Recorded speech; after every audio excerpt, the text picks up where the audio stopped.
All right, we are finally live. Apologize for the delay.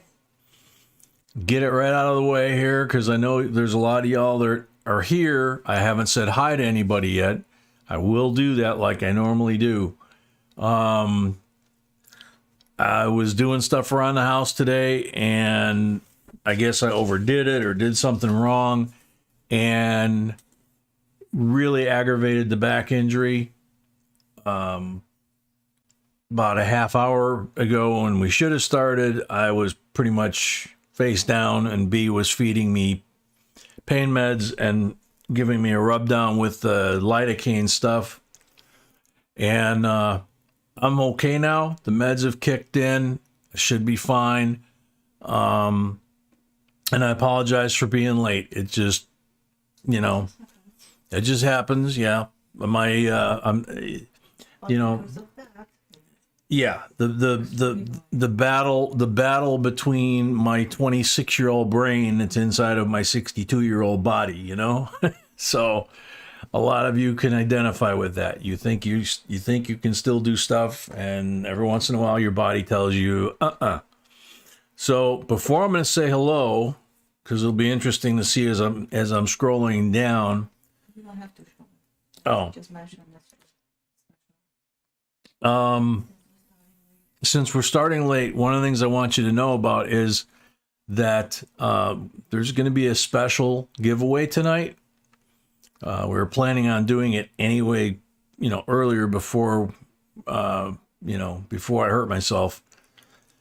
I went, like I usually do on Saturdays, I went to, in this case, my favorite local coin shop that I like to go to, and found something very unusual and very special. And as soon as I saw it, I was like, I got to get it for tonight for a special giveaway. And I'm not going to show it to you right now. I'll pull it out when we get to that point, or when we figure out, what we're going to do with it.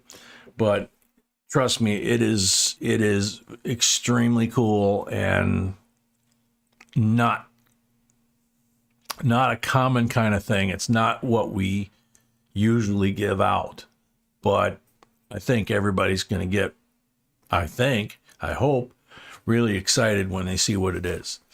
So I'm going to start saying hello to everybody. If I grunt or groan a little bit tonight, I apologize. I'll do my best not to, but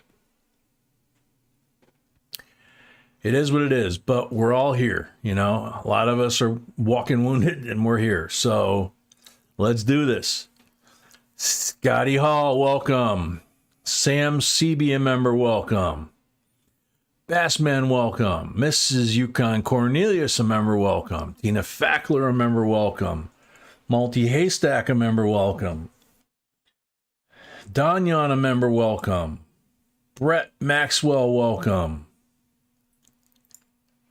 Catherine Schmidt, a member, welcome. Metal Dragon, welcome. NC Prospectors, welcome. Linda Wallace, welcome. Harper, welcome. Danyan, a member, welcome.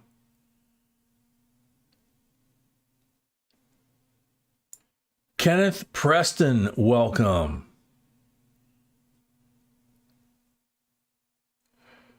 When will your rolls be opened? How do you know? If you're here, you'll see that, your rolls are being opened. Kenneth Preston. Oh yeah, he's in the first box from this box. B says you are in this first open box. So she's going to post the order here in a second so everybody knows who's in this first box. Bad Kitty, welcome. Terry H, a member, welcome. Paul Bruni, a member, welcome.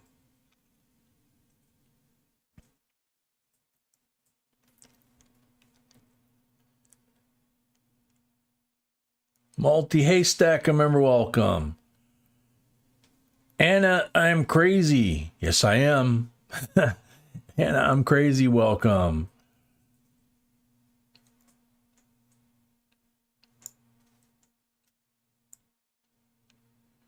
Glenn Handley, welcome. Either this jumped or something. Yeah, it jumped. Okay. So I got to go back up here.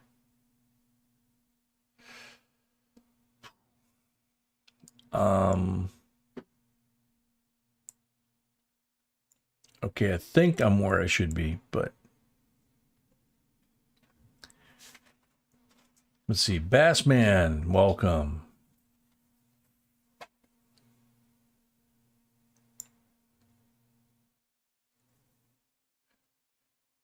AWO Collectibles, a member, welcome. Bill Cheslick, a member, welcome. Patty Ferguson, welcome.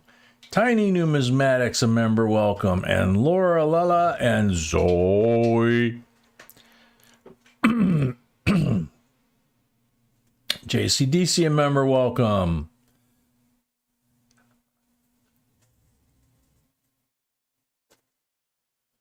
Squeaker Voice, a member, welcome. RM1 USN, a member, welcome.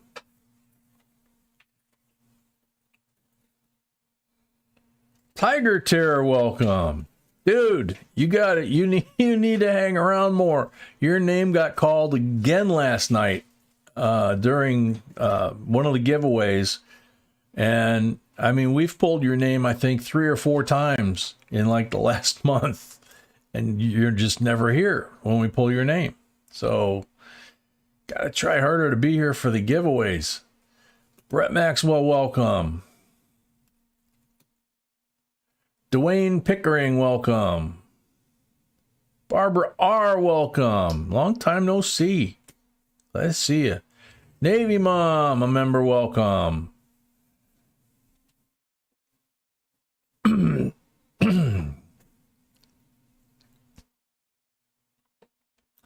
Harper, yep, you're a prime example right there of what we try and remind folks from time to time is that anytime YouTube does a major software update, which I'm hoping was what their problem was yesterday, because it was affecting everybody.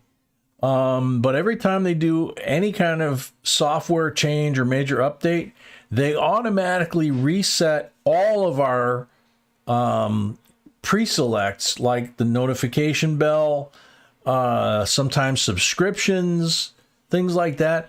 They wipe them out and put them back to what their default settings are, which is basically off or private in the case of the notification bell.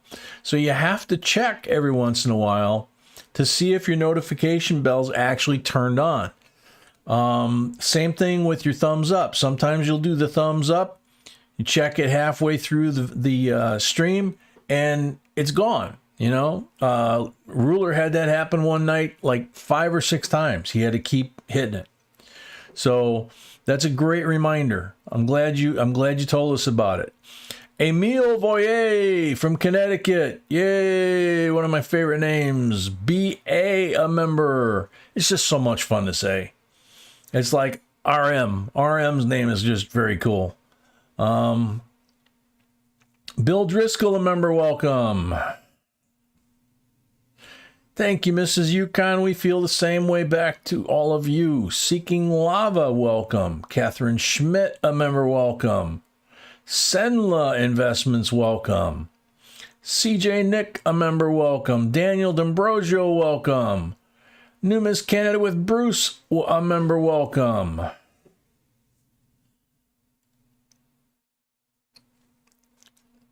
Yeah, BA, that's actually, B found it. It's the closest. It doesn't have a pattern on it. This is a brand new one, basically, that she got at Christmas time when they do all the red things like that, you know. So she picked this one up. The original one is still underneath right now. But you know, it's we've been using it for 7 years for streams. So it's starting to show its age a little bit. So she wanted to have a spare. Nice clean one. It makes it a lot brighter too. So we'll see what happens. Yeah, don't sweat the back. The back is, I'm going to be dealing with the back for the rest of my life probably. Unless they come up with some miracle cure, you know, other than the treatments that they do currently, you know, like back surgeries and stuff, because I'm not going to have a traditional style back surgery and then 3 or 4 or 5. Just not going to happen. I'll deal with the pain until they come up with some better solution. Brett Maxwell, welcome. A girl who loved chickens, a member, welcome. Chickens have been secured. Very cool. Texas Joe, long time no see, man. Happy birthday. It's your birthday? Very cool. Happy birthday to Texas Joe. No wonder the power is out. Needed all that power to light those candles. MDB, welcome. Yeah, old man, that's for sure. Welcome too. Gypsy Wolves, a member, welcome. Vonnie, welcome. Bad Kitty, welcome.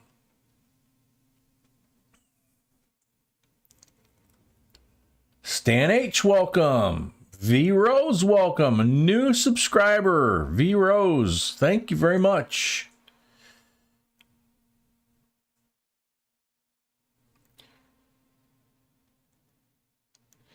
I will warn you if I space out a little bit more than usual, because I usually space out anyway, but B fed me a lot of happy pills or whatever you want to call them to, you know, plus the loop, the anesthesia thing, whatever.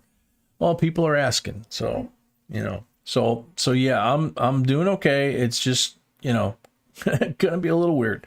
Seaweave, a member, welcome. Ricky Corleone, a member, welcome. It's Texas Joe's birthday today, sweetie. Yep. I told him that's why all the power went out in Texas, because they needed to light his candles. Lane, welcome. Johnny J from Portugal, welcome. Annie Oakley, welcome. Justin Simmons, welcome. Kathy Terwilliger from Missouri, welcome. Tamra, welcome. Jenny Thompson, welcome. Bill Driscoll, a member, welcome. Let's see. Angela McLean, welcome.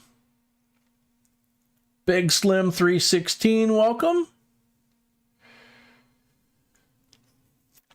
Oh, bummer, BA. Yeah, those are, you know, it's the price we pay for doing stuff like that, but that's okay. I'd do it again in a heartbeat.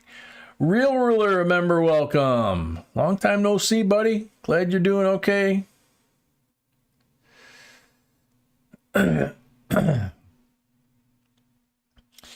Well, we're going to see how it goes, but right now everything is okay. You know, half hour ago, I'd say, maybe not, but she, you know, sweetie, as always, doctored me up, and she's got me in good shape. So we'll see what happens. Let's see. It jumped again. Did you say hi to everybody? No, it keeps jumping on me.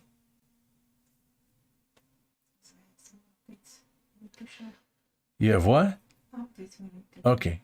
Yeah, we'll get to those, but I mean, this thing really, really jumped. Mm-hmm.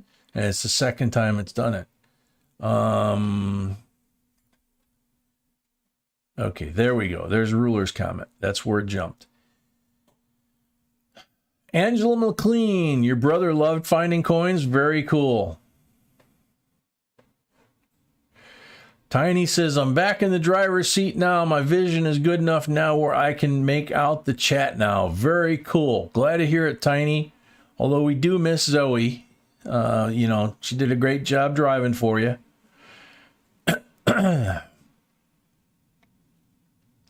Sandy Fetter, welcome. Kenneth Preston, a member, welcome.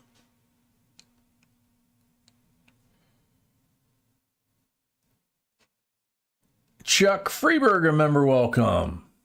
Angela McLean, welcome. My mom and brother find really good dimes that were errors. That's very cool. I saw one today at the coin shop, and it was like, I mean, he from time to time he has some cool errors and stuff like that in there, but he had an error in there that was kind of like the ones that B features in some of our error videos. It was a 3 nickel error. So the 3 nickels were bonded together, rotated, you know, all that kind of stuff like we talk about in our videos. And it was so cool looking. And it was $1,100. And it was like, whoa. But it was awesome. It was absolutely cool. Let's see, keep going. MJ Atkinson, a member, welcome. Budget Coin Hunter, welcome. Thank you, Navy Mom. Coin Silver, welcome. Show us some of your magic. I'm doing it right now, Jenny. No, Bonnie, I don't need that. I appreciate it. Brett, are we sold out of rolls tonight? I do not think so. I'll ask the boss when she gets back in the room. Armando Coins, welcome. Oh, you said no? I didn't hear you. I'm sorry. She said we are not sold out for rolls. And do we have boxes? Huh? We have one? I think she said we have one box left and we have rolls left. W. Warford, a member, welcome. Glenn Hanley, welcome. And if I repeat, folks, apologize, but, you know, doing the best. Adrian Lopez. I'm sure by now somebody's explained to you how to do that, so good luck and welcome. And the main thing is you got to be here when we call your name, okay?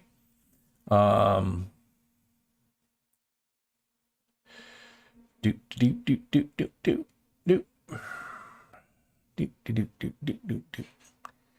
see. Adrian, you're a first timer. Very cool.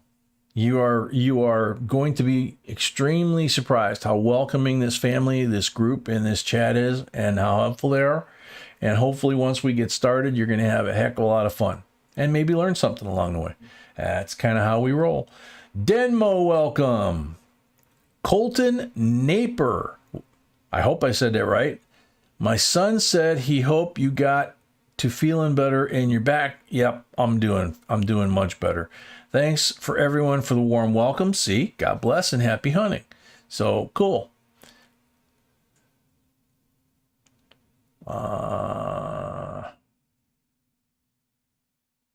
Scotty Hall, welcome. Chad Brookman, welcome. Undefined What, welcome. Carrie Strom, a member, welcome. Rebecca Newbold, welcome.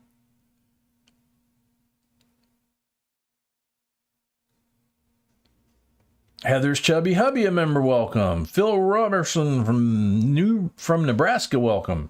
Martine Ladidine. I said it last night fine, but I apologize. A little harder tonight. Heather Culp, a member, welcome. No, we have rolls left, and we have one box left, I believe. Nicole Jenkins, welcome.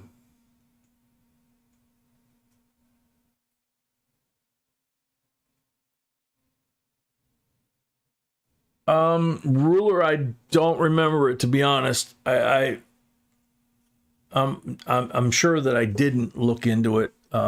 It might have got lost, or I might just might not have seen, that particular email.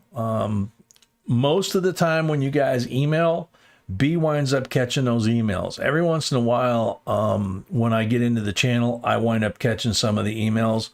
Or if there's an email that's specific, that's like specific to me, then B will, call it to my attention. But most of the time when you guys are dealing with the PayPal or the email, or, you know, the website or Facebook, you know, you're dealing with B. Okay. Vonda in Wonderland, welcome. Man, it just jumped again. I have about 24 seconds lag again. That's what Ruler says. Last night we were fighting, most of us, including me, were fighting 30 seconds or more in lag. And Zoe found what sounded like a workable solution for a lot of folks to hit the playback speed to 2 times, and then it would basically run up until it got caught up. But then you had to do it every couple of minutes, I guess, because it would eventually, you know, start to lag again. Every time I reset all night long, it didn't make any difference on my lag time. Harper, JB Coins, do you know any teenage coin collected, or any tips for one who wants to start a channel? You know, I don't know if we have any tips for somebody that wants to start a channel. I'm assuming about coins. You could actually submit that if you want to. Send it to JBCOINSINC at gmail.com as a video suggestion. You know, how to, you know, try and be as specific as you can. I'm pretty sure we actually have not done a video on how to start a channel. We've pretty much been focused on the coins, but there's lots and lots of playlists there that you can dive into. And you know, we have youngsters with their grandparents. We have all different ages, you know, like 8 to 80 or something, you know. Ike's Girl, welcome. Retrospective, welcome. Doing okay, thank you. Thomas Buckley, a member, welcome. Stephen Gunderson, welcome. Mr. W, welcome. It just jumped again. I just about think I'm getting caught up, and then boom, you know. Let's see.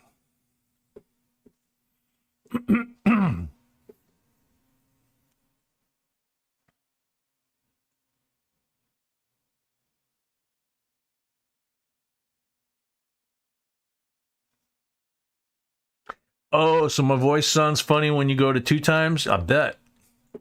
Probably sound like a chipmunk. As in the cartoon chipmunks. Robin Johnson, welcome.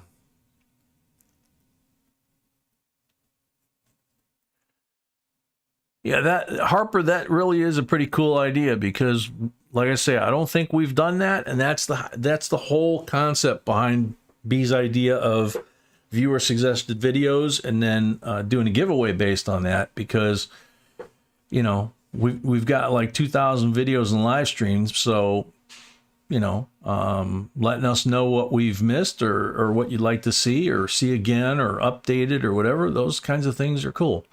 Drain You, welcome.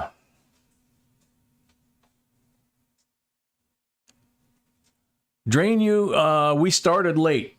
We didn't start at 6 o'clock. I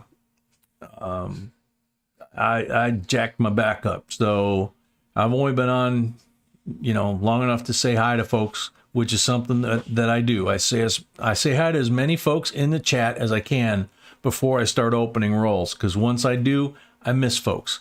Bob Tiggs, welcome.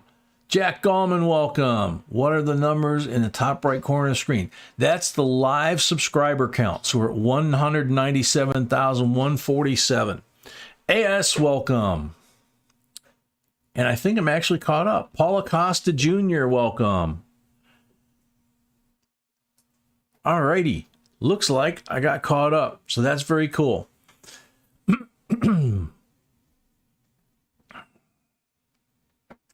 Alrighty, so I'll do a very quick Sticks and Stones, a member, welcome.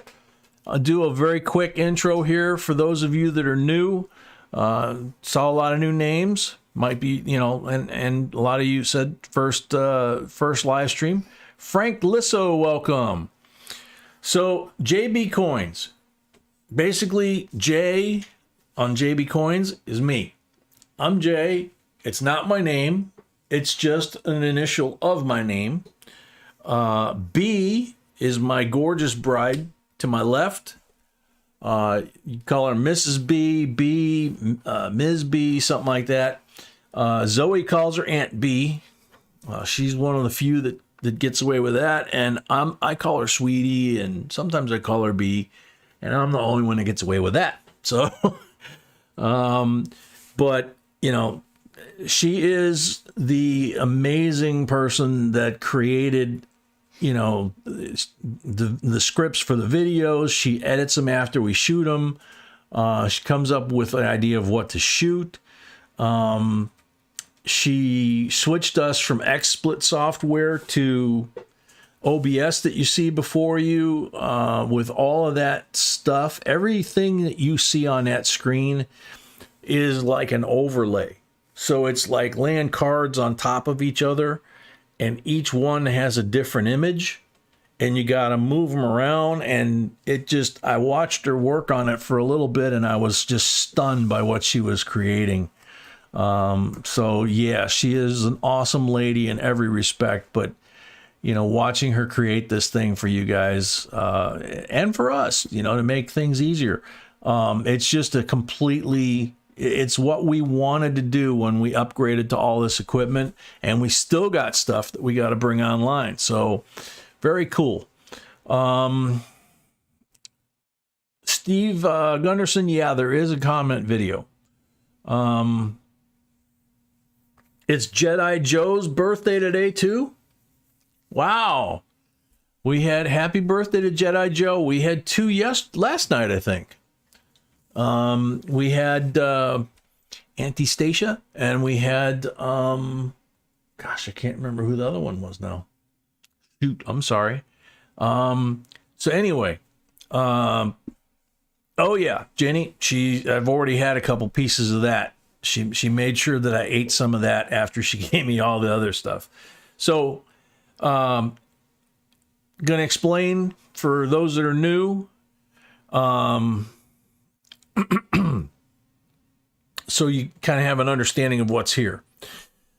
This is what we call an open or mixed box. We have also full boxes where one person buys an entire box, and it's a square box from the Armor Car Company. It's still taped and sealed from the Armor Car Company, and it's numbered just like these envelopes. So when someone buys a box, we try to make everything here as random as possible so that nobody can cherry pick, nobody can, you know, get an advantage on anybody else, that kind of thing.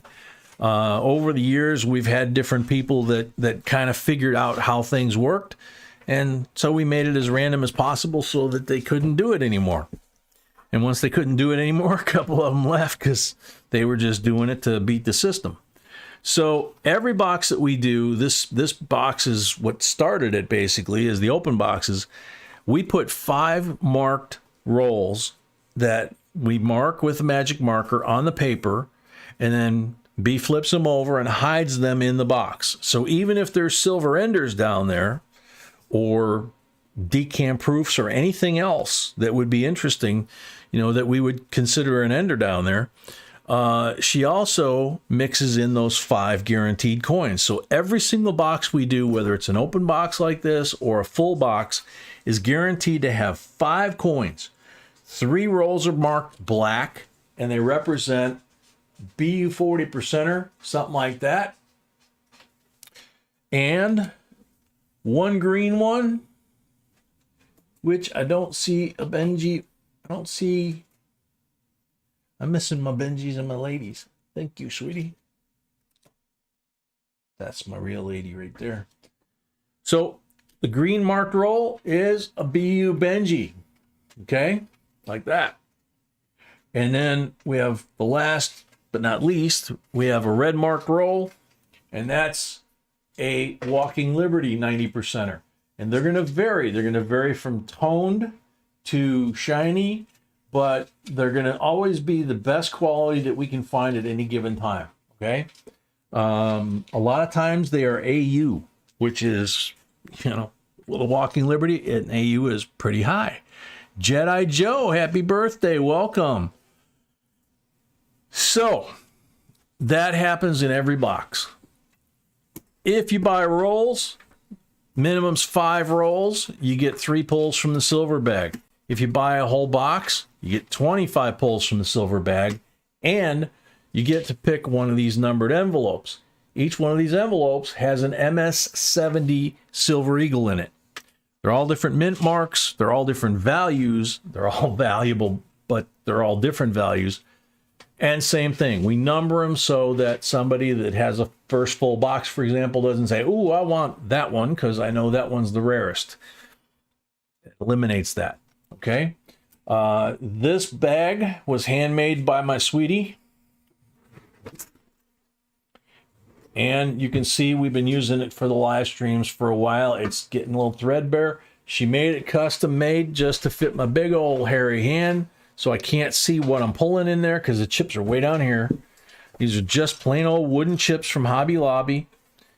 We have an even number of blanks and 40s. Okay, so as I'm pulling these, if I pull a blank, unfortunately that turn, you don't get anything. If I pull a 40, then you get one of these 40%ers like I showed you a bit ago.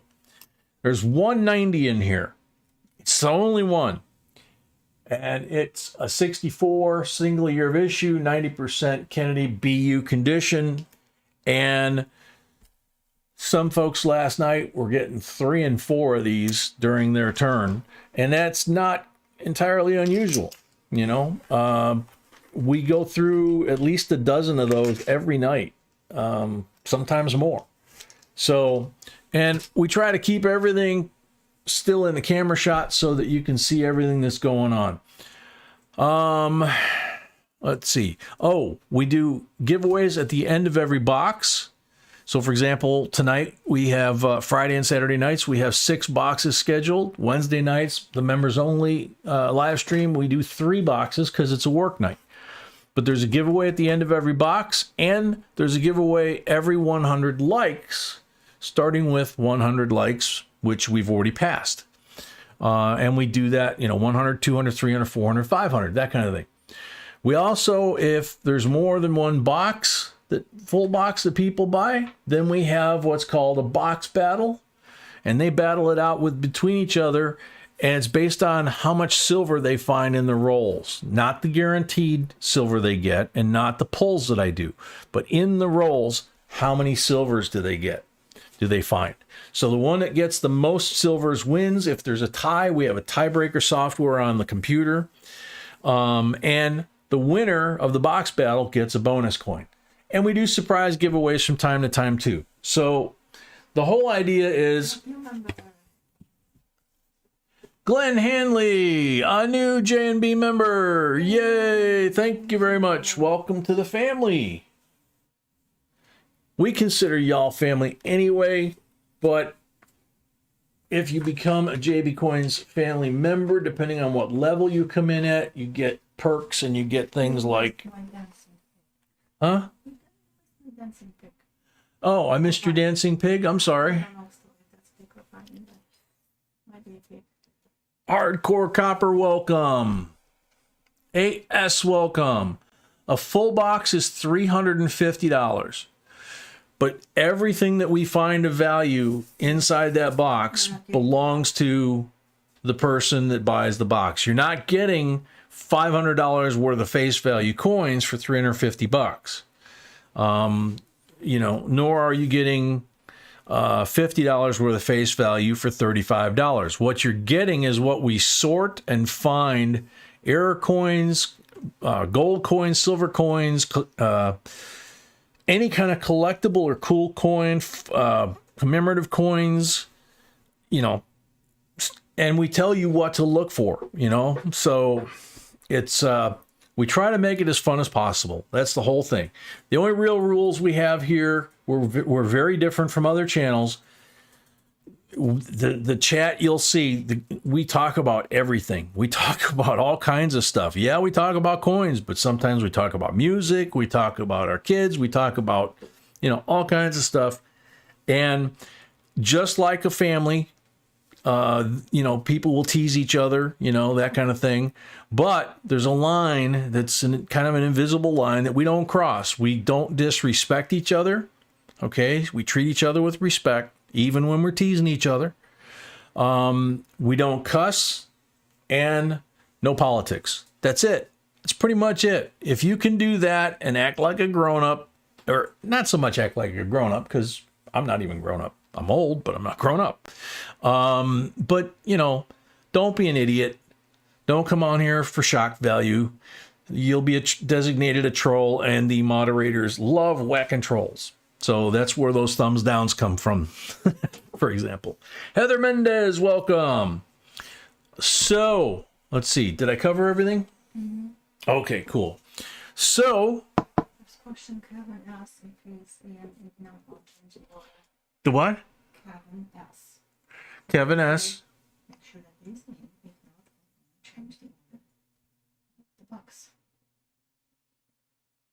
I'm sorry, sweetie. Okay, but you can understand. I- Kevin S. Yeah, Kevin Make sure S. he's in, because he will start the first box. If he's not, I have to change Oh, the if he's in the stream. Gotcha. Kevin S., are you here? Can you shout out in the stream if you are here, please? Because if you are, we told you we were going to let you start the first box because we were oversold last night. So we need to know if you're here. Majestic Serpents. How many for 10 bag? Check below the stream. Right there at the bottom of the stream, it shows you 10 rolls, $70, and you get 6 pulls with that. Okay. Gary Shelton, welcome. Joyful Diamonds, welcome.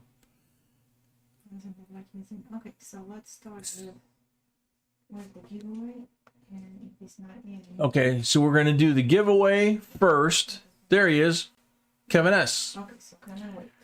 All right, so Kevin, you got to wait for the giveaway now. But first row, 3 down. So first row here, 3 down. So that coin, right? Just get so I know where I'm starting. Keith Lynn, welcome. Greg Welch, welcome. And B's getting set up for the first giveaway for 100 likes. We'll take care of that. Get that piece of business taken care of, and then we can get Motor in here. We got some silver to give away. All right, so that's the one. All righty, I'll take that out, put it right there, and it'll remind me. Okay, baby, whenever you're ready. Ooh. The coins look good, too. So, 1986, Statue of Liberty, S decam with the decam of Ellis Island on the reverse. This is like one of our favorite coins because it's just such a beautiful representation. The decams are usually just so crisp. Look at that. Isn't that cool? So you got that and a 2009 D Northern Marianas Islands gold plated, 24 karat gold plated quarter. Okay, it's not solid gold, it's 24 karat gold plated. There's companies that do that, been doing it for decades. So these two together are the 100 like giveaway. So we call your name out.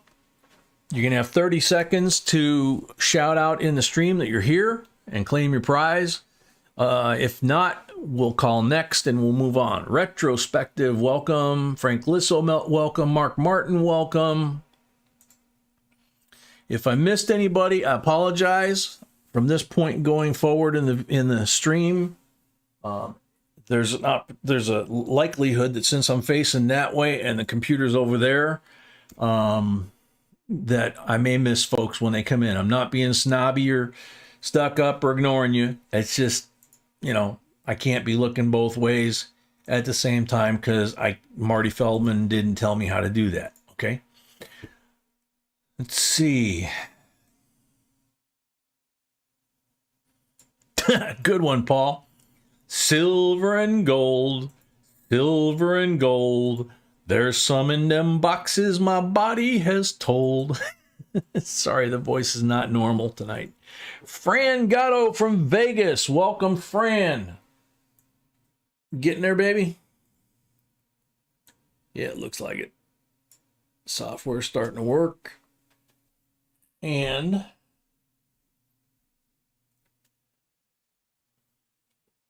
Aaliyah, a member, welcome. Frank Bunyan, a first timer as well, welcome.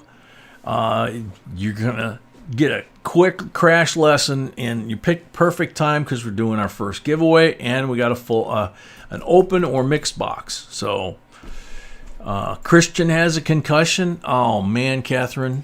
That was the thing I thought. Do you want to give what you said? Okay, yeah, we will get to that.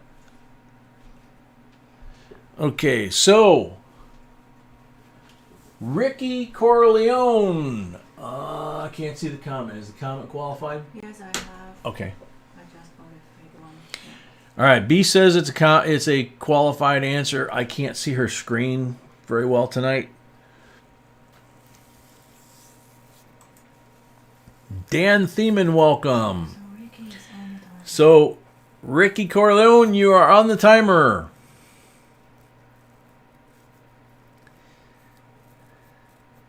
Budget Coin Owner, welcome. Ricky Corleone, I know I said hi to you. There you go. Okay. Alrighty. Gold plated quarter and an 86S decam Statue of Liberty. Way to start out. Alrighty. So now, Kevin S has how many? 10 rolls? Or what? Thank you. 5 rolls. All right. So there's the 5 rolls. Good luck, everybody. Good luck, Kevin. No marked rolls. Alrighty.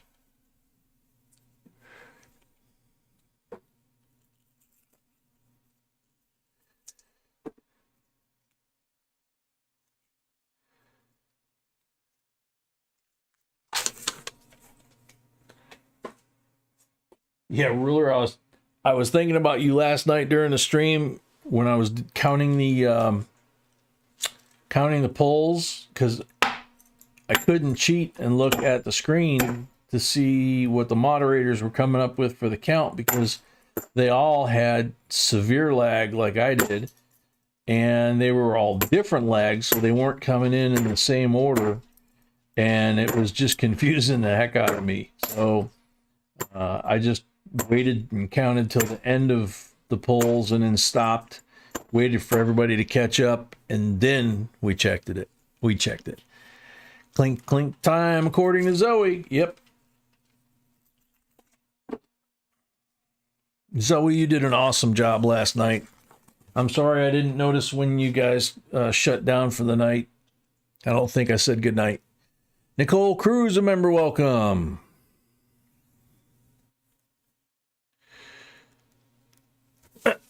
Kevin S says 10 rolls. I've got you down for 5 on what B gave me. Maybe I made a mistake. So she's going to check right now, okay? So keep going. Last night was a lot of fun, and it was very exciting.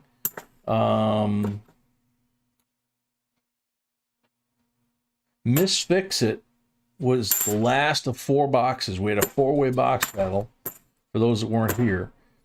And she had 51 coins that, I put over there that were either 71Ds that were in nice shape, like this one. 71 to 74, they have all got some sort of error in variety. One of our folks that we sent coins from the piles that you'll see here found a dozen DDO and DDR on the coins from here that we sent to them, because we don't have the time to check for errors that are smaller than what I can see with the naked eye with my reading glasses. Okay, if I would have to use a magnifier or the microscope that we have, it would take too long. So we just give them out. What I always say is, when in doubt, we give it out. So we send it out, and same thing with error coins and all kinds of stuff. And And one of our folks let us know last night that they found a new Discovery coin again, another new one, and they're sending it off to be graded. And they watched the video, and it was actually in the age bracket of the 71 to 74 halves. And we don't put the coins down there unless they're darn near perfect. You know, I mean, if they got scratches on them or, you know, blemishes on them, we don't put them out there. But if they would be something that we would be proud to have in our coin collection, goes out there, especially if it's a date that could have an error, or if it's a 2001, which is the last year made for circulation, or a 2002 or newer, which is not intended for circulation. You had to buy them from the mint, but we find them all the time. You know, so anything special, foreign coins. Mr. Balboa comes to visit from Panama every once in a while. We find British pennies from World War One, commemoratives from the 30s. The one was worth $500. So just you know, we like giving stuff away.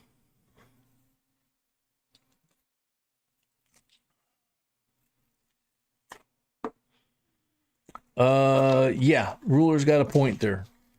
You added 5 more to box 1, but that makes it 55 boxes or 55 rolls. I know. Oh, okay, got it. We'll just make the adjustment, right? Okay. So yeah, so B already figured that out, and what she does is when we get to that last turn, we just add 5 more rolls. Always have a spare roll from the same batch. In case we get oversold or, you know, whatever. Stuff happens, so B is always prepared. Kind of has to be being married to me.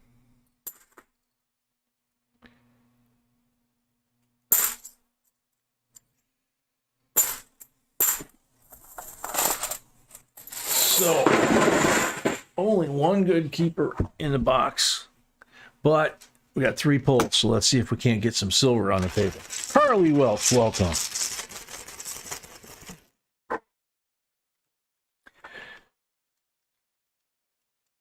Link on the first one.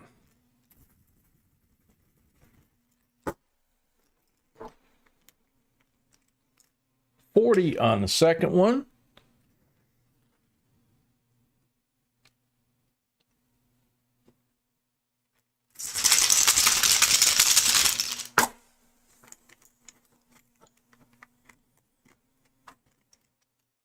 Blank on the third one.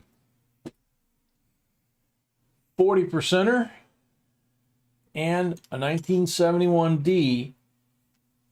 It's in this light, it looks like it could have a very, very light blemish, but not bad enough in this light that I would, you know, reject it. So I'm sending you this because it's one of those coins that has several errors on this coin, potentially.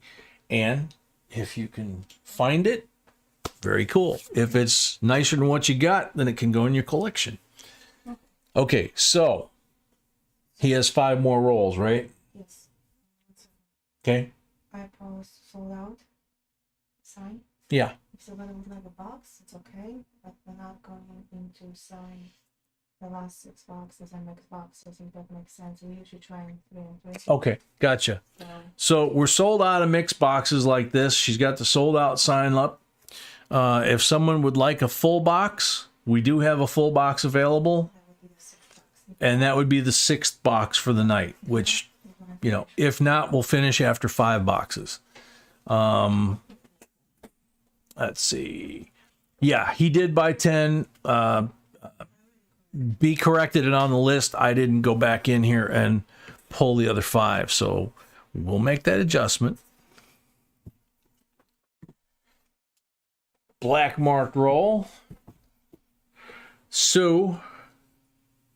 Another 40%er. And I got to go through these 5 rolls. Gosh, you're beautiful. Thank you, baby.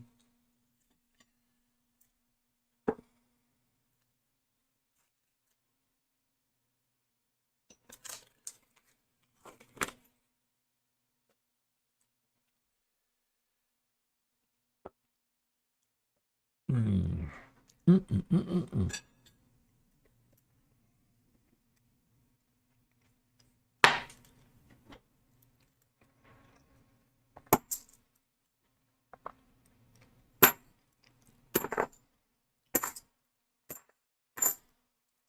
try doing this and not get distracted with the goddess of the internet walking around here, you know?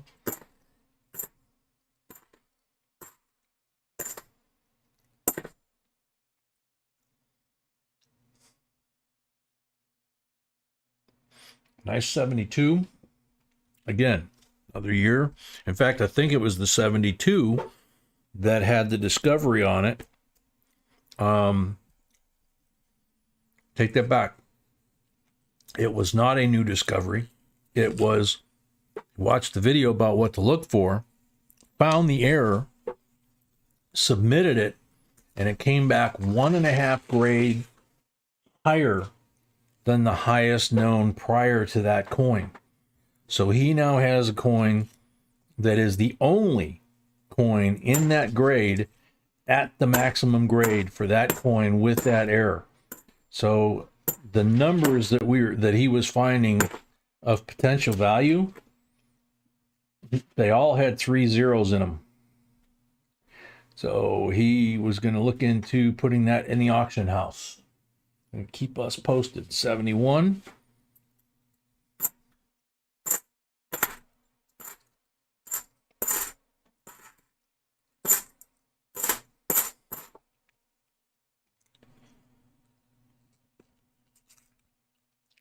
Dana F, a member, welcome. Luciano Welch, welcome.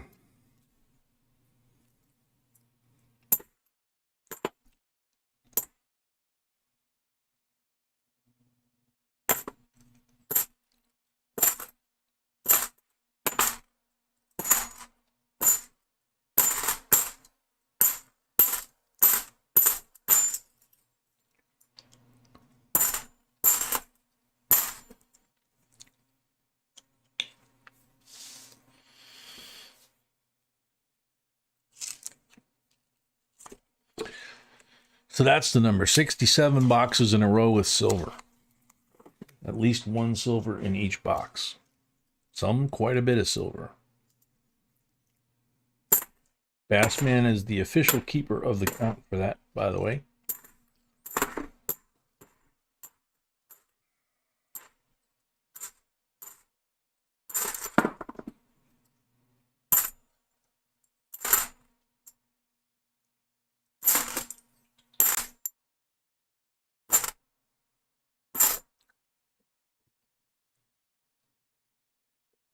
Come on.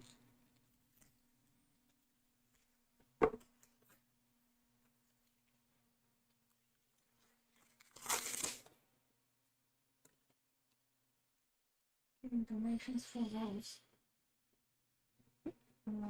So You're still getting donations for rolls? somebody bought another box, so we have 6 boxes tonight. Okay, so the everything's sold out now. Right? Yes. Everything's sold out now for tonight. We did get another box that was bought, so that's box number 6. What do they want to do? And then we are actually oversold by 20 rolls. Brett Maxwell and Gifts by Michelle. So if you could let us know what you'd like us to do, we can either carry that over. If you're a member, we could carry it over to Wednesday night, members only live stream, or we could carry it over to next Friday or next Saturday, whichever you prefer, or we could send you a refund if you prefer that. So just let us know in the chat, and B will take care of you.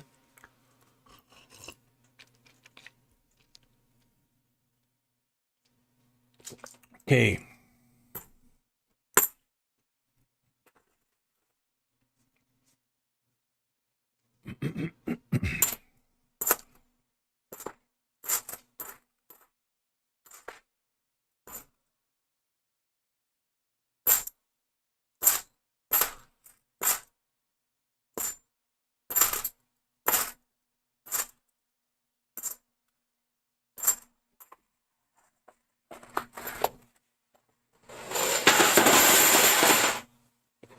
Alrighty, so I'm guessing I didn't do the right number of pulls, correct?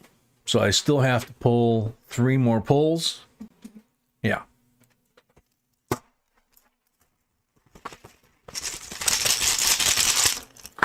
Harper, it can be. It gets very confusing, but it can be. 40 on the first pull of this batch.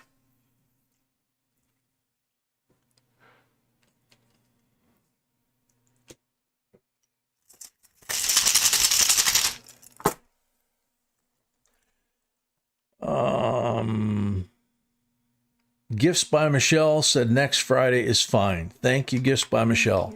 And Brett wants for Saturday. Thank you. And Brett wants for Saturday. Very cool. Thank you both. Blank on the second pull on this turn. And last pull.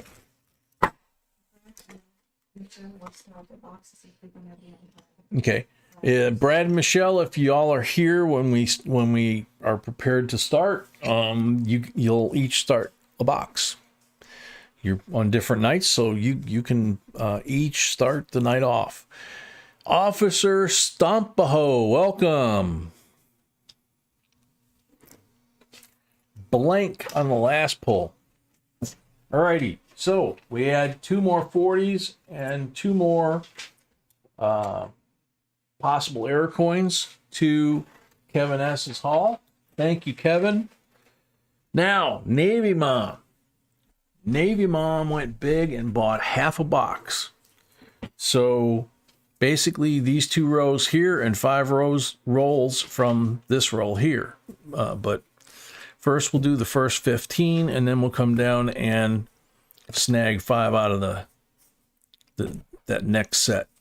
Because we'll do 15 and we'll do 10. Because we can't do 25 on the tray, even though it's the new tray. We can't do 25 all at once because it might break the tray. Green marked roll there. That's a good start. That's a good start. Okay, and black marked roll. Cool. So got a good start there. So, black mark roll, 40% BU.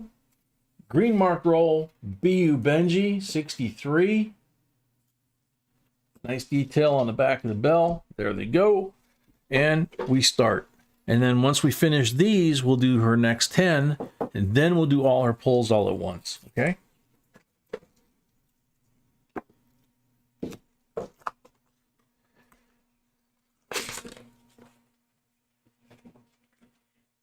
Brian Scroggins, welcome.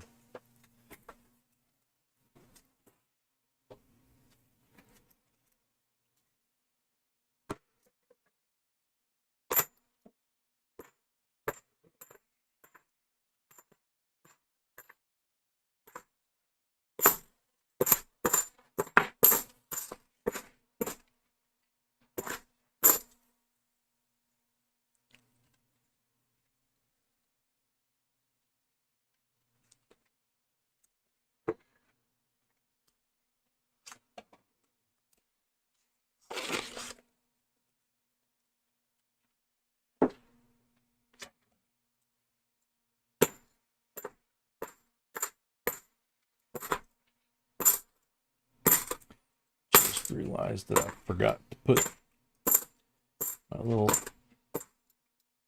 cushion on the edge here. I will do that after this roll here real quick. Got it sitting right here, just didn't put it up there. And tomorrow when B and I go have some fun, we will take care of that. Let's try with.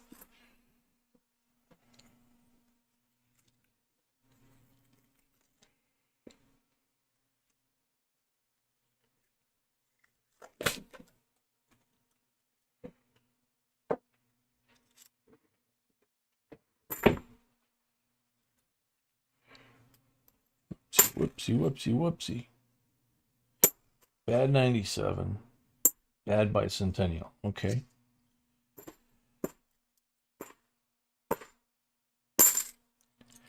Yeah, Ruler, I was thinking of you last night because that was so confusing. I was like, man, I gotta pull that counter thing that you pulled out or that you made for us, and start using that, because on a night like last night especially, and possibly tonight, it would have helped a lot. It probably would have helped everybody, not just me. I just gotta, just like this thing, I just gotta make some time to, you know, on non-channel days or whatever, like on a Sunday, you know, just spend some time figuring that stuff out. I still got other things I gotta hook up and all that for V. Now that we're far enough along with, you know, the OBS working where the XSplit wasn't working, and kind of debugging a lot of stuff, he wants to move a couple things around on this table, her table, and the sorting table. I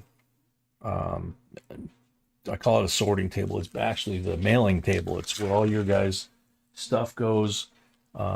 She creates a space for each person and puts their winnings, you know, their goodies by their name. And then when she packs the mail, usually on Sunday, but this week it'll be on Monday, because we're going to go have some fun tomorrow, like we did last Sunday.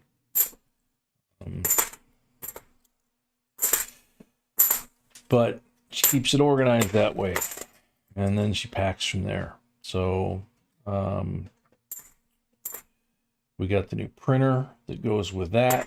That's actually sitting on the end of my table here. You know, so there's things that aren't necessarily where they need to be. Yeah, Rulak, I kind of got the idea based on what you said the last time you and I talked about it, that, you know, it's, I just gotta figure out, you know, which pegs are for what, you know, and then, you know, come up, either use your system or come up with a system that just indicates what needs to be done. Queen of Swords, welcome. Got 160 people in here now. Okay.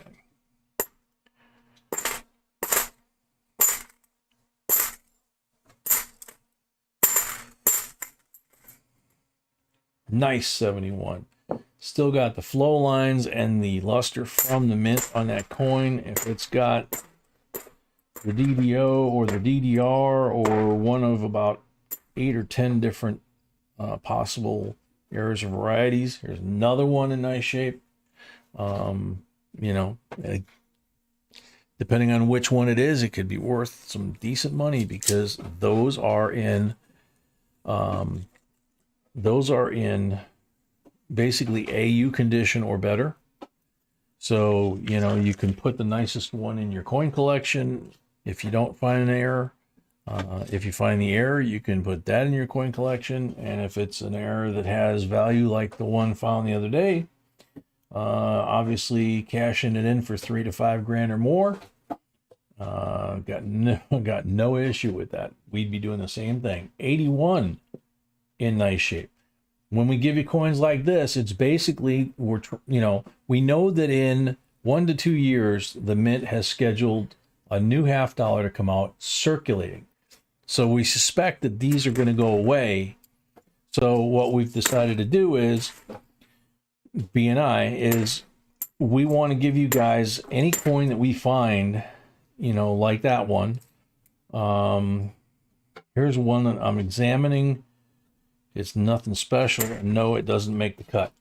But, you know, if it's a 30 or 40 or and sometimes a 50-year-old coin, and it looks like it just came out of a mint set, and somehow it survived all this time and doesn't have any damage, it looks really, really nice, possibly mint state, we're going to give it to you guys rather than throw it in the reject pile to go back to the bank and get all beat up in circulation or getting a crimper kiss on it. Better that we send it to somebody that's a coin collector, that's interested in coins, and then let them go through it, see if they need it in their collection, see if they know anybody that wants one. They can sell them online if they want. They can sell them at their local coin dealer if they want.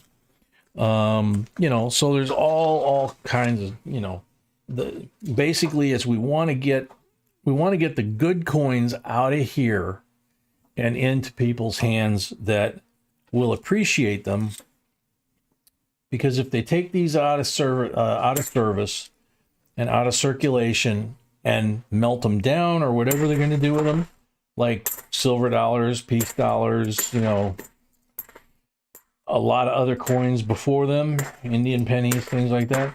You can't go to the mint and buy a box of Indian pennies, So at some point in the next year or two, I think 2023, if I remember right, and it's another one of those things that I need to look up the timeline of the different products the Mint's coming out. They're coming out with a new quarter after the Tuskegee Airmen.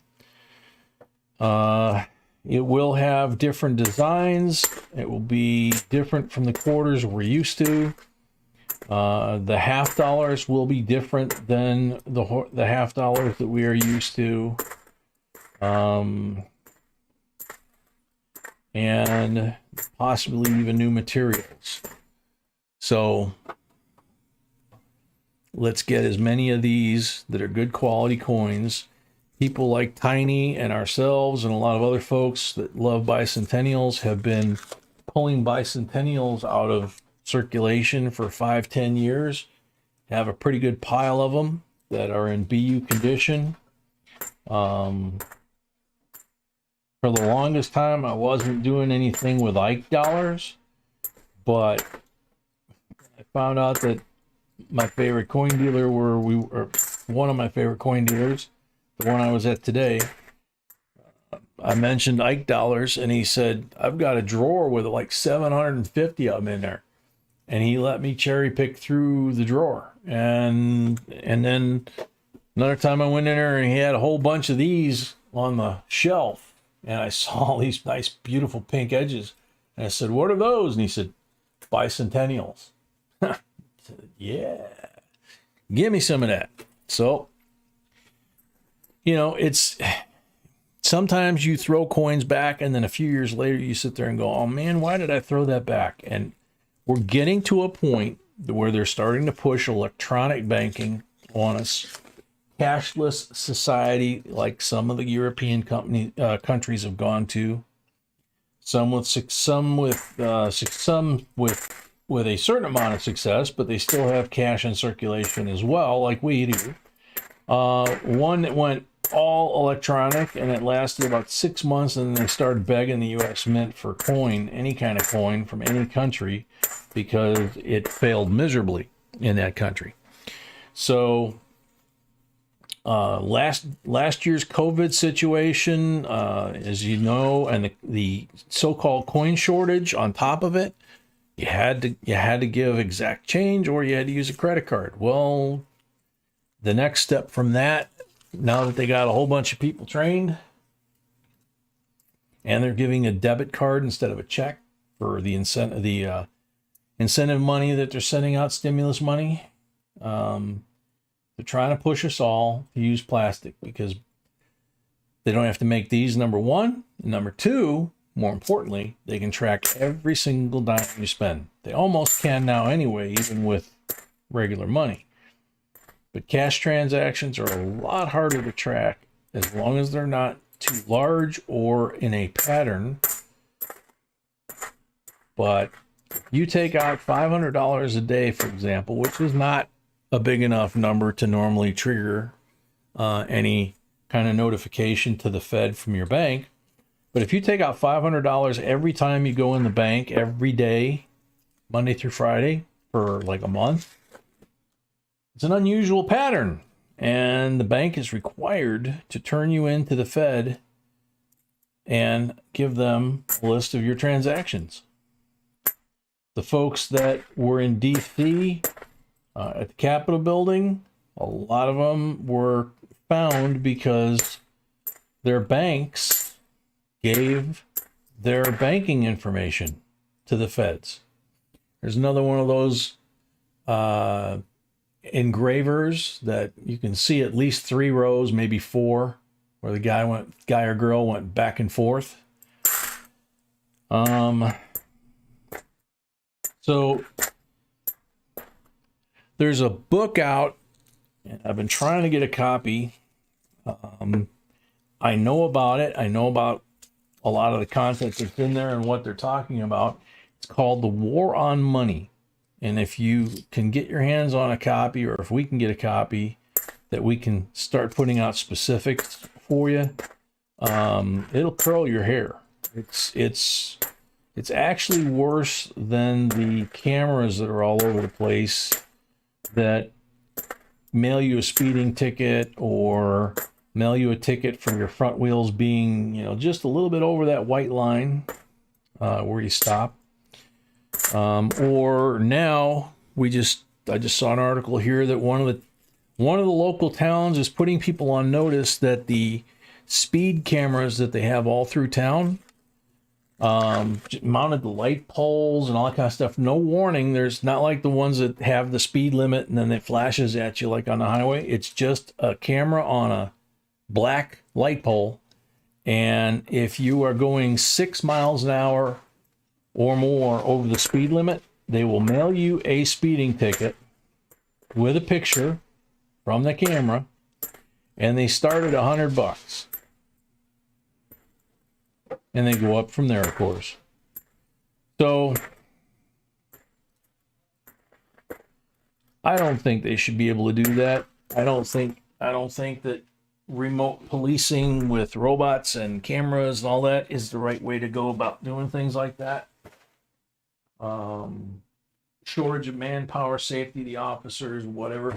I am all for the safety of the officers, but issuing tickets to folks based on that is not. First 15 rolls.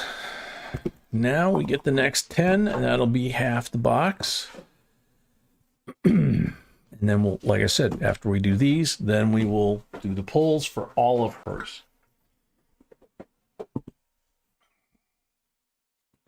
No marked rolls there. Marked rolls there. Okie dokie.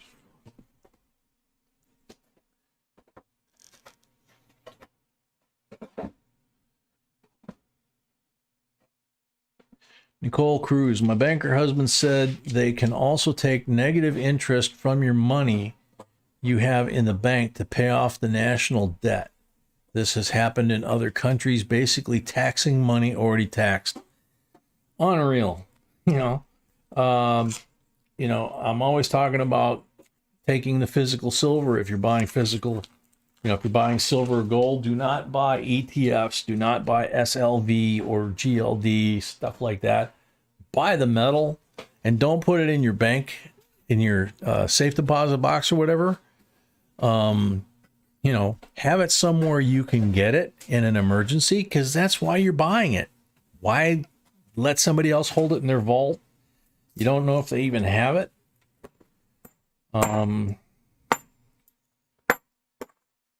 But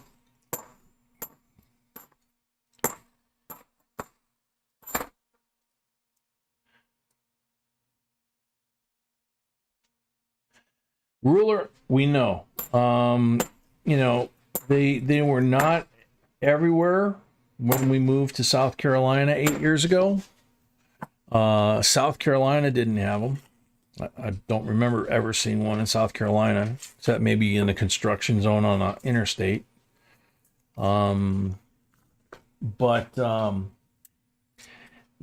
Illinois and especially Chicago have gone absolutely nuts with cameras everywhere. There's an intersection not too far from our house that you pull up to the 4-way intersection.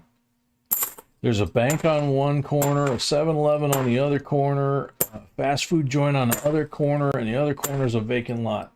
And there are 8, 10 cameras on that intersection.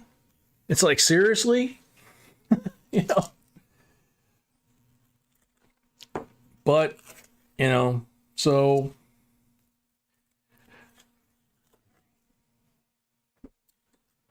we're also the only state in the country that actually requires a separate license from the Illinois State Police in order for you to even have one single round of ammunition, let alone a gun, in your home. And if you don't have one and they find out about it, it's a felony. So go figure that, you know. A lot of other states, there's no, well, all the other states, there's no license like that unless you want to carry. And in some states, there's no license required even if you want to carry. All it is a revenue generation and control, you know. So as they used to say in boot camp, ignorance of the rules or the law is not an excuse, and the police and the judges are the same way.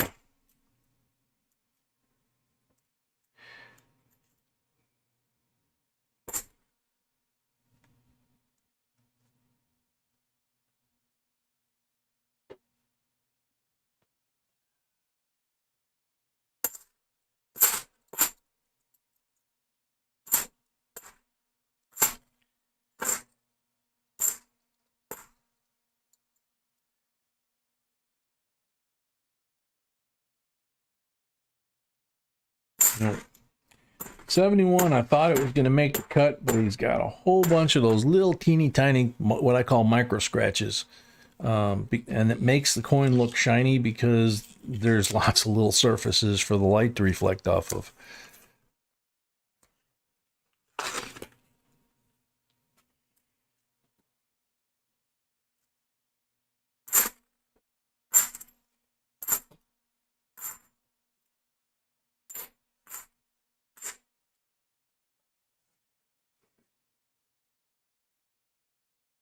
$72D looks like it makes the cut. I believe that was the coin that our viewer just found the single highest grade in that coin with the known error for that coin. It's going to auction very soon.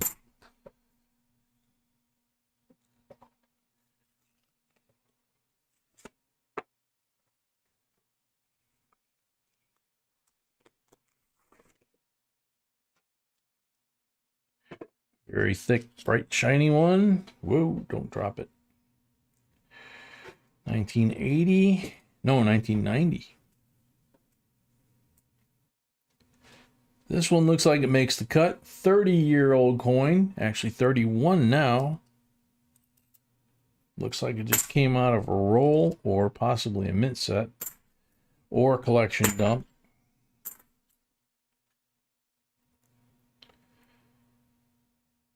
'71 in nice shape.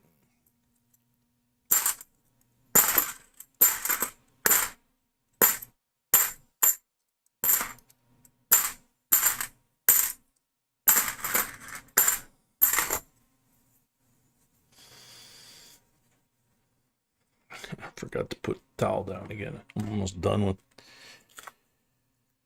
Oh well.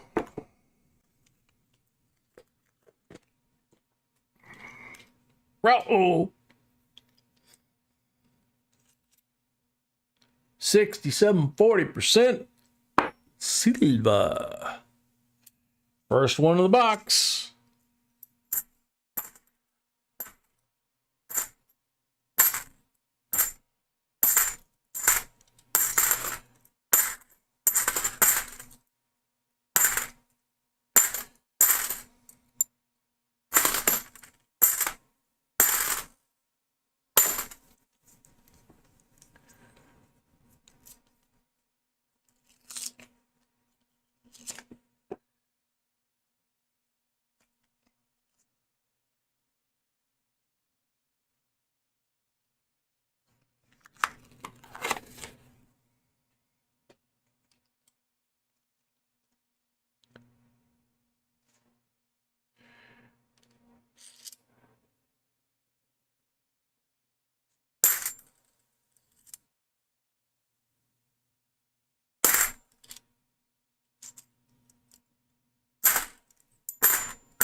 Yes, Mr. W, the streak stays alive because we found one silver. That's all it takes. One silver per box.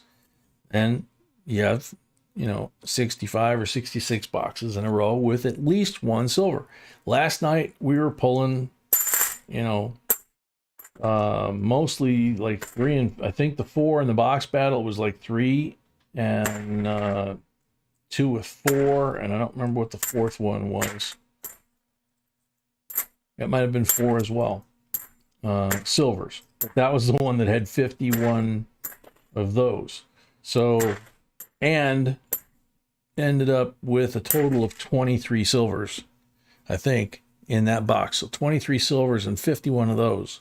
And the MS-70 Silver Eagle.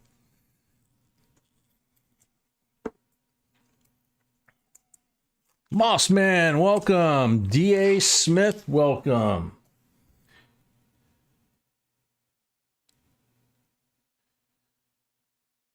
Apple has it in the bookstore. The War on Cash by David McCree. That's cool. Gonna have to look that up. I have never done an ebook.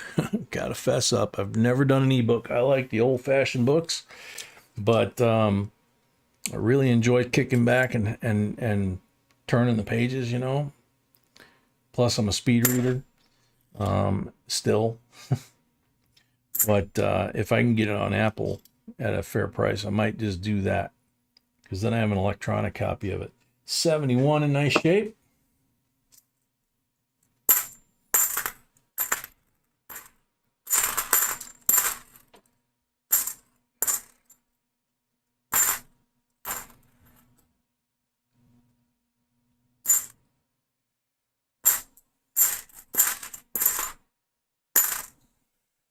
Okie dokie.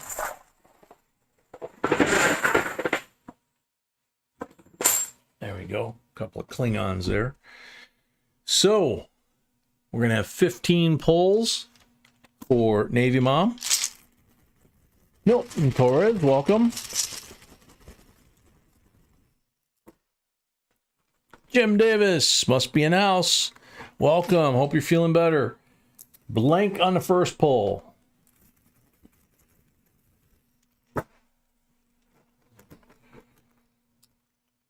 Blank on the second poll.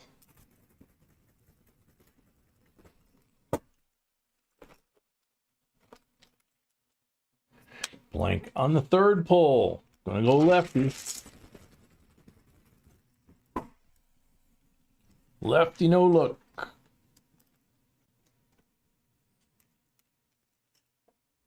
%40 on the fourth poll.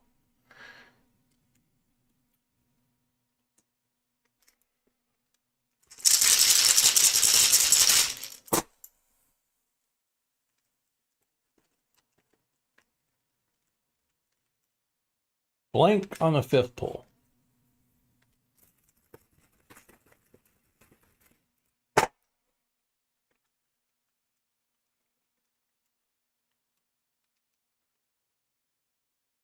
Blank on the sixth poll.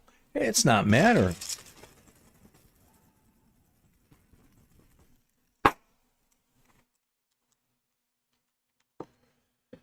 Blank on the seventh poll. I'm going to do like last night. We've got lag. I've got like 20 seconds lag. So I'll stop short of the last poll and wait for everybody to catch up and tell me whether the count's good. 40%er on number 8.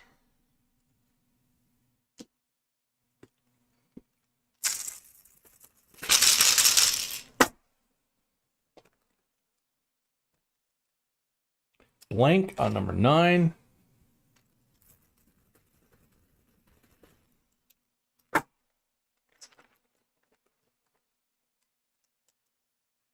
$40 on number 10.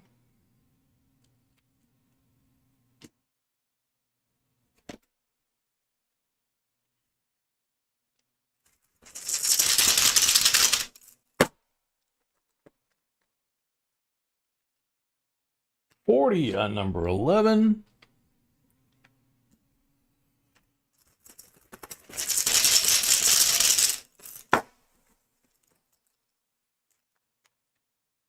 Blank on number 12.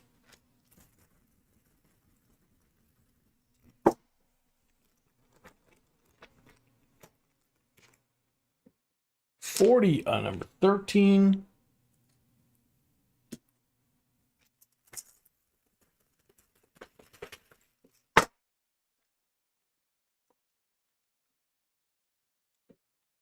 Blank on number 14, what I think is number 14. So I'm going to wait for everybody to catch up and tell me whether the count's good. And if it is, then I just got to pull one more coin. Colorado coins, welcome. And if I missed saying hi to anybody while I was doing this, I apologize. I'm looking the other way.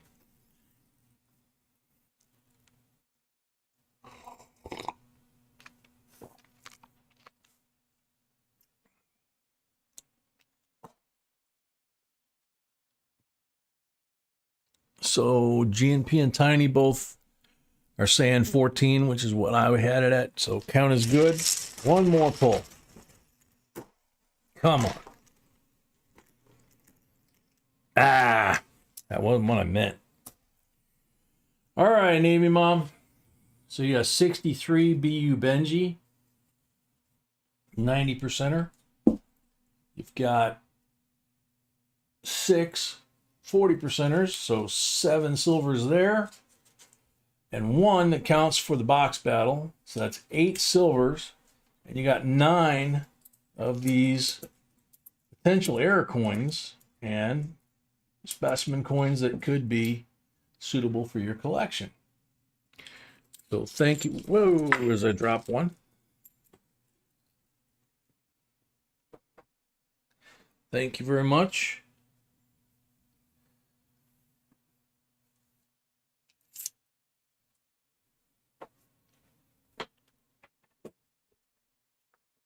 Always wish it was more, but hopefully you had a good time.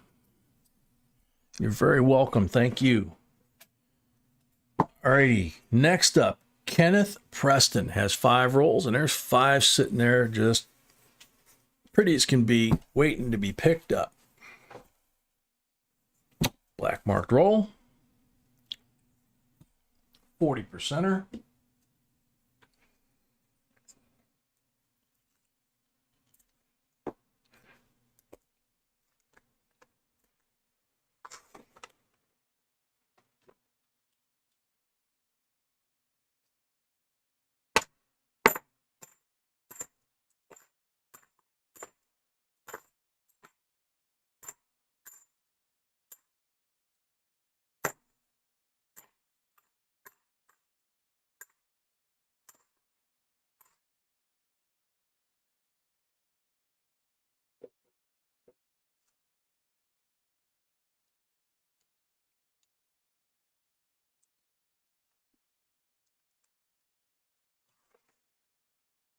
Tiny, I was just going to ask you that myself, so I'm glad to hear that you're finally feeling better.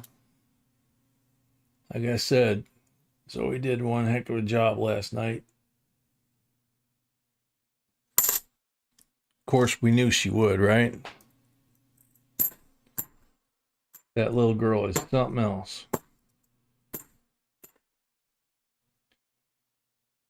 If you guys are new here and you have not checked out Tiny Numismatics channel, it's usually Tiny and his daughter, Zoe, doing the videos, and they are just a hoot. They're a lot of fun,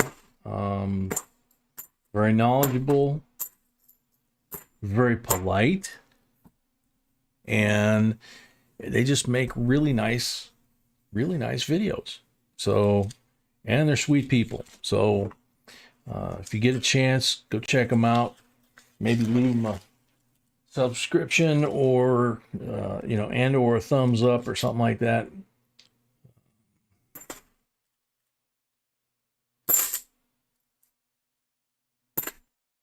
They're good people. But I could say that about just about everybody here.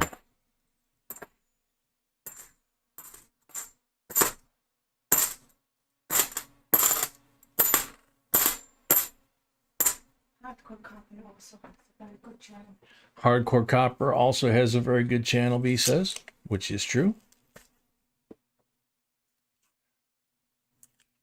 there's a lot of folks here that have their own channels, which is kind of cool that, you know, in fact, there's quite a few coin channels out there, and I'm trying to think of one of them that might not have come through here and said hello at one time or another, or hung out for a while.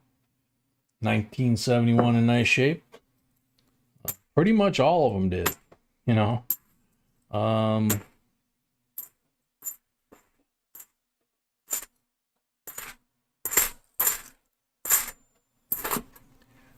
So, Holly Armstrong, welcome. Scott Cheesebrew, welcome. Josu David Chavadia Marin, welcome.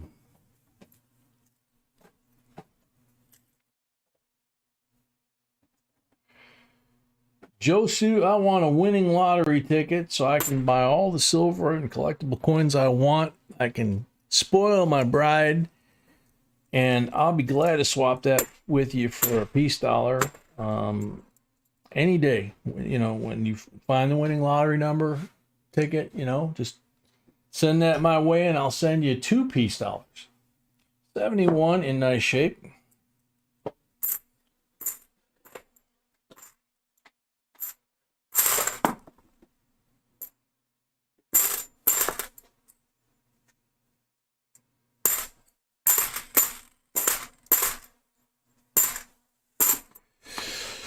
Okie dokie, Kenneth.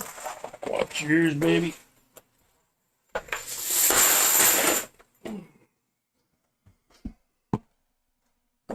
So Kenneth has 3 pulls. Good luck. All right, Harper, take care. Hopefully you enjoyed what you saw and you come back, become a regular. Love to have you. Blank on the first pull.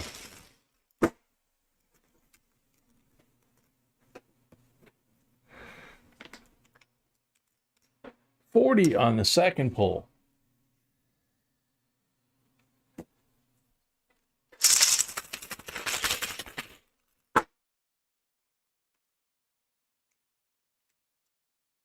Blank on number 3. 2 40s and 2 71s in nice shape. So a couple of coins that could be errors and a couple of coins that are really nice silver. So thank you very much. And Kurt Pierce has, what is that, 15 rolls? So, there they are. So there's the extra 5 rolls to get him to 15. So we put those on the tray. Go ahead and stick them over here. And then the 10 from here.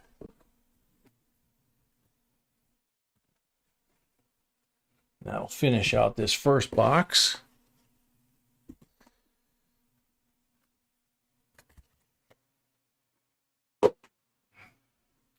So let's see what we got.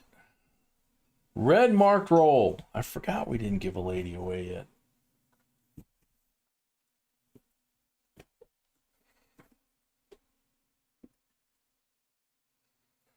Just the red marked roll. Not that that's just.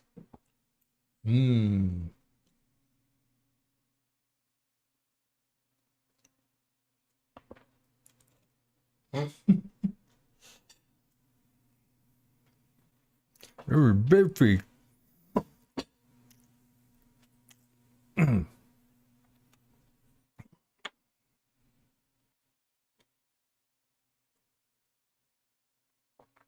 $19.43.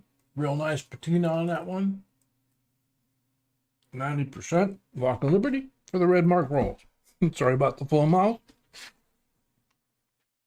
V shows some of that good homemade stuff in my face.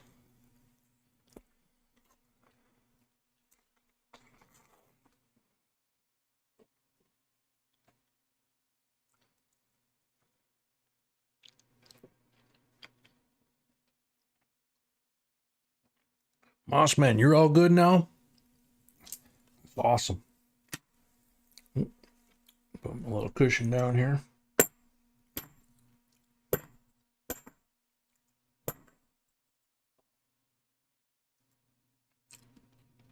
Nice 71.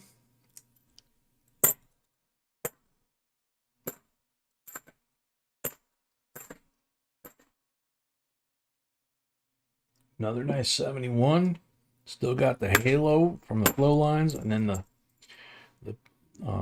luster from the mint. There's another 71, same way.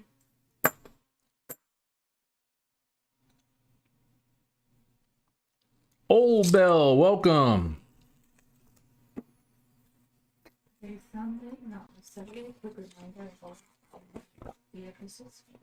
Yeah. So B just reminded me today is Saturday, our last live stream for the week. So if you got anything coming from us from Wednesday night, last night, or tonight, please remember to send us your mailing info. Include your screen avatar if it's different from your name. Give us your name, address, suite number, apartment number, whatever it might be, zip code. You'd be surprised how many people forget to put the zip code, or they put everything except for the number on the street, and we can't mail those. Post office won't take them. So, so close. I'm going to give you that one. I would normally not keep that. It's got some of those little micro scratches, but I'm going to let you make the decision whether or not that's worth keeping. I mean, ultimately, I guess if you don't keep bicentennials and put them aside, take them out of circulation, then it's not going to matter anyway. So those are yours. Those are, when we put coins over there, they belong to the roll holder, and whatever they want to do with them, it's totally up to them. What's up, Jen? Sorry, I'm looking the other way here. I'm assuming that you're trying to get my attention.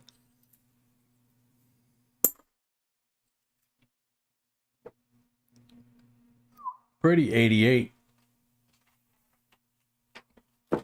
33-year-old coin.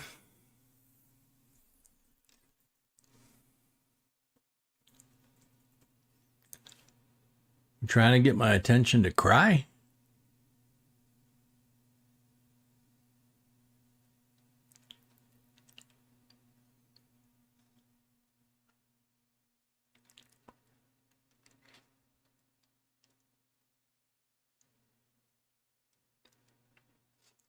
So if I'm reading that right, I went back and looked at the old messages, Jen.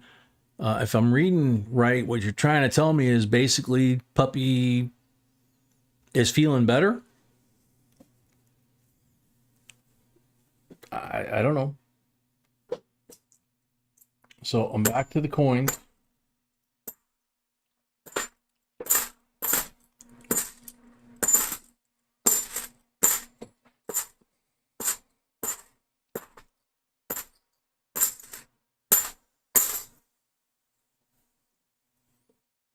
No, I said I was really worried real bad, but I did PT on her legs and adjusted her spinal cord and acupressure. So she got up and with help went outside and did 4 days worth of business. Ah, okay. So she was just over full. Plugged up. So good job. She probably feels much lighter. Nice 85. Dan Earl, welcome.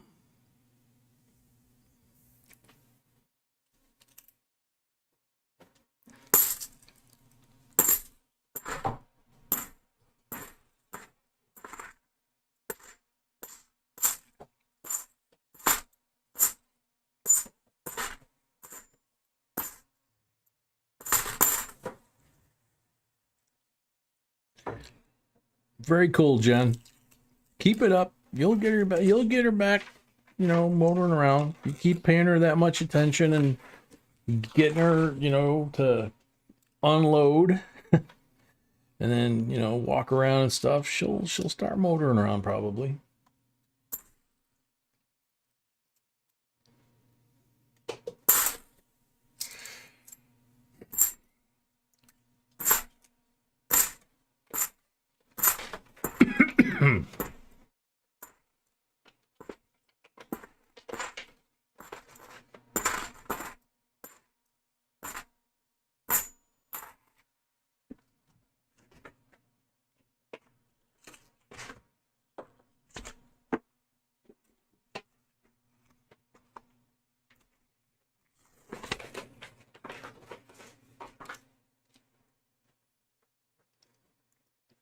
Brian, no way of knowing if we go paperless, whether people will continue to collect, but I would think they would because we're collecting stuff that doesn't exist anymore either.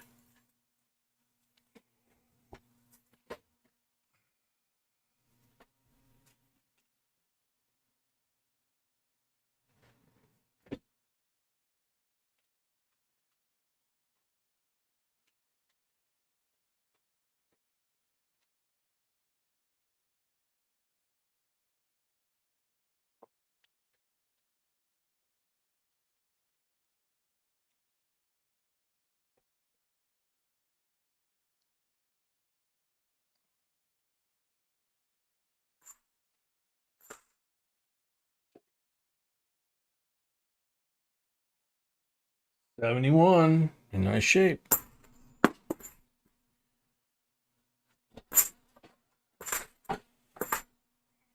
Close your eyes and think of me, and soon I will be there to brighten up even your darkest hour. You just call out my name, and wherever I am, I'll come running to see you again.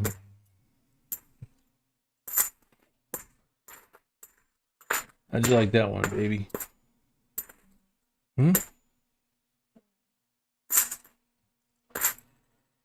I'm having trouble hearing tonight.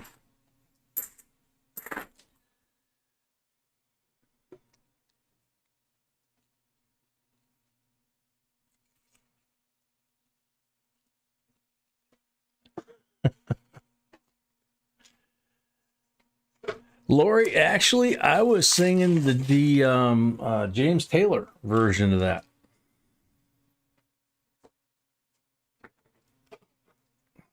In my head, anyway. There's quite a few people that have re-recorded that thing over the decades, but my first album when I was a kid came to me by accident in the mail from the Columbia Record Company. They didn't realize it wasn't 18. And it was James Taylor, Mudslide Slim, and a Blue Horizon.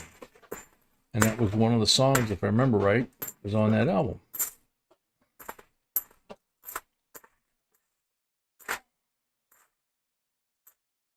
And I think his ex, Carly Simon, might have recorded that as well. There were several songs that both of them recorded.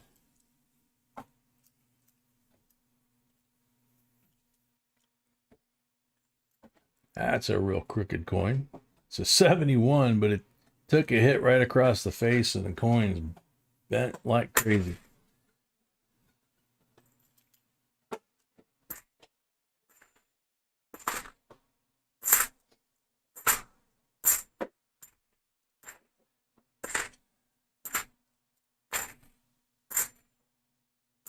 Whoa. Yep, there it is. Ah, crimper. Crimper. Here you go.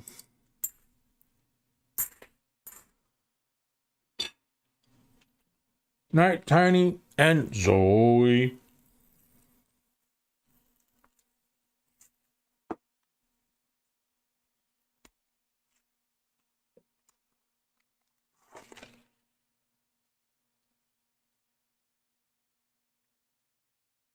Sandra White, welcome.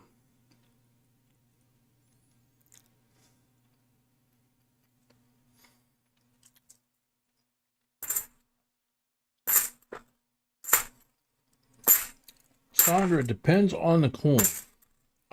You could probably look up the coin that you have in our video list in the search box.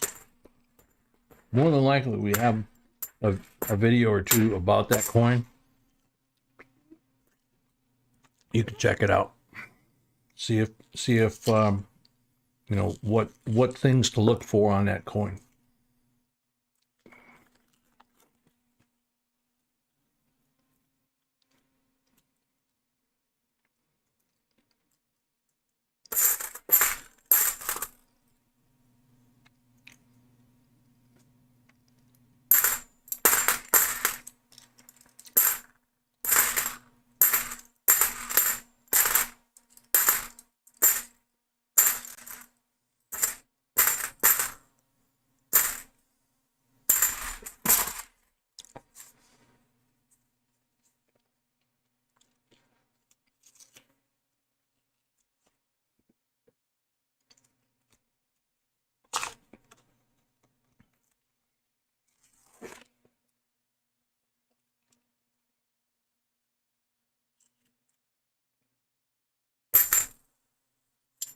Whoops.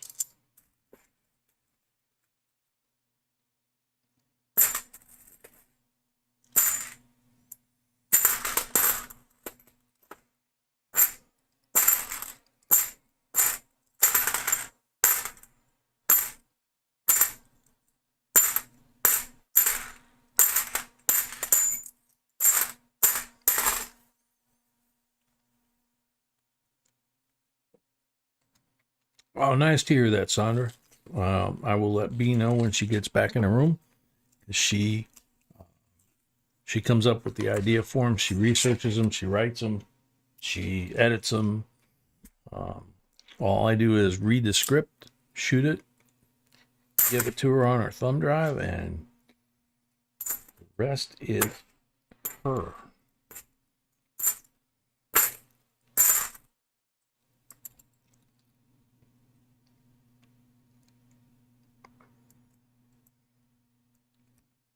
That looks like a fairly nice bicentennial there.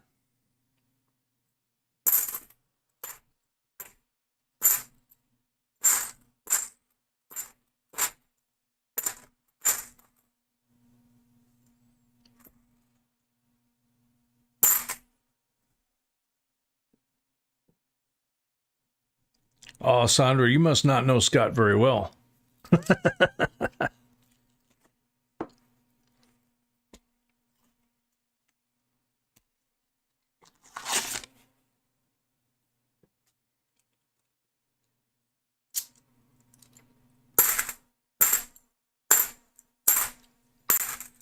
Sorry, Scotty.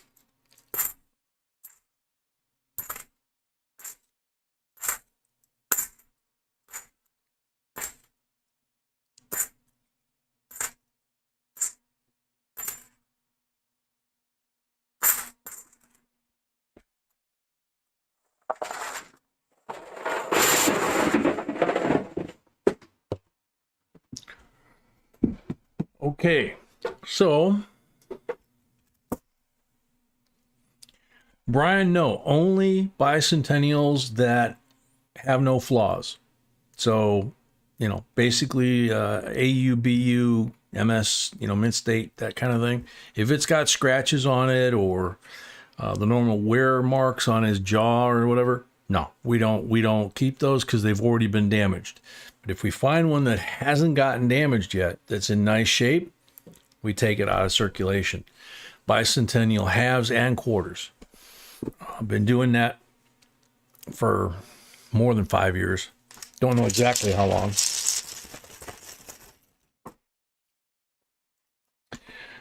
Jen B is still working on that. I know we just shot one the other day again. I don't know how close she is to having 5. She'll let us know. Blank on the first pull. Huh? Oh, you need one more? Okay.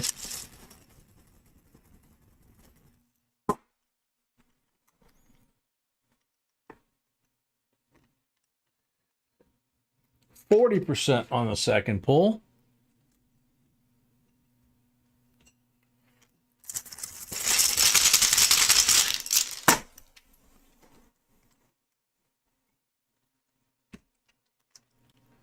%40 on the third pull.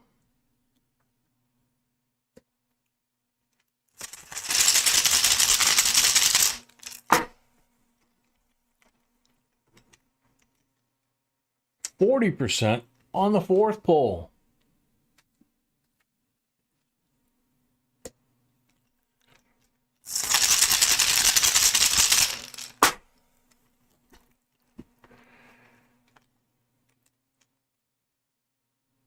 Blank on number 5.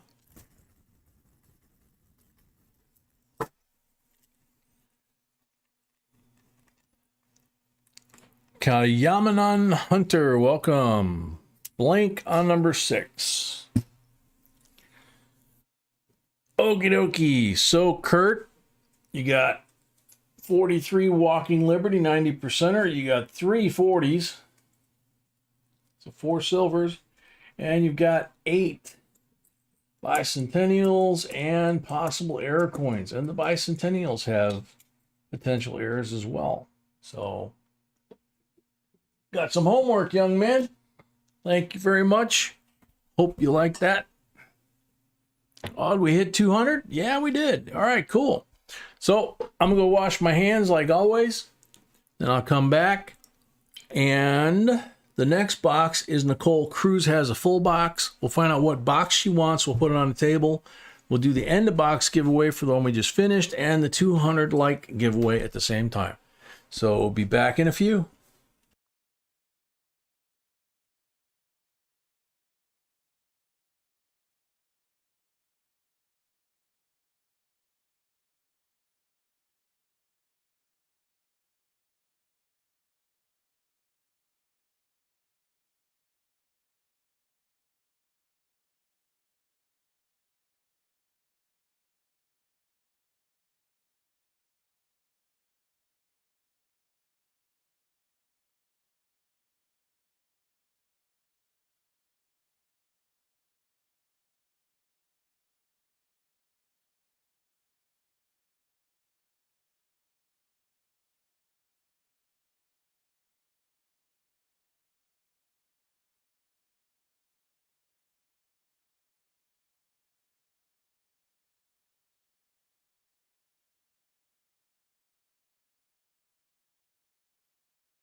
right. I have lag, as I've said. B does not, because she's actually on the screen. She's got the big screen connected to the camera and the microphone, so she's spot on time wise, because they're basically the monitor, you know. But I have lag, so I'm still seeing the commercial, the different items from the website, and there we come back to live action. That's the giveaway for the end of the box. We also,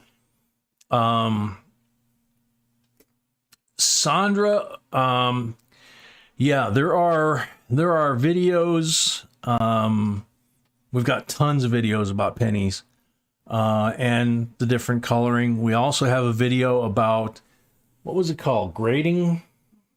That's in coin collecting for beginners. Yeah, it's in the playlist called Coin Collecting for Beginners, and it literally takes you from newbie to, you know, intermediate level collector. The title of it. And the title Video is Coin Grades, Finishes, Colors. The title of that particular video in the middle of that playlist is Coin Grades, Finishes, Colors. and Colors. So that'll show you the difference of the coins, and not just pennies, but you know,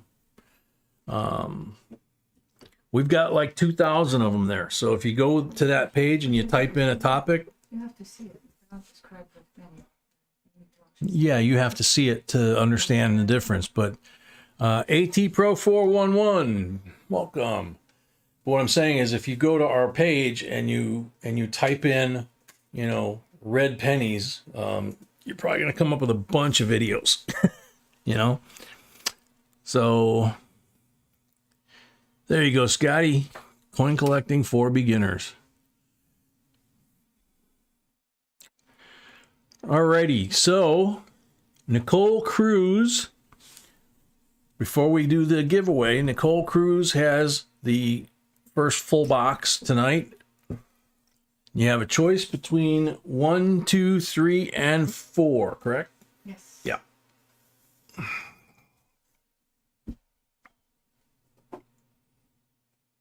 Linda, you've got a lot of lag. We're at 207 on the count right now.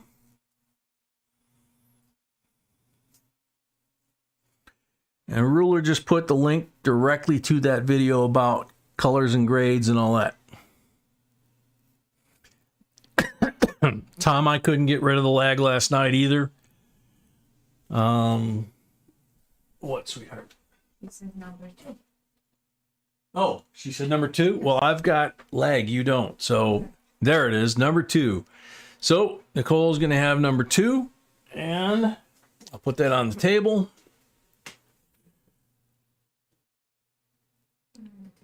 Steve Thomas is saying, Jay, it looks like you missed some polls. Guys, you got to refresh, man. Oh. Alrighty, box number 2. Here's the giveaway for the end of the first box of 2005 50 State Quarter Mint Proof Set.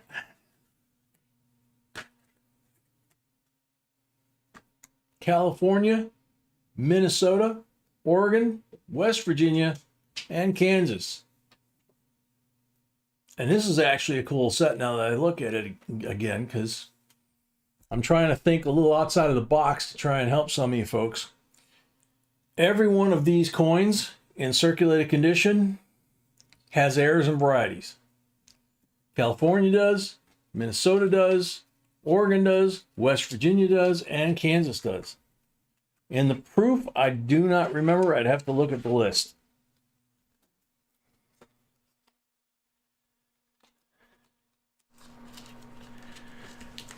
But good luck to everybody. You're going to have 30 seconds on the timer. Triple Tech, welcome. Everybody's got to refresh because you got to get rid of that lag. Some of you have got some really, really horrendous lag from what I can tell.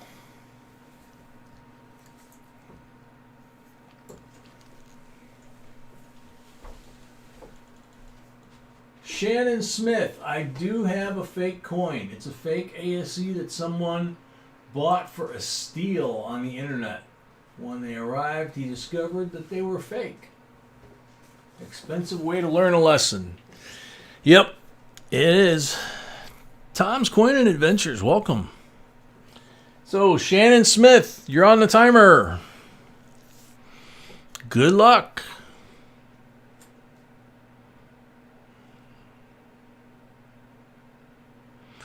Dan Thiemann, welcome.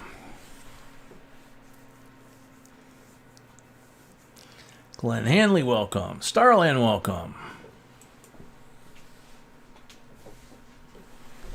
Next.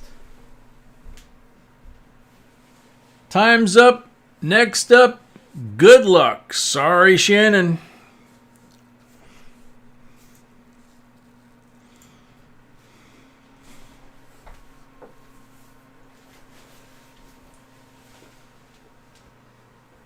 Greg Welch.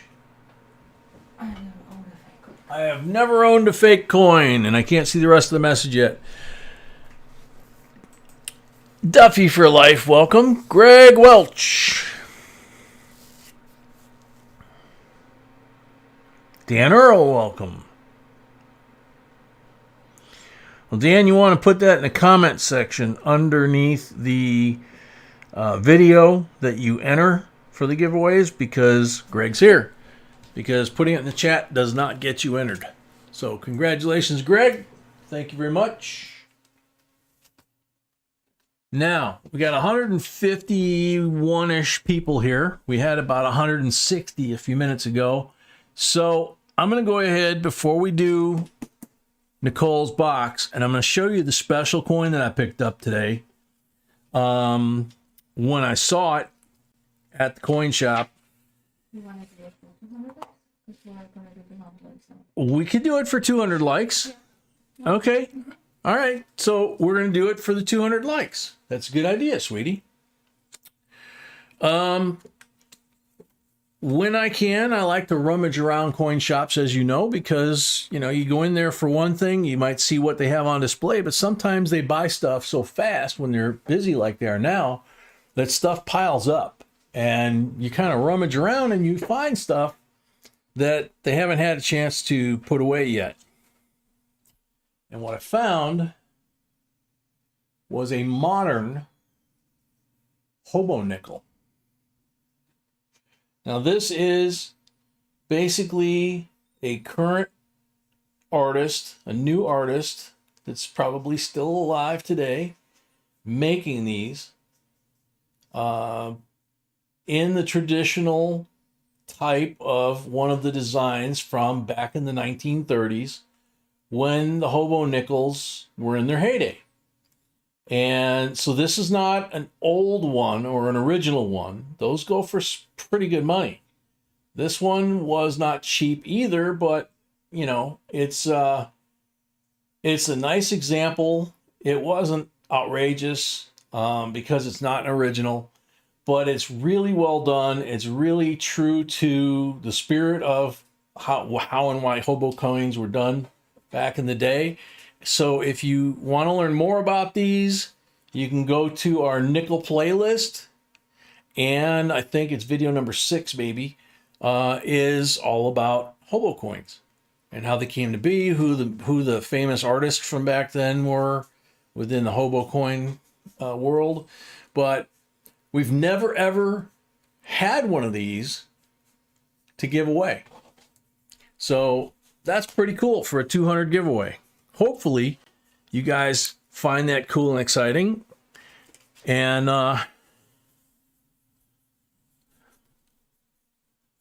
so now,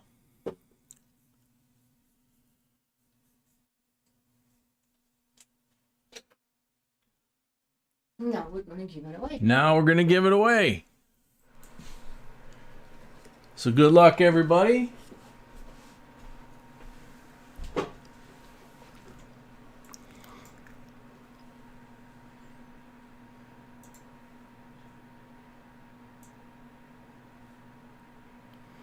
Crypto Dread. Yes, I got a fake Eagles before Can't see that last word from here. So, Crypto Dread, you're on the timer.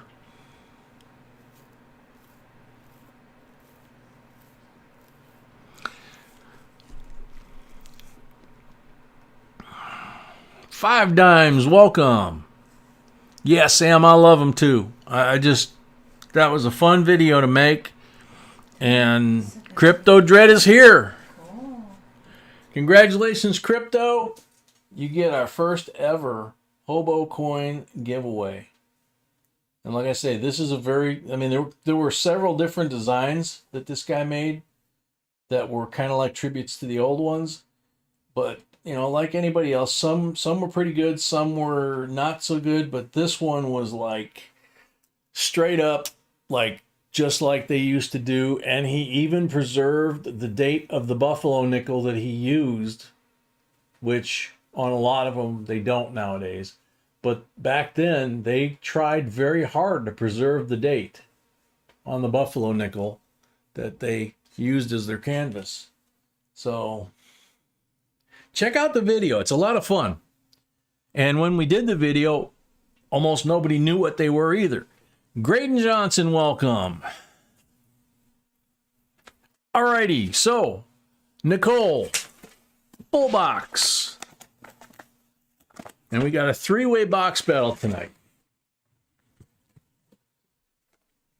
So the coins that we cannot hide in the box because it's sealed by the Armored Car Company. 67 BU 40%er. 69 BU 40%er. 68 BU 40%er. Might as well turn it this way. 63 BU 90%er. That same roll. Nice line detail on the bottom of the bell. And a 43 AU, possibly BU, Walking Liberty, and she's starting to tone around the rim. Gorgeous feather detail on the back. A little bit of gold toning on the reverse side. That's a pretty one. Texas Joe, yeah, some of the Hobo nickels go for serious money. There was one there that he had that was legit, you know, from back in the day. And he had several, but there was one that just absolutely blew me away with the detail that this guy had put into this nickel. I mean, it was unreal how much detail he put in with simple hand tools, and it was beautiful.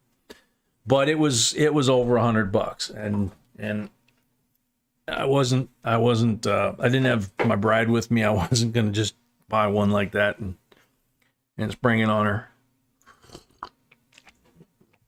So, alrighty.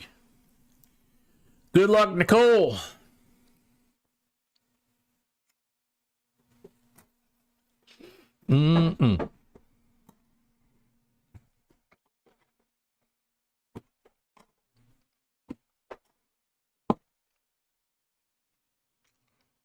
Jamie, welcome back.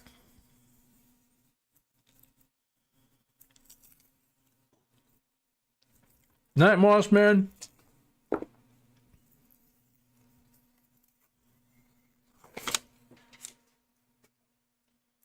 Fake one on the end here. 83 that somebody did something to it, but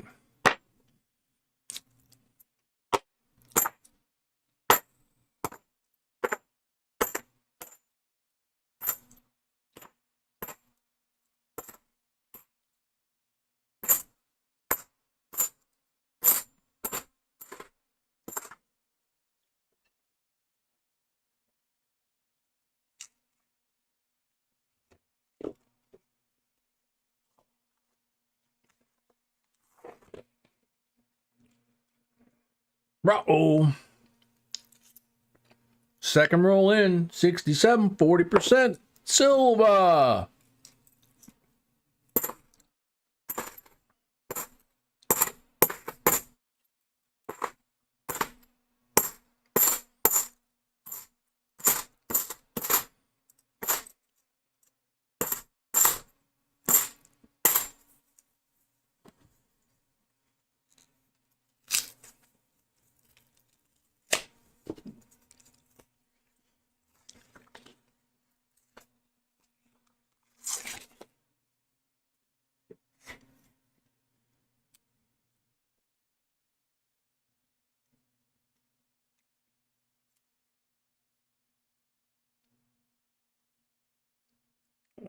73 in pretty nice shape, except he's got a couple here on his neck, and then he's got one that runs right along his jawline. Pretty deep gouge there.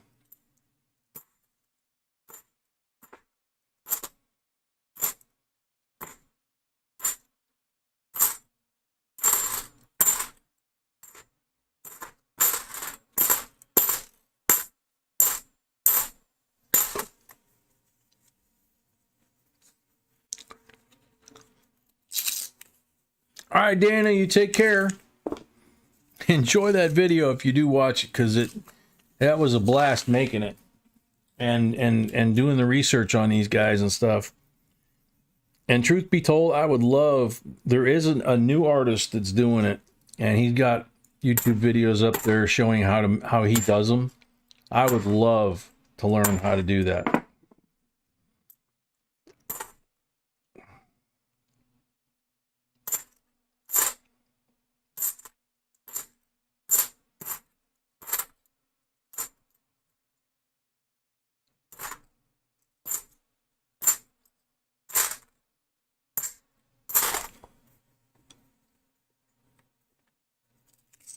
Shelly Corp, welcome.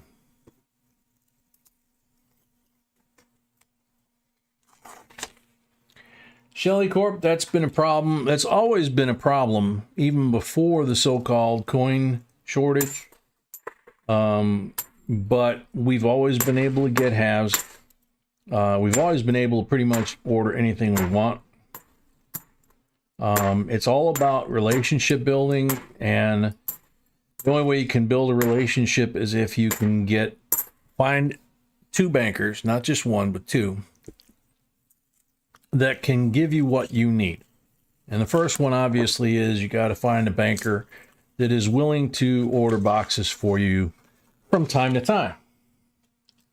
And if your current banker won't do it, if there's another branch nearby, try the other branch first. For a while, we had a problem with the branch that we actually take these back to now. And so we actually went to another branch of theirs about 5 minutes down the street, not very far at all. This was back about 10 years ago, before we moved to South Carolina. And I was buying, 5-10 bags of pennies from their counting machine at a time, plus $50, boxes of quarters, dimes, nickels, whatever I wanted. Where the branch 5 minutes from here, the one closest to the house, wouldn't order us a single box. But they would take our coin and count it. So they became what's known as the dump bank. So we've been dumping our coin there before we moved to South Carolina and since we moved back. And we have another bank now that we purchased these boxes from. And we have never been told by this bank, when we've ordered something, no matter 20 boxes of $50 every week, 4 or 5 boxes of quarters when we're trying to search those really hard.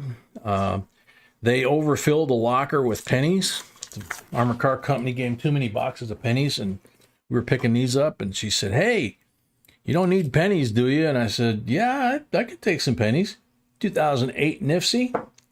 She opened up this locker, and it was literally chock full from the floor to the ceiling. That's an 85 with a crimper kiss, so that's nothing. And I bought, I think, 10 that day. Boxes of brand new pennies. Not brand new, but I mean sealed box of pennies. They're under the table still. Another time I bought 4 boxes. And then the dump bank started selling us bags of change. So we got a couple bags of quarters. There's a couple bags under the table of pennies that I haven't got to yet. There's nickel boxes down there. There's dime boxes down there. And I just haven't had the time to go through them. But I mean, every time I go in there, like today when I dumped all the coins from this past week, they were like, "Hey, you want any other coins while you're here at the dump bank?" They're the ones that gave me the one time I went in 75 Ikes that the teller set aside for me. Now the trick to that is, at one point, the manager at the dump bank started to say something about management wanting to charge us $5 a box to count them. 72 in nice shape. So we went to the local bakery that has all kinds of really yummy treats. And we got a fresh box of Polish donuts called punchkis. And some of them are fruit filled, some of them are cream filled, some of them have powdered sugar on them, some of them are plain. And we bought a dozen of them and they were still warm. And we turned around, drove right back to the bank. And this is when everything was locked down, right? So we tapped on the window and they let us in and we handed them this box of yummies. Because you cannot give them a tip. You can't give them a cash gift. You can't give them anything more than like $5 in value, if that. But they will never, not in any bank I've ever been in my life, and I'm in my 60s, they will never turn down food. They had a sign on the door through the whole shutdown that the lobby was closed and you had to call to make an appointment unless you were delivering food. So that's basically the long and the short of it. Is if you find a bank that's willing to do, to order the coins for you, and if the first bank says no, and you have an account with them, you turn them into your dump bank, especially if they have a counting machine and they're not going to charge you. Then they find out what it's like to get a volume of pennies. Then all of a sudden, after a while, they might even do like ours has done and say, hey, would you like to order coins from us? We like it the way it is because these boxes have been producing like crazy, especially lately, but they've been producing pretty consistently for the last couple of years since we moved back. So no reason to change. And we tried, I want to say 5 or 6 different banks and branches within a 5 or 10 minute drive of our house. At one point we would do a live stream. We'd have boxes from 3 different banks, but we've been doing just this bank for quite a while. And we're on our second big streak in a row of silver. So again, and we found a lot of really cool coins, not just silver. So again, it's, we're pretty happy with what we got.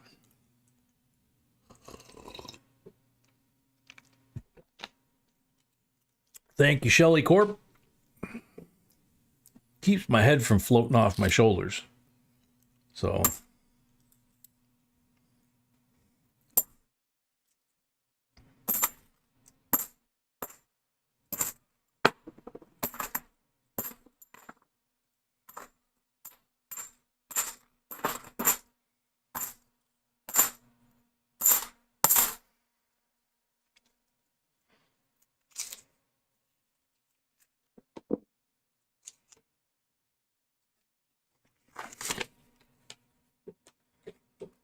Sandra, absolutely.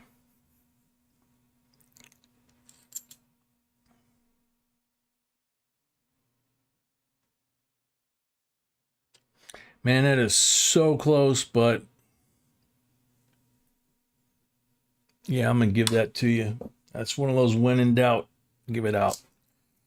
You can make the call whether you think that's good enough to keep or not.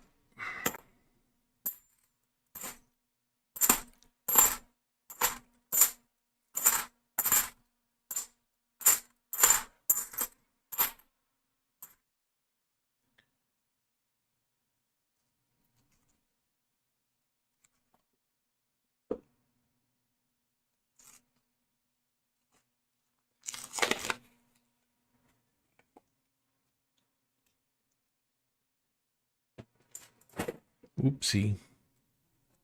Got to put a fresh bin. Really heavy to pick up.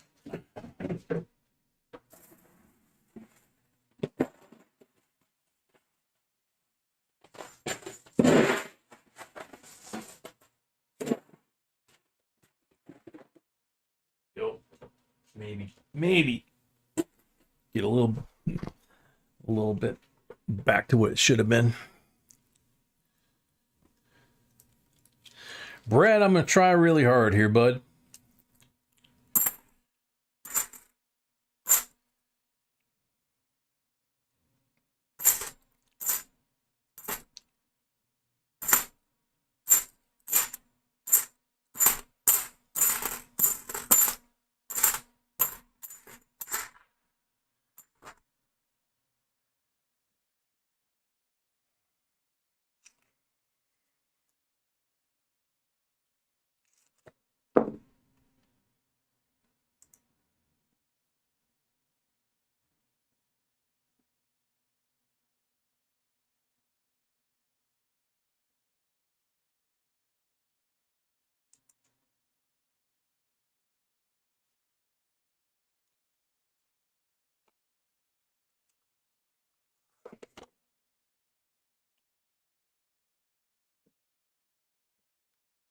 Sorry to hear that, Nicole. Yeah, this bank, the dump bank, is the one that was giving us the updates or the intel during the so-called coin shortage of them trying to, the teller that was in charge of ordering, telling us that, you know, she tried to order coin for their commercial customers, and they were refused by the Armored Car Company and told that the Fed, Glenn Hanley, $2. HAJ and B, thanks for all the great videos. Thank you, Glenn. B works really hard on those. She would appreciate that. But she said that the Fed was refusing to fill her order at all. At one point, they wouldn't take more than 10 bags of coins. So us bringing in 18 boxes at a time was a bit of a problem. So we had to stagger it, you know, twice a week kind of thing. But the 1 week she got 1 box of quarters for the entire branch for all of their commercial customers, and they're in a commercial district, and they got a lot of commercial customers. So they tried to keep them to 1 roll per customer, and even at that, you know, there's only 50 rolls in the box, so they ran out really fast. And I found out about it because I, you know, came in to do my thing and was talking to her, and she told me that, you know, their order got canceled and they were in this jam. And I knew I had 2 or 3 quarter boxes under the table at the time that I hadn't got to yet. 71 in nice shape. So I ran home, and I've told this story before. Old timers will have heard this, but the new people haven't. Ran home, grabbed a quarter box, opened it up, took a quick look to see if it was new issue, which is what I wanted, or circulated, which I could have searched and looked for silver, or, you know, some other stuff like that. But I decided that in that situation, it was probably worth more to me to bring it to the bank because they needed it. And so I brought it to the bank and knocked on the door, and they let me in, and I was holding it on my shoulder. And she said, "What do you got there?" And I said, "It's a box of quarters." I said, you said they have to be in the original wrapper like that, right? Not open bag." She goes, "Yeah." I said, "Well, I got an extra box. I'd be glad to sell it to you for face value. You think that would help you?" She's like, "Oh, God, yeah." To this day, they remember that I sold them a box of quarters when they couldn't get them from the Fed. So anything they find, that's the same teller that found me the Ikes. Anytime we go in, that's the same teller that I hurt her feelings because I didn't take some crummy Kennedy halves off of her. And she said something to B about it, you know. Nice 71. So I went back in and asked her for some stuff. And then the last time she had some goodies for me, because now I come in and I go, you got any goodies for me? And the last time I went in there, she had 5 $50, and she handed them to me just like the one that I upset her. She handed them to me, and 2 of them were silver. I could tell just looking at the edge. And I was like, "Yeah, I'll take them all." So I paid $2.50 face, and stuffed them in my pocket. And I was a happy boy. She was grinning from ear to ear. She just was all proud of herself, you know. So what the heck?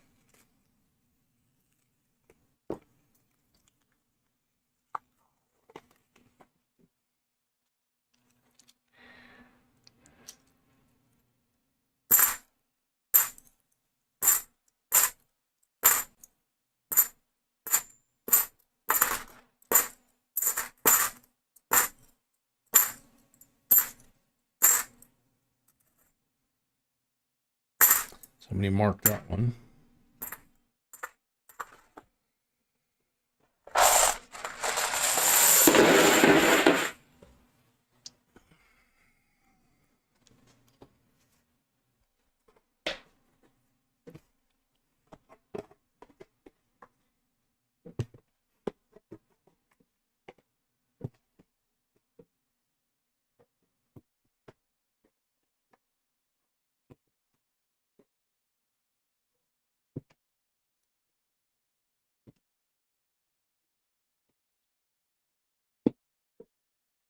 Yes, Sandy, the local laundromat, there's certain things that we'll take there, like the dog's bed, you know, when we need to wash it, because we don't want to run it through our brand new washer and dryer, washer and dryer, and ruin him with all of his little hairs, you know, because he's got very short, straight hair, and you know it can clog it up really bad. And it's not a commercial washer; it's not really made to handle, you know, a large dog's bed. So we take it to the local laundromat, and he has like a sack full of quarters, and he feeds the machines, and he takes the change out of the machines, and he's got the change maker and all that. But he is basically the change maker when you go in there. So that's what a lot of the local laundromats around here did, was they just recycled their own coin. Walmart was doing that in South Carolina 3 or 4 years ago. Got tired of paying fees to bring them coin, and then paying fees to take the coin back. It's like, wait a minute. So when they started increasing the amount of self-check aisles that they had, they just started taking the coin out of there and putting them in the office, and then doling them out from window to window at that point. Majestic Serpents. Is there any value to any of the new smaller dollar coins? Anything to look for? Absolutely. We've got a video. We got 3 videos on the last full box of those that we went through down south, and you'll see we had a table full of finds, literally. Always Unique by Jen, $1 on Super Chat. Thank you very much.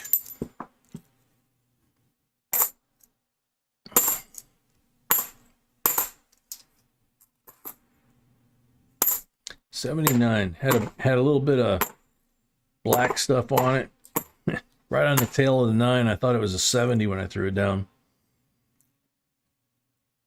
72.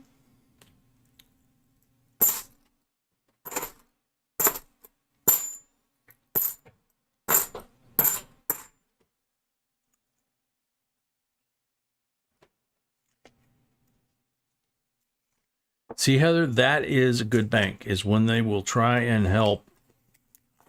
That's a good bank. That's the bank you want to hang on to. And hopefully the stuff they're bringing, the boxes that they're ordering, are not garbage. We did have that situation down south with one bank. They were very helpful. They were very sweet, but we never found a thing in any of their boxes. But we took all their boxes, we went through them, and then, we dumped them in the plastic bags that our dump bank had started giving us, and dumped them back at the dump bank. But we never told the pickup bank. I mean, we don't ever tell the pickup banks what we're doing with the coin anyway. And when they ask, sometimes they'll say, "You own a laundromat?" Yep. Something like that. Where do you get all these coins? Oh, we just accumulate them. Yeah, like 18, 20 boxes a week. We never tell them the truth. 94. Not when it comes to that. Last thing you want to do is tell them that you're taking the coin from their bank and making, coin videos about what you find in the boxes. Number one, most of them don't know to look in the coin. Number two, if you tell them that you're doing this, I have heard of banks citing corporate policy that they can't sell them to you if you're going to use them on YouTube or social media because they don't want to get bad advertisement out of that. However, in the world they think they're going to get bad advertisement, I'm not sure. But needless to say, it's basically none of their business. So get what you need, get a move on, get out of there. When I loaded these this morning, the longest delay I had was handing the young man the cash that I had just gotten for cashing in the coins at the dump bank. And I handed him the cash for these boxes. He ran it through the automatic counting machine because nowadays they can't count without that. It's evidenced by the fact that the last amount that I had to give him was $35, a 20, a 10, and a 5. And he ran that through the counting machine. So it's like, okay. But that entire transaction and then him rolling the cart, the flat cart with all of our boxes already on it out the door to where my car was parked, took all of about maybe 5-10 minutes at the most from start to finish. Obviously it takes longer at the dump bank because they got to run them all through the machine, and every time the bag fills up, which in our case is however many bins we bring, so 18, 20, they got to change the bag every time because the bags only hold one box. 1972. Now, different denominations on coin counters and different banks. The penny bags under the table, the bank that we got them from, our dump bank, I expected there to be 4 per bag. That's what I'm used to with pennies. It's 4 boxes of pennies, $100 face, in one plastic bag from the coin machine. From this bank, it's actually only $50 face, 2 boxes. I only bought 2 bags. 71. I'd have bought more if I'd have realized that it was half the quantity. So it's different from region to region, bank to bank. Some places it's a box of coin might be $500. Some places a box of coin might be $250 or whatever. So the concepts all work the same. It's just whatever your local community, however they're used to getting the money. Very cool, Emil. Yes, my love.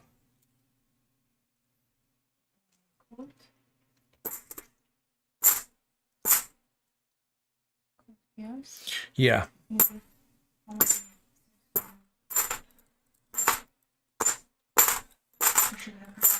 Okay. So I owe Kurt 3 pulls. Alrighty. So let me do 3 pulls real quick for Kurt.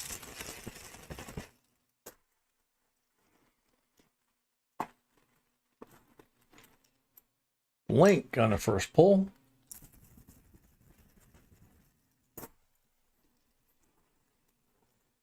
$40 on the second pull.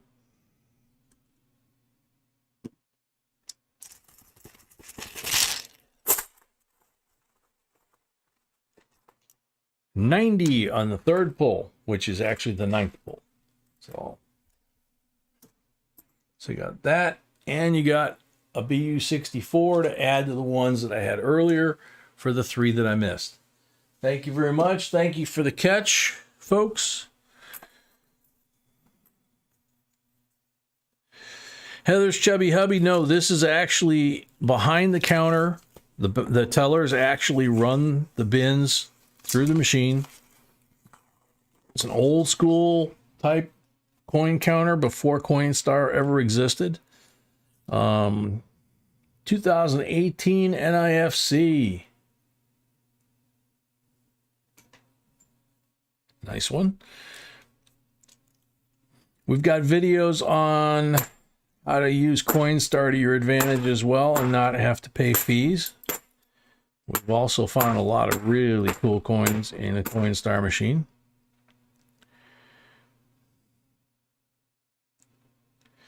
Now, he's got a few cuts in there.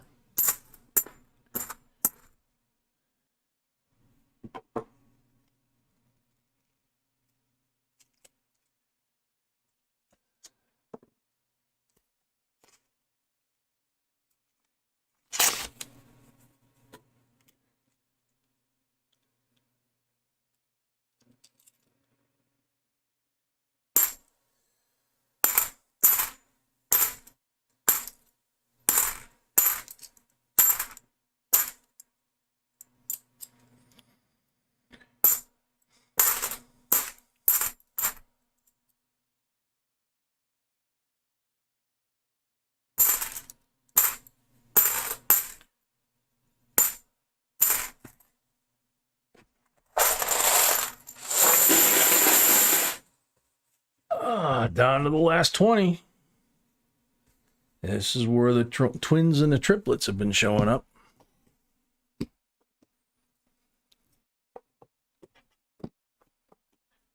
Last night it was on like the second or third from the last roll in the last two boxes. That we had like 2 or 3 in one roll. So you never know till the last roll.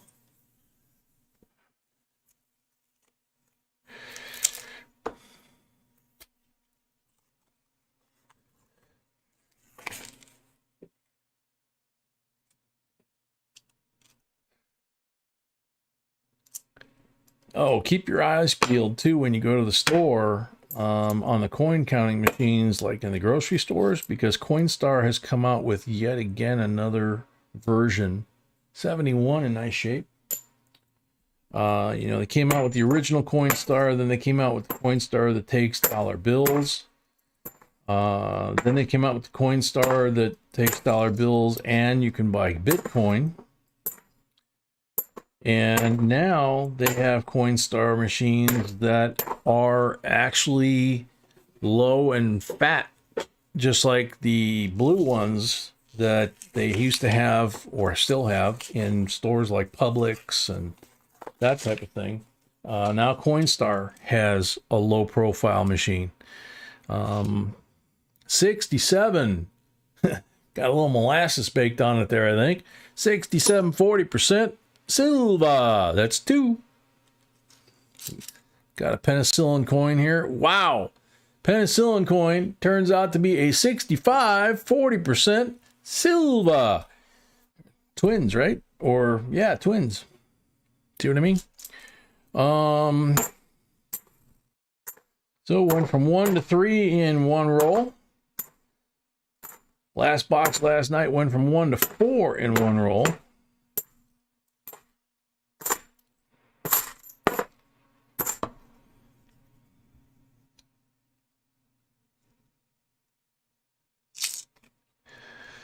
Oh, yeah, ruler. The tellers never fixed the counting machines, the ATMs, the drive-up windows, any of that stuff. I actually did that for the company that made that equipment when I first came over from the service. I worked for 2 of the 3 major bank security companies back in the late 70s, early 80s doing that.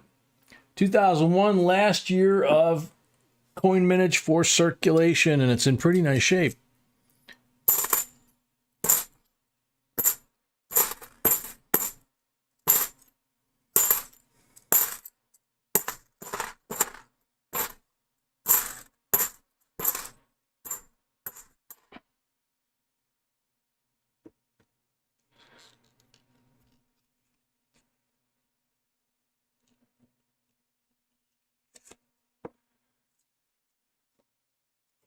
Yeah, budget coin hunter. I think I don't know if we mentioned it in live streams or in videos or what, but a couple of the coin stars in the area where we live, there's a couple of neighborhoods not too far from here.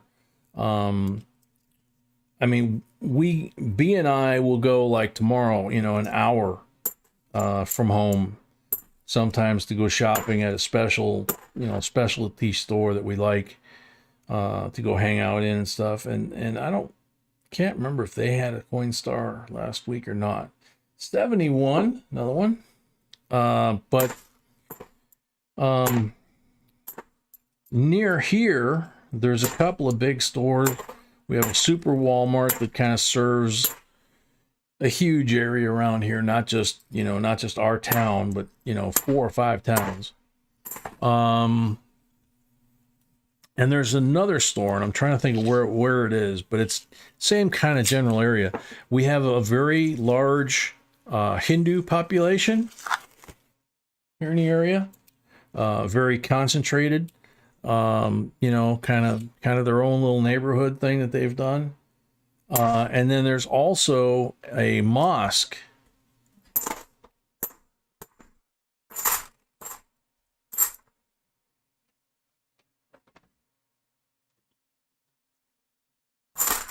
So we find a lot of foreign coins. That's kind of my point.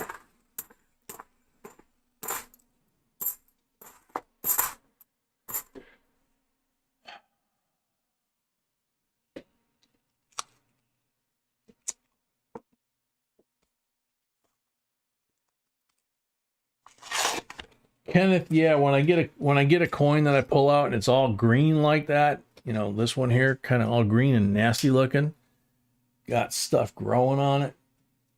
It kind of looks like it's growing penicillin, right? So that's kind of what I call them, penicillin coins, Good one, maybe. Yeah. Once in a while I come up with a good one. No. Oh no? 72 in nice shape.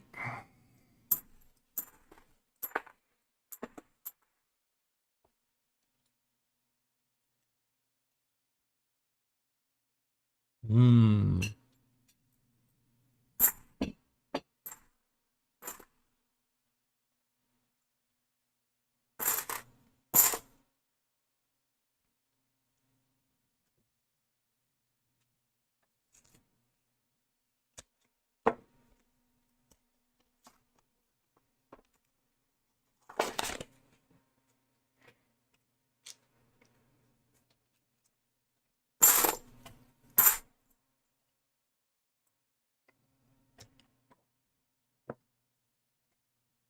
$72.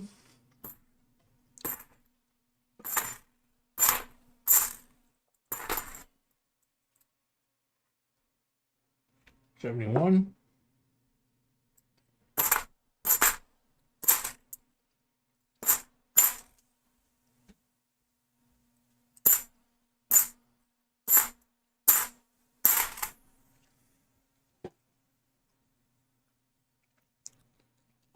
Yeah, it's a Chia Kennedy.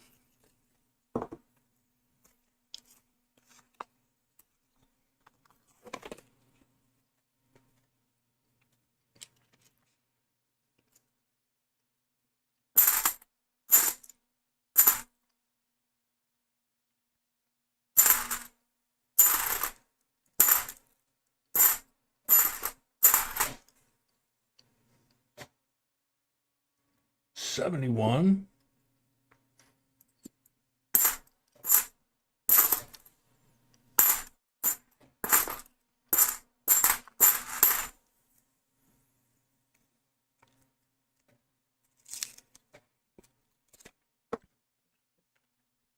Yeah, Tom, it's YouTube. It was doing it last night too. Really bad, really persistent. Didn't matter how many times you reset or anything you did, other than Zoe's trick, where you set the speed to 2 times and it'll fast forward to current time. but then the lag starts to build again. So you have to do it every couple minutes. But apparently a lot of channels last night were having trouble with that.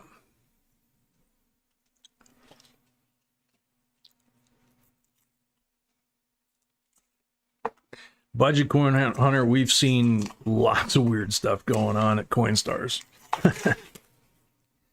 We saw a woman trying to cram the coins.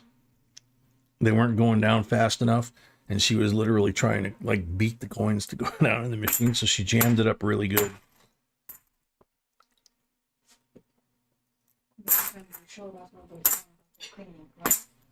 Mm-hmm. Yeah, the one time they showed us what they found after cleaning, there's a tray in there underneath that Swiss cheese dump thing that they got in there. And somebody, probably in their little change jar, you know,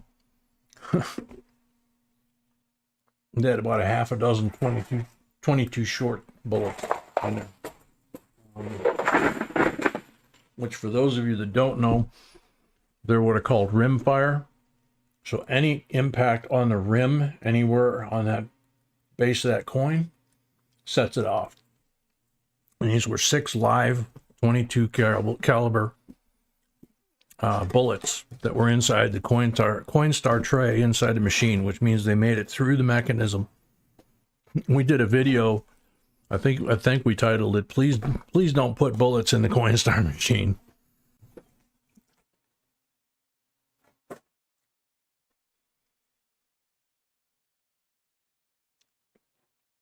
Glenn, that would be hard to say, man.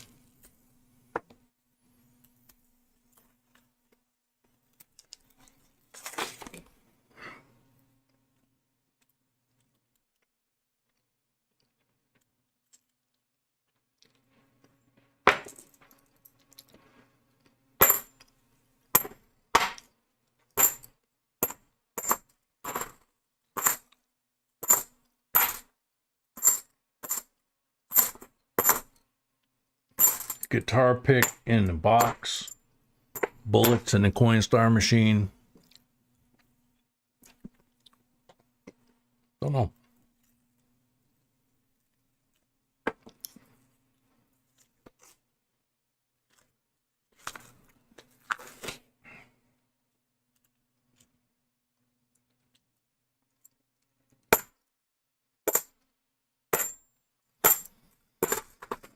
Come on, Nicole.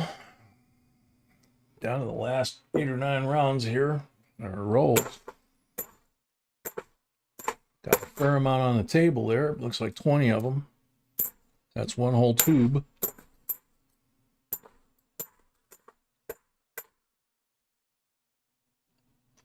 Copper Owl, welcome.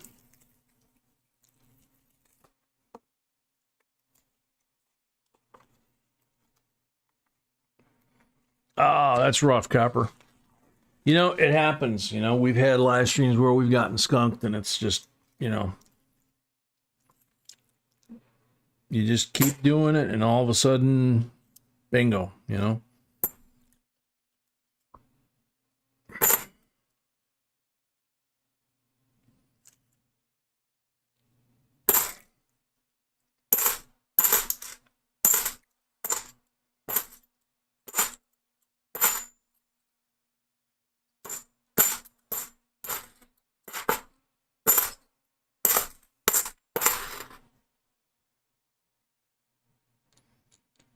Nicole Victoria Keating, welcome back.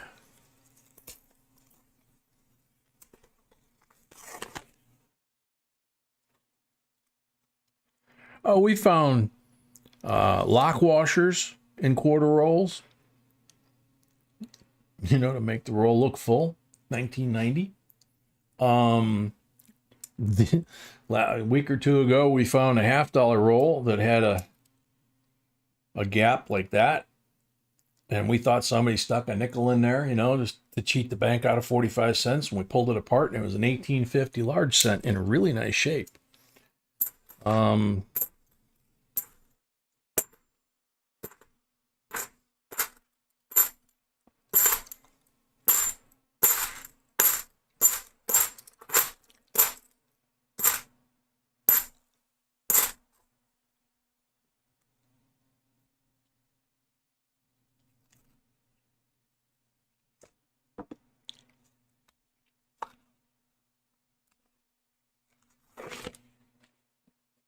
That sounds interesting, Lynn.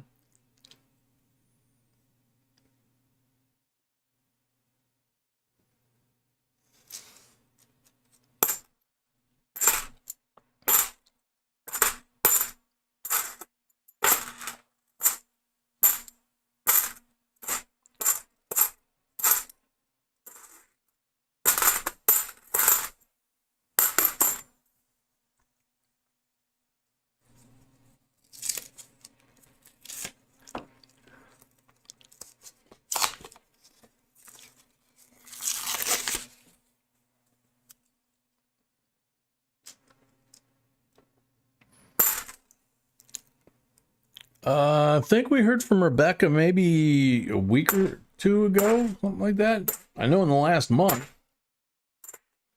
Might have been in the last 2 or 3 weeks, something like that. I don't think this week.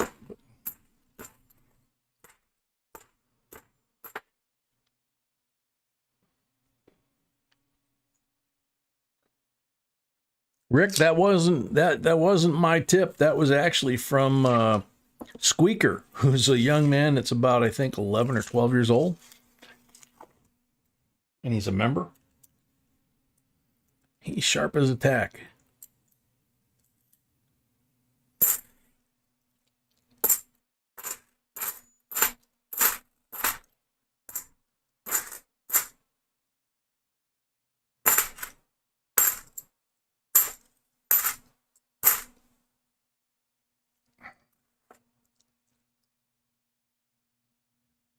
Another 71.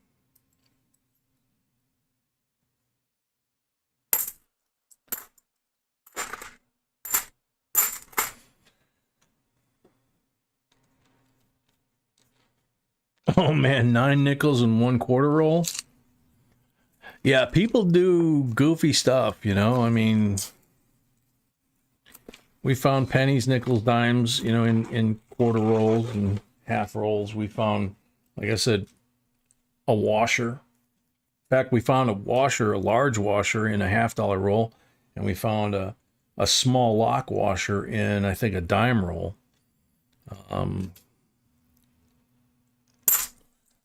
But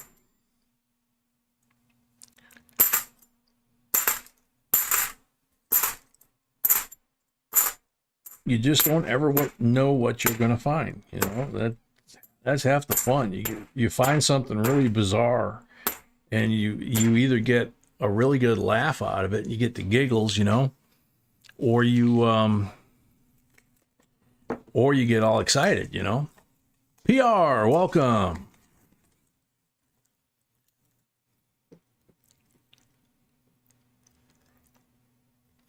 Very cool, budget.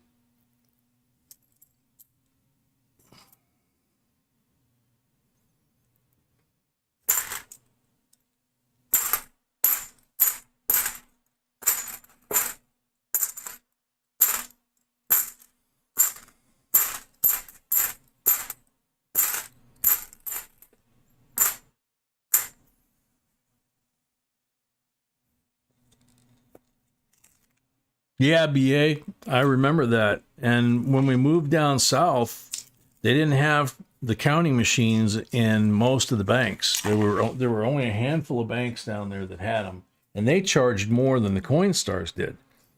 But they would take customer wrap rolls, you know, like that, you know, where it's a hand wrapped roll.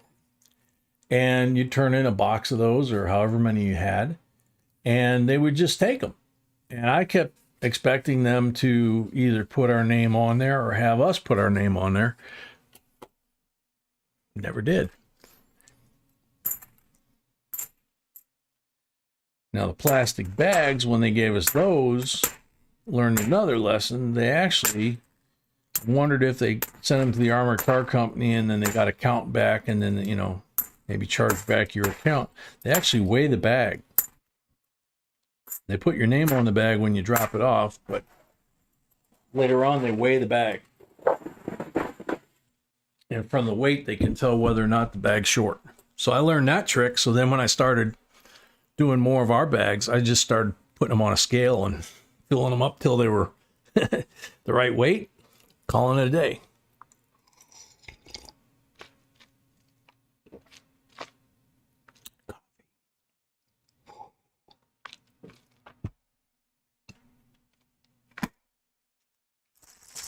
I can't believe I'm still on the first one.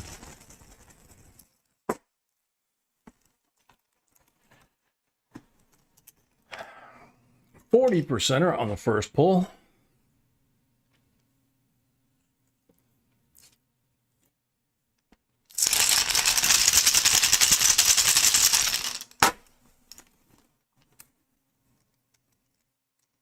Blank on the second one.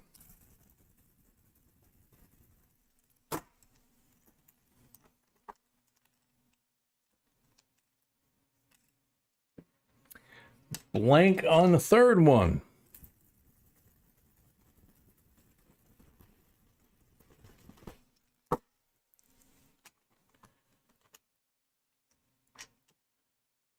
$40 on the fourth one.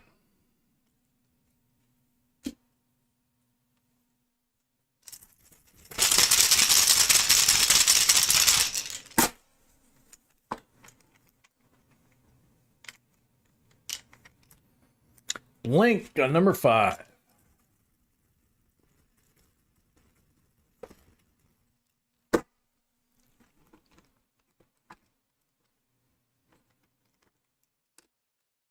Blank on number 6.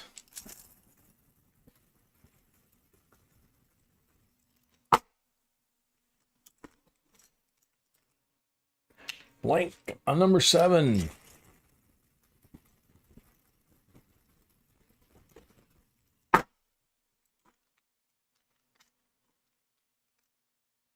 $40 on number 8.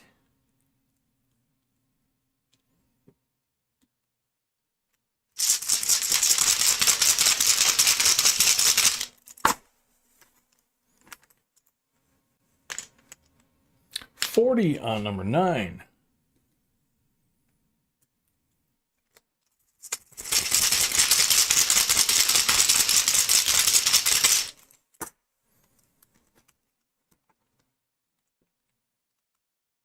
$40 on number 10.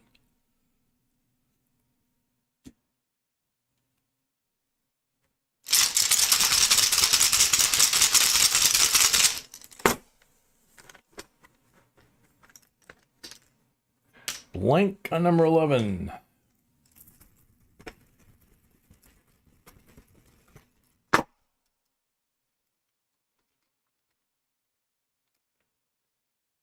Blank on number 12.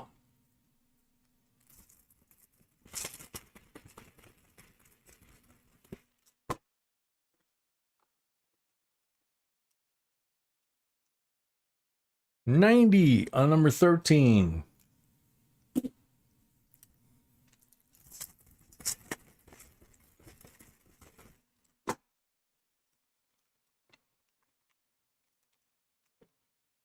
$40 on number 14.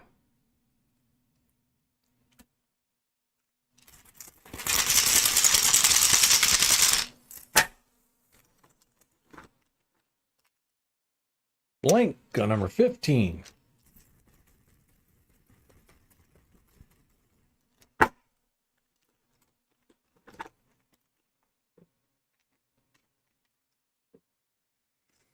Blank on number 16.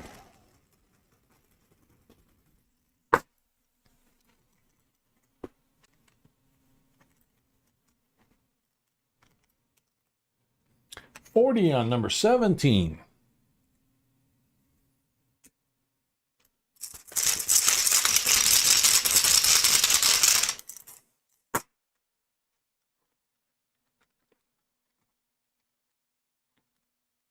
Blank on number 18.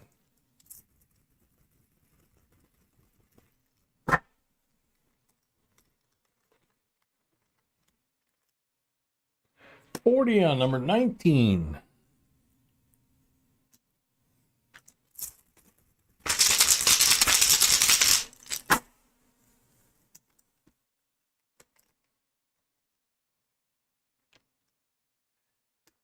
Blank on number 20.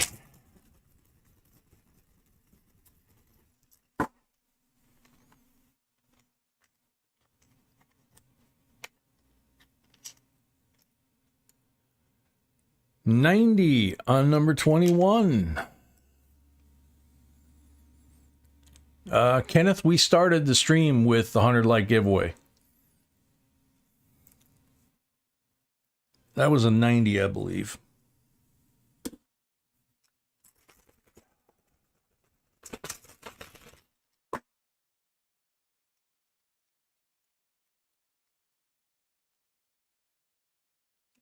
$40 on number 22.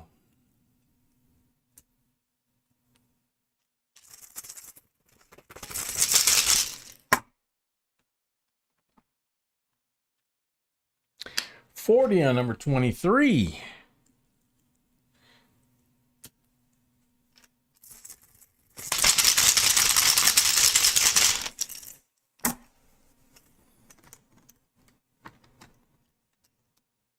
Blank on number 24.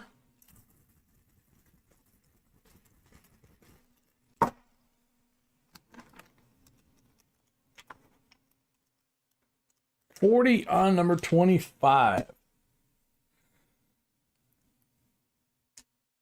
Find out shortly if the count was good on that. And Nicole, you have 1, 2, 3, or 4 for your Silver Eagle.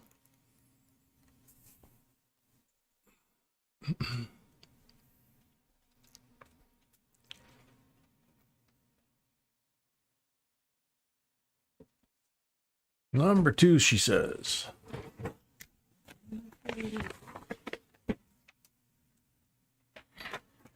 Oh, 2016 First Strike PCGS MS70 Silver Eagle 30th anniversary. Very cool. Thank you, best man.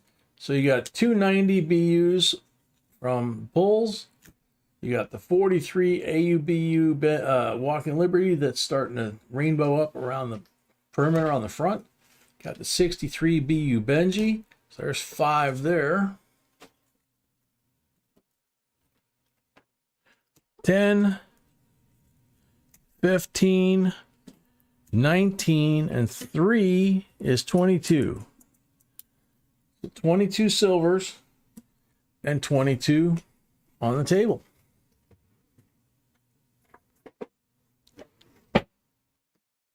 Thank you, Nicole.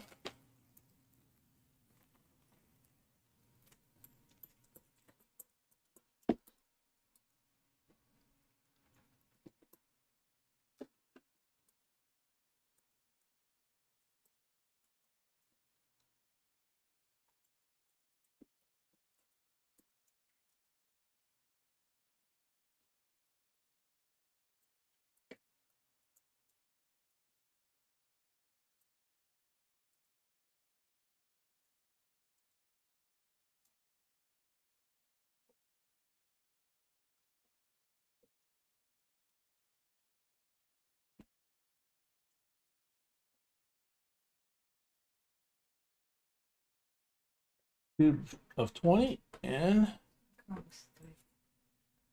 yes, and 2 extras. Thank you, Nicole.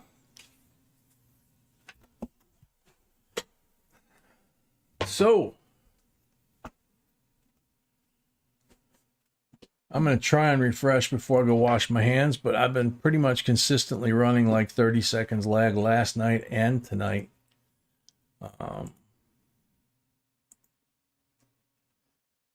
16, yeah, still at 30 seconds.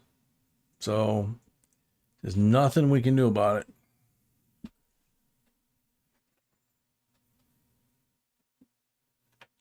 Robert A., welcome. Congrats, Nicole. Thank you very much. 69 boxes in a row. All right, gonna go wash my hands, come back, and the next box is a mixed box.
Alrighty. So, we got a couple of updates here. Want to give everybody. First one is Pawpaw. It says, pass my love to the family. Supposed to go home Monday. I can't say, No, don't. That's it. you know, peace to you, peace and love to you, too, and the puppy. So that's Pawpaw's update. And then Catherine, it's last night I was on the stream. My son hit the back of his head. Then this morning his bed collapsed and he hit his head again in the same spot. Now he's got a concussion and he had to take off from work. Please pray that he's well enough to go back tomorrow. Thank you and God bless. So we'll stop real quick, say a prayer for Pawpaw to get home on time and be done with that cancer stuff, and for Catherine's son to be done with the concussion and be able to go back to work. So quick 30-second silent moment of prayer to each in your own way.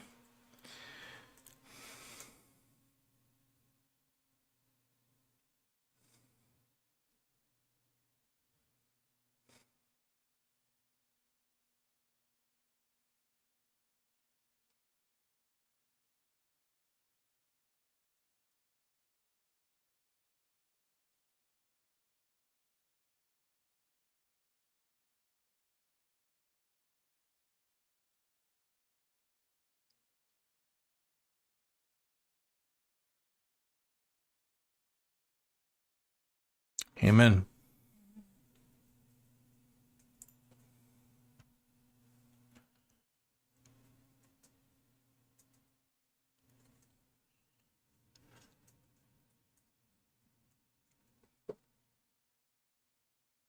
Alrighty. So we have the end of the box from Nicole Cruz's box.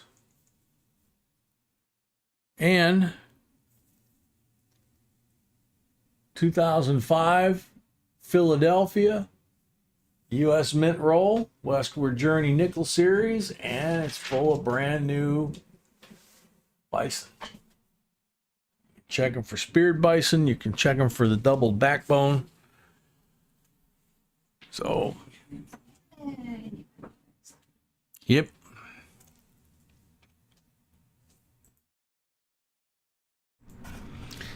So good luck, everybody.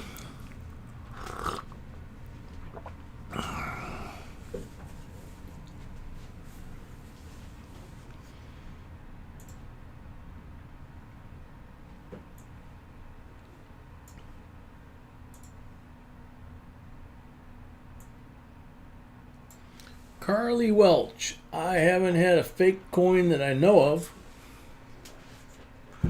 Carly Welch, are you there? Jimmy Sanchez, welcome.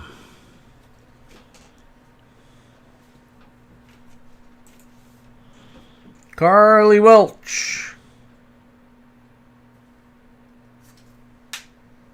You're on the timer, Carly.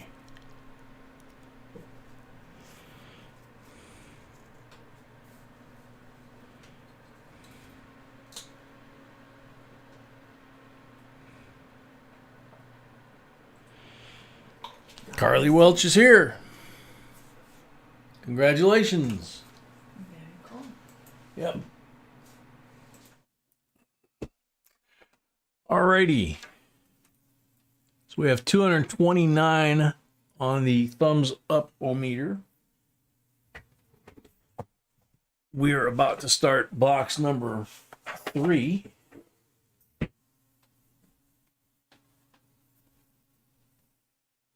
Move that over just a shade.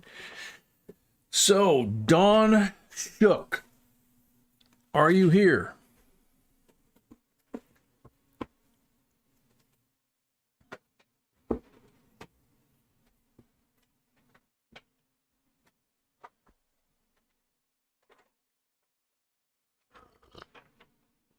Yosemites, welcome. Dawn Shook, are you here?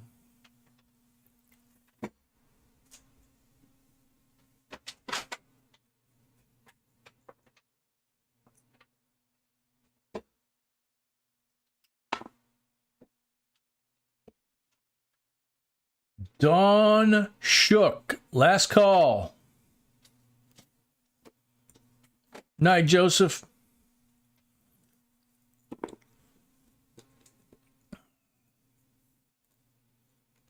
Okay, doesn't look like it, sweetie. Night, Seaweave. Box 1 and envelope 4. Okay. We will take care of that for you, Seaweave. Thank you. Number 4. Yep. Okay, next. Next person in line. Okay. Ryan Davies. Are you here? Ryan Davies.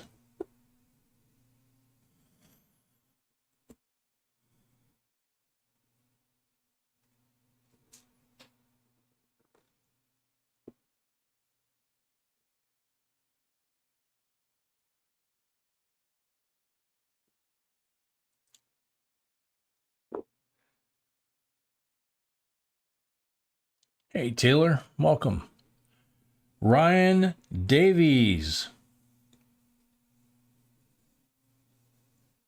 There's Ryan. Okay, Ryan. Okay, let me change the order. Okay, B's going to update the order here real quick.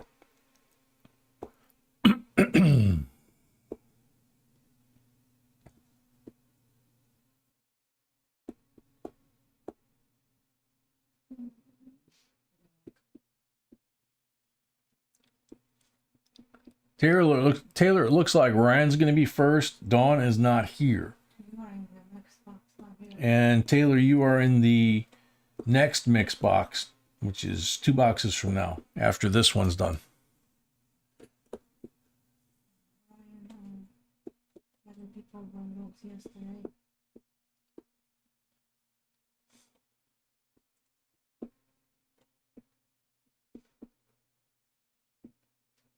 Okay, so basically just Okay, that's fine. So Ryan, where'd you like to start? How many down, how many over? You have 10 rolls.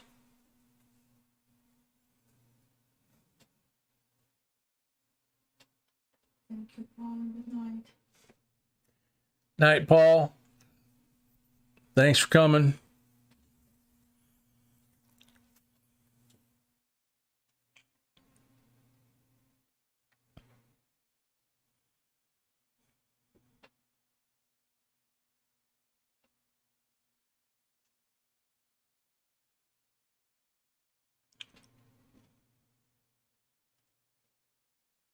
Brian Notarangelo, welcome.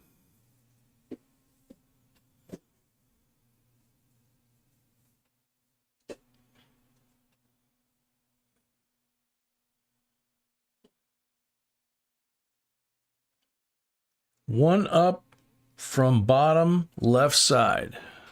One up from bottom left side. All right. That works. You get this whole row.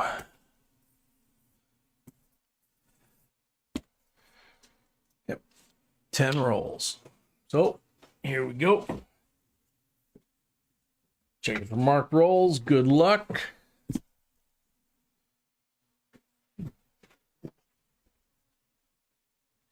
Black mark roll.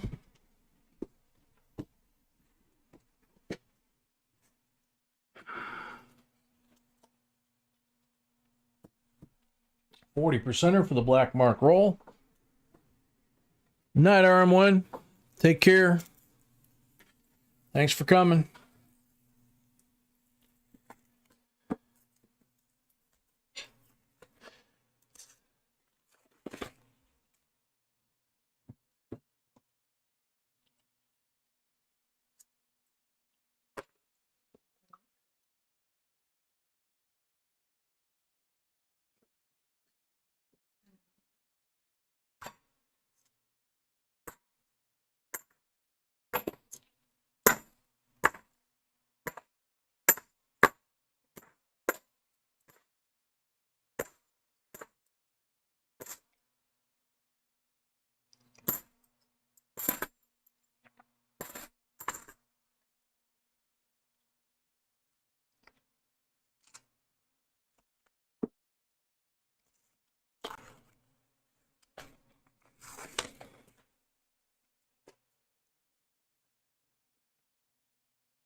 Roy, if you're talking about this white one here, it's basically a roll that's been wrapped inside out.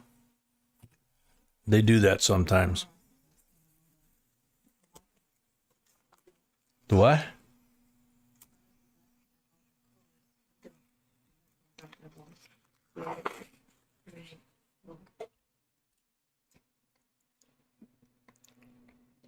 I don't know.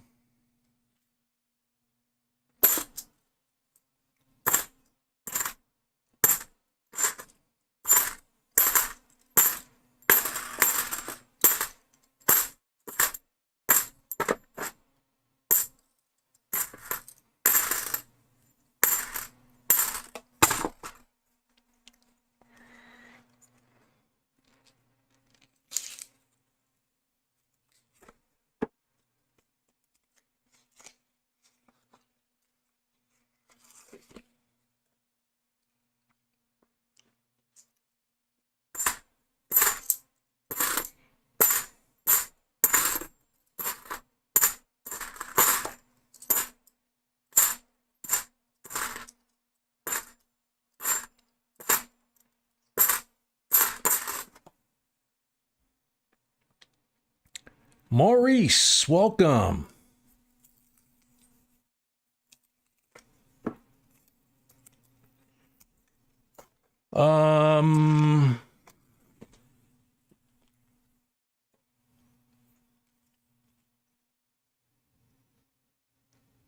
Maurice, I'm not sure how to answer the question on that one. We have found a lot of 2020 W quarters over the past year, but I'm not sure if that answers the question.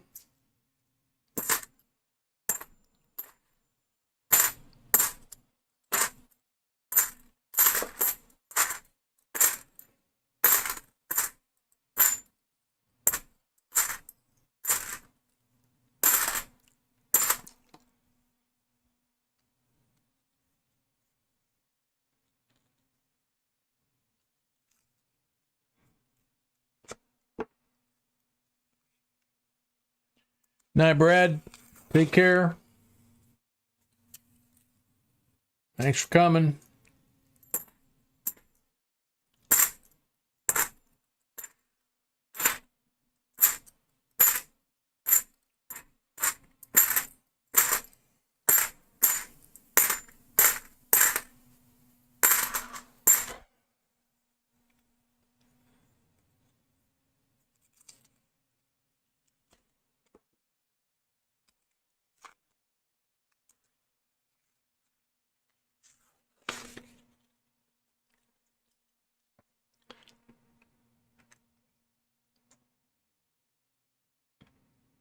I don't see any blue color rolls. They're black and white, and this one's white with the black and white stripe just barely on here because it's turned inside out. I don't see any blue rolls in there anywhere. You're talking about the ones that are marked, like the black one that we just had? There's 3 black ones, a green one, and a red one that we mark the wrapper and flip them upside down and hide them, and they represent 40% coins, a Benji, and a Walking Liberty. That might be what you're talking about. So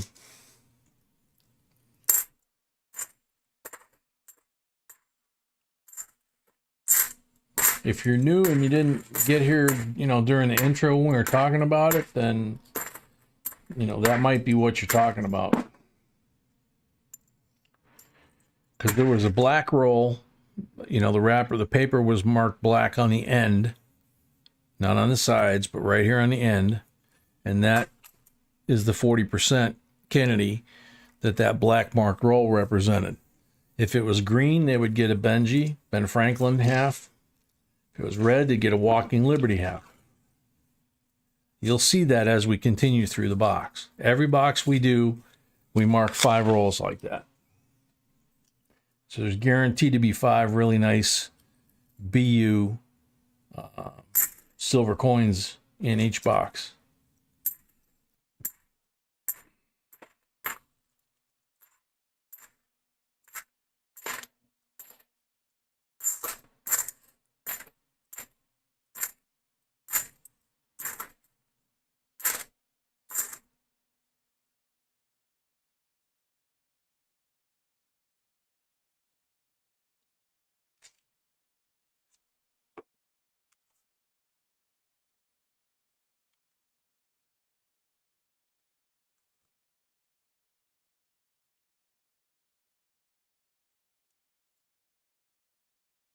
2014 NIFC. Nice, pretty one.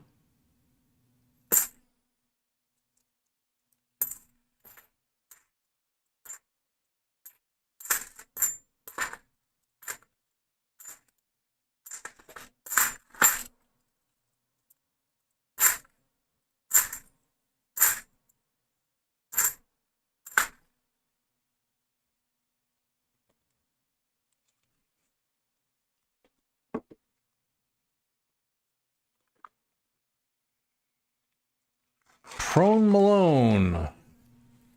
We don't need to go to the U.S. Debt Clock website to look for the silver and gold price. We have it on an app on our phone. You can look it up on AppMex. You can look it up on kitco.com.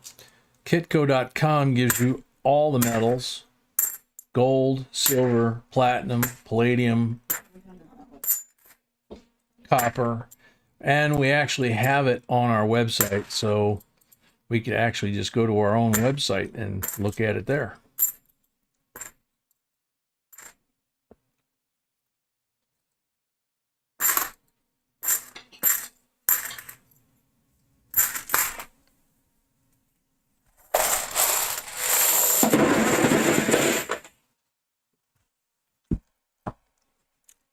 Ryan, 6 polls.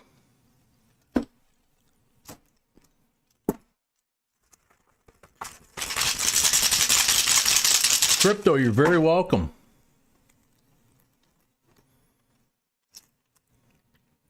$90 on the first one.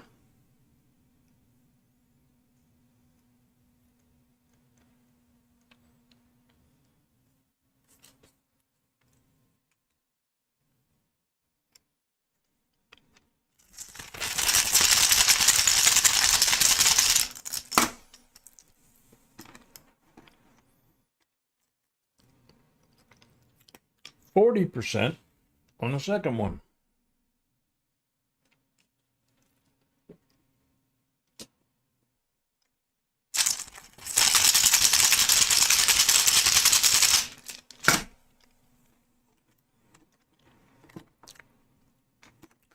Prone Malone, have no idea, man. Don't pay attention to the debt clock because most of the information on that thing is bull hockey anyway. Number 3, 40%er.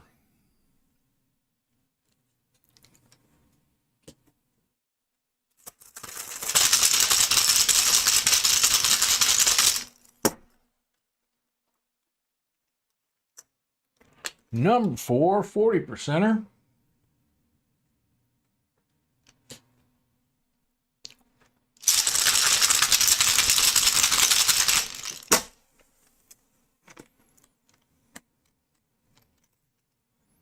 Number 5, 40%er.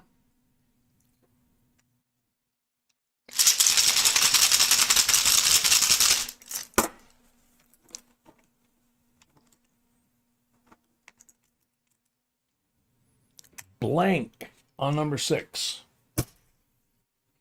It could be that they're, I don't know. It wouldn't be by the ton because that would be off too. 90%, 540, so 6 silvers and a 2014 NIFC. Ryan.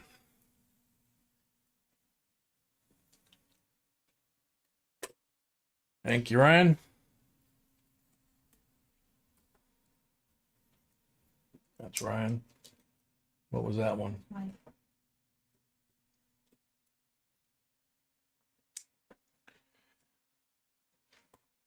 So,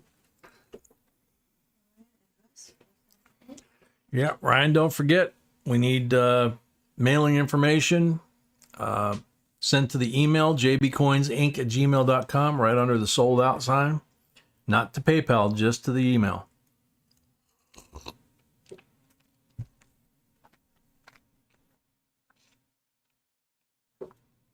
So Dawn's up next with 15 rolls.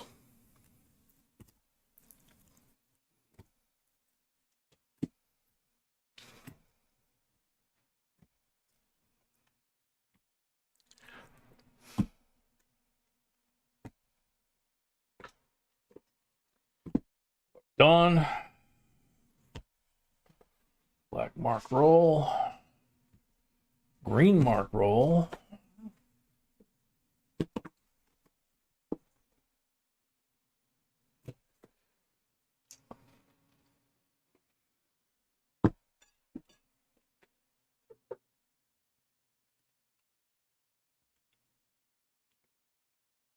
%er for the black mark roll.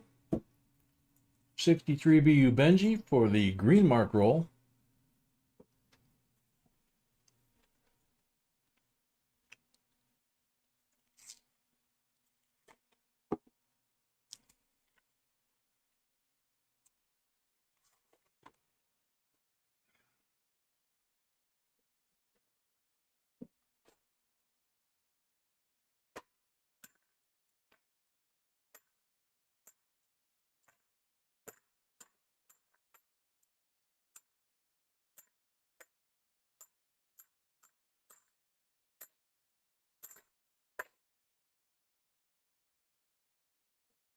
Andy Piazza, welcome.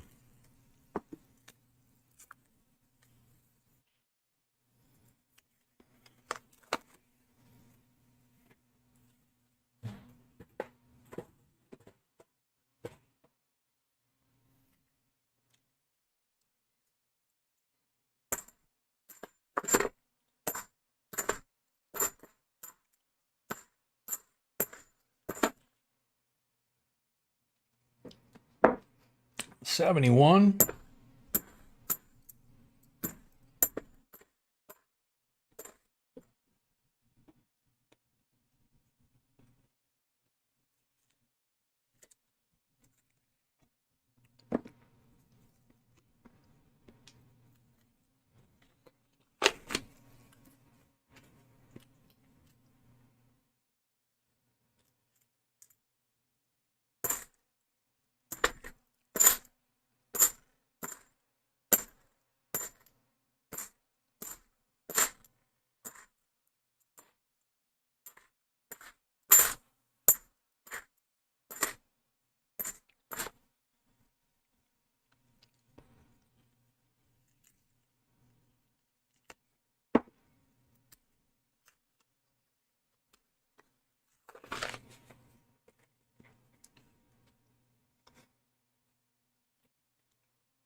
You used to do penny hunts on live streams. I mean, we got tons of pennies to go through that we haven't had a chance to go through. 72. But we would never do a penny hunt live on live stream. We might do we've done some videos, you know, where you edit them, cut the time.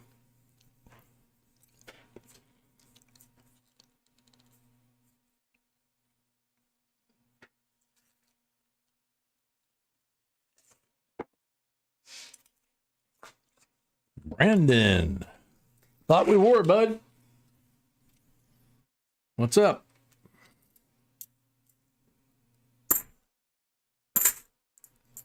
Oh, IRL, you mean in real life? Sorry, man, but we don't cross that plane from existing on the internet to interacting with folks in real life. We have had, unfortunately, over the course of the life of this channel, we've had more than enough lessons of people that were extremely devoted to the channel and us and appreciated everything we did, and we were the best channel on the internet, yada, yada, yada. And all of a sudden, you know, and some of them we did fundraisers for. Coin Man, welcome. And some of them we did more than one fundraiser for. And once they got what they wanted, they left, went to either their own or another channel, and basically badmouthed us or whatever, or convinced other people to go with them.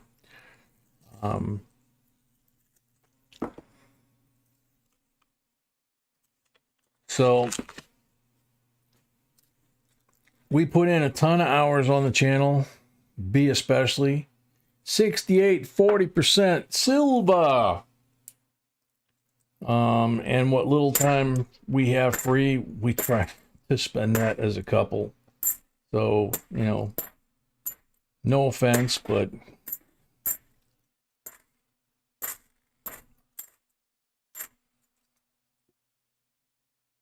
I miss spending more time with my sweetie.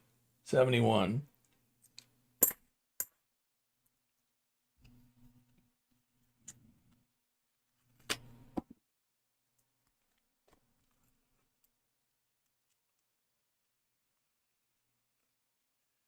Yeah, hardcore. It's very true that it's best that they left. We even had a couple people leave recently that kind of shocked me. One I found out about only today. And I'm really kind of stunned because the reason that the one or two that had the courage to actually send an email and explain themselves rather than just slink away and not say anything, like most of them did.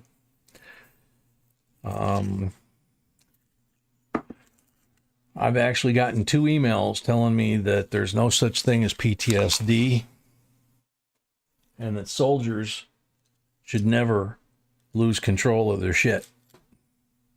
So I'm glad they're gone because I question whether they ever served. And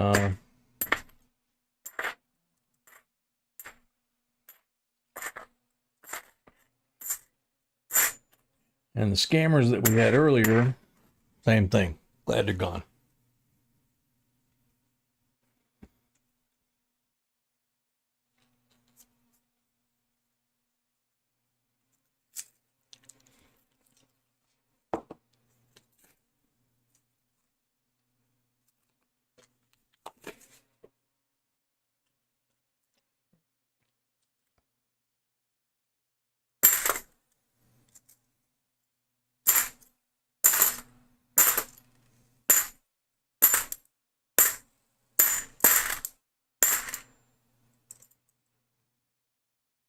$71.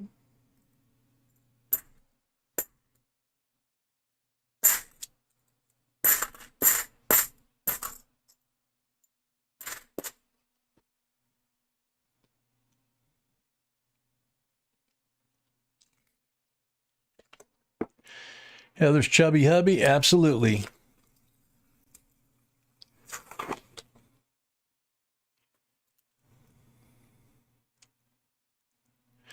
Yeah, Gypsy, that's why I basically wrote those 2 people off in my mind as being, there's an organization out there called Stolen Valor that they go around and they find people that pretend to be veterans and they don't even have their uniforms on right. And, you know, all their information is wrong. And I kind of suspect that that's the case. Yes, my love. Yes, my love. It came up. Yep.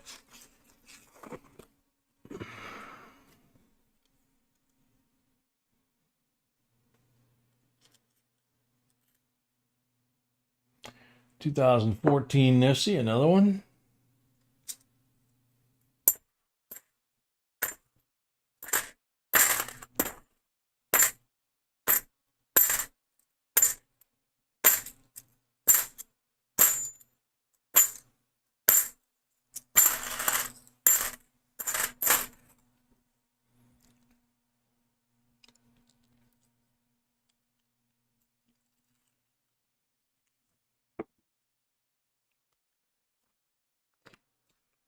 Night, Emil.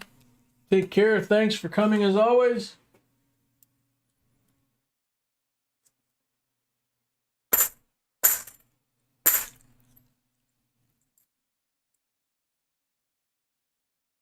$19.97.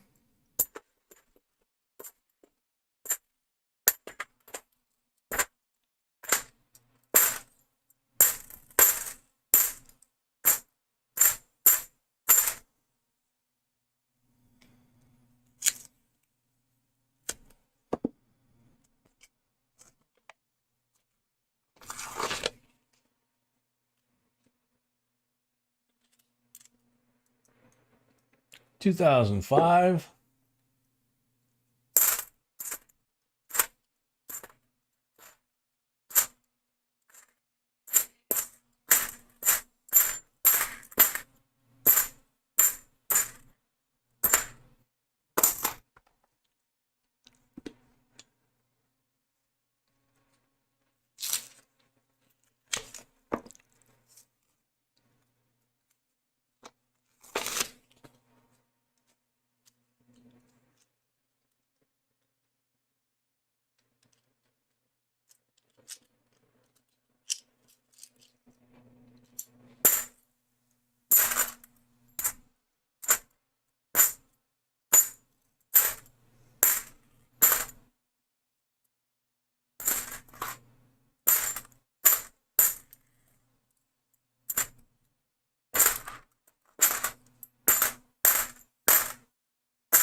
Okie dokie. So that one is 9 pulls. This is the one that I usually screw up on. So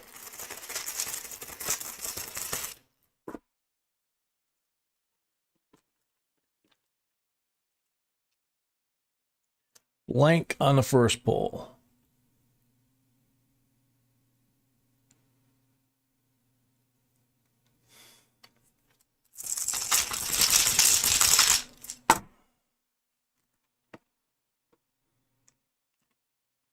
$90 on the second pull.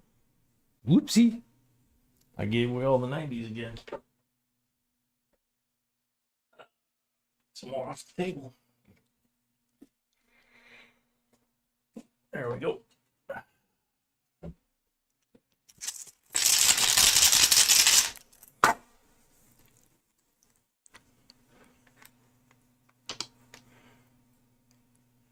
That's all right, Brandon. Don't worry about it.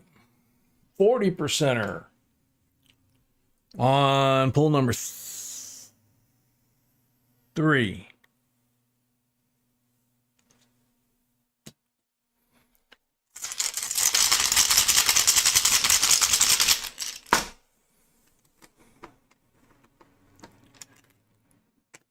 Blank on number 4.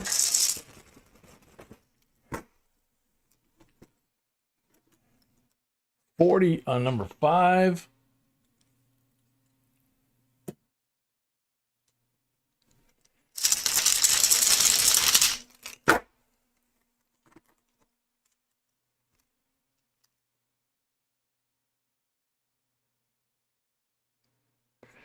Blank on number 6.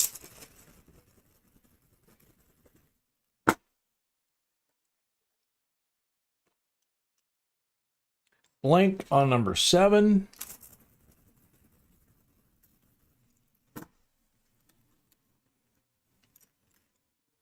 $40 on number 8.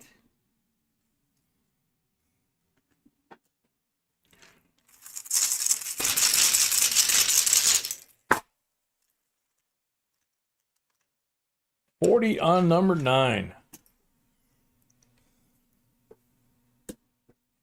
So you've got 63 BU Benji, 64 BU Kennedy, 90, 5 40s here, so that's 7. 1 from the roll makes 8, and you got 9 specimen coins out here.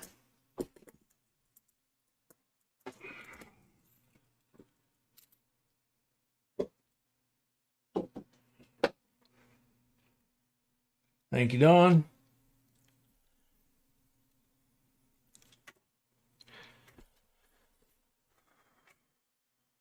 Next up, MDB 10 rolls.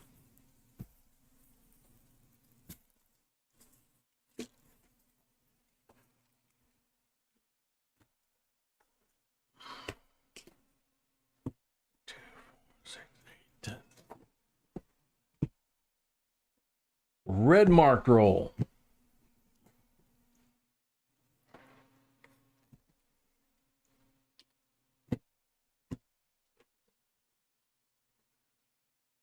$44 Walking Liberty, nicely toned, 90%er, or having the red mark roll. This may have been the question earlier, is why some of these have red on there instead of just being plain. We put that on there because we guarantee 5 good coins in every box. Silver. 5 very nice coins, not good coins.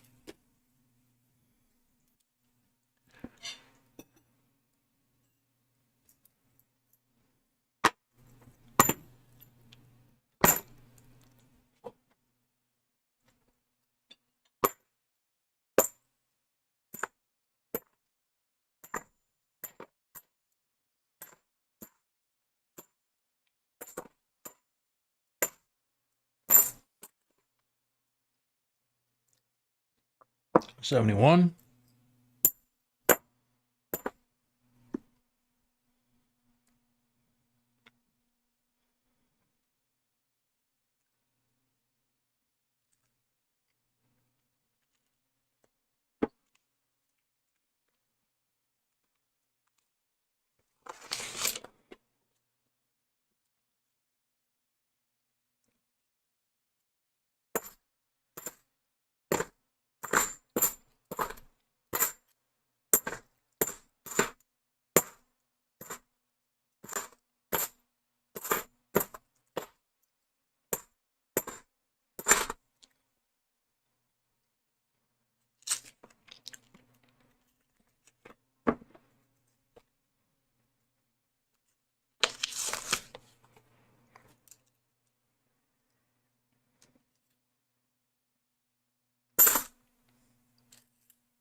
$2003 Nifty.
That one almost looks like the ones we used to get where they were slit down the side. But this one's not slit. It's actually just like split open.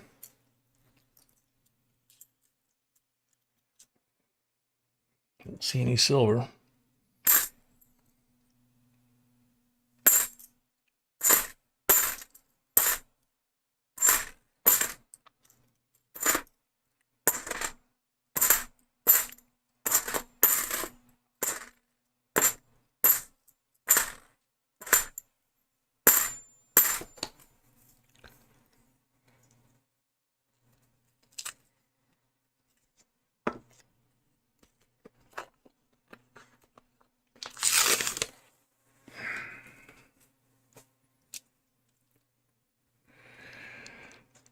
Gypsy, who's starting to post dates? I'm not sure I'm tracking.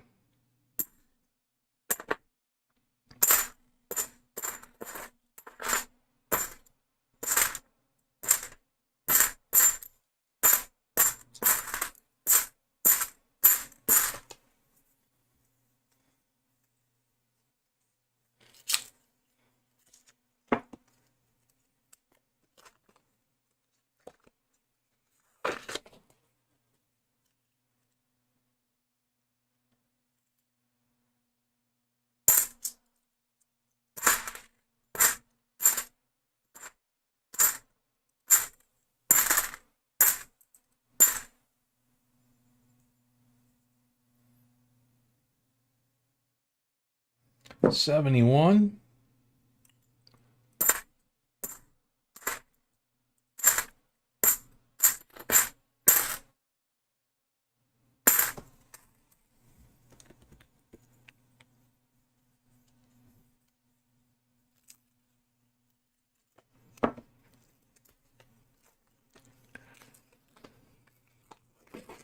Oh, on PCGS's page, so they've had submissions at this point, it sounds like.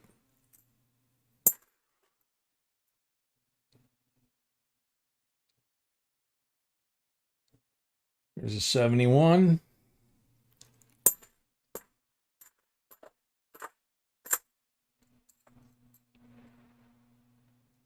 Another 71.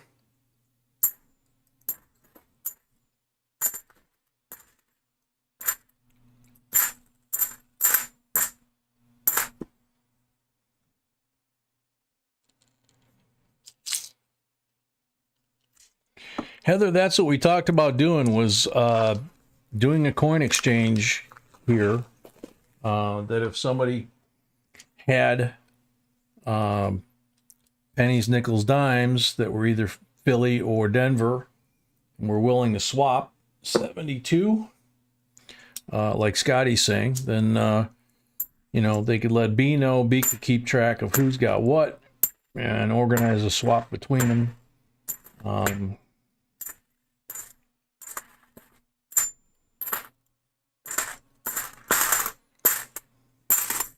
One thing I would suggest is that we limit it to folks that are actually subscribers to the channel, because otherwise we're going to have people that don't subscribe to the channel that could possibly come in here and try and take advantage of the folks here. They're trying to help each other when we may not even know they're doing it.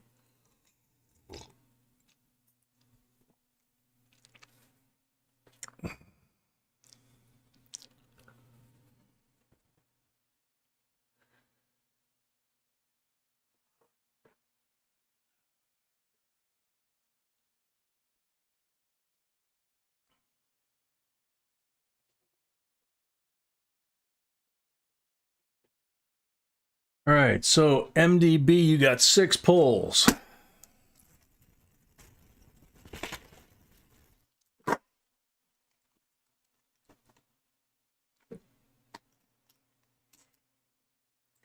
$40 on the first pull.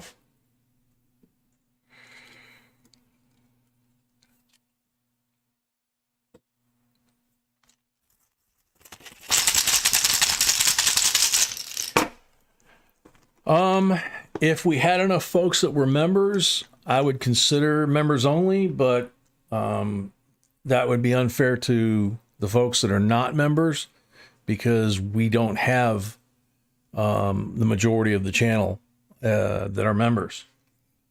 40% are on the second pull, so that would restrict probably 75-80% or more of the folks that are regulars here.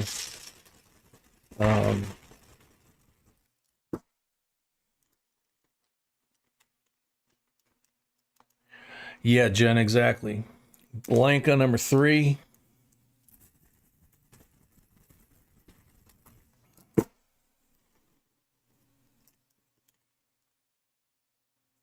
Blank on number 4.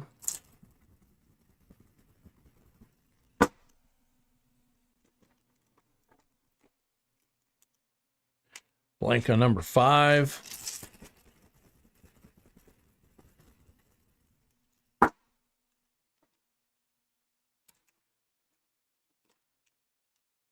Blank on number 6. Bummer. Walking Liberty, 2 40s, and 6 specimen coins and or nifsies. Thank you very much, MDB.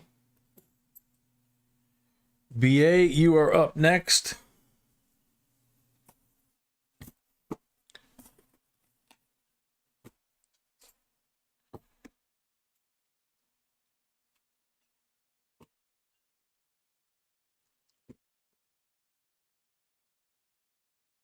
Wait a minute. What? Yeah. So BA's got 5 rolls, and then these are Heather's. Okay.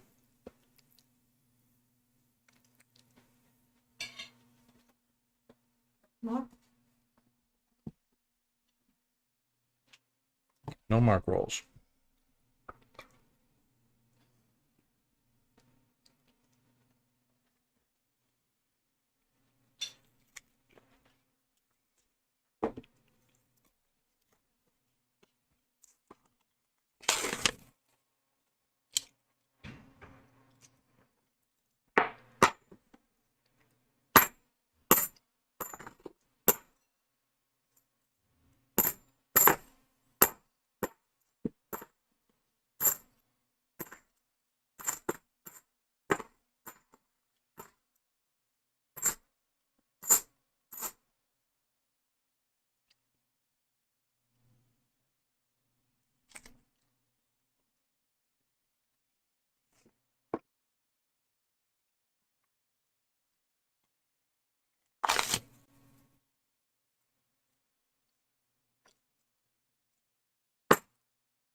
$72.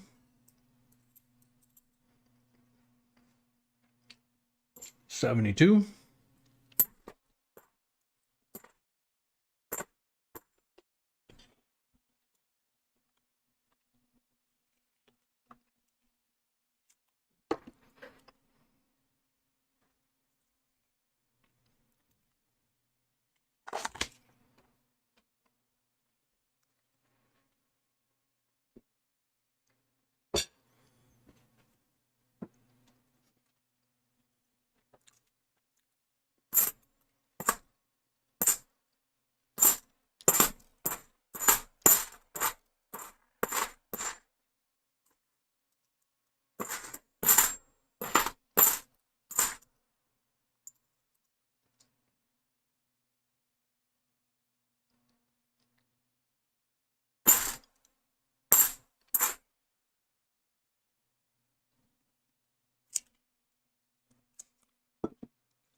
$71.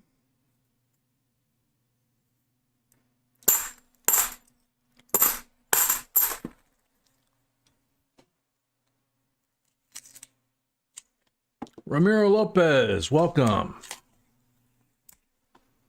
Ramiro, you can buy some coins straight from the mint, collectible coins. You can buy Kennedy $50, brand new ones from the mint when they come out. Last year's are sold out. You can buy Silver Eagles, you can buy quarter sets, mint sets, uncirculated sets, things like that. They have rolls and bags with certain coins.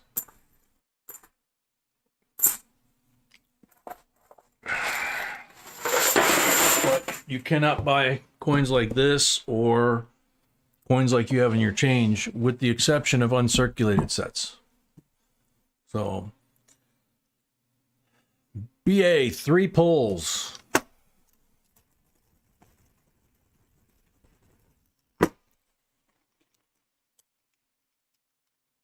$90 on the first pull.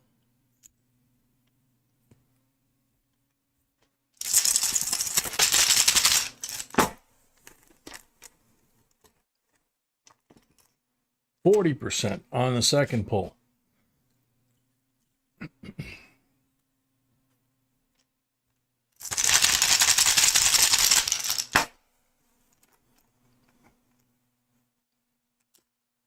$40 on the third pull.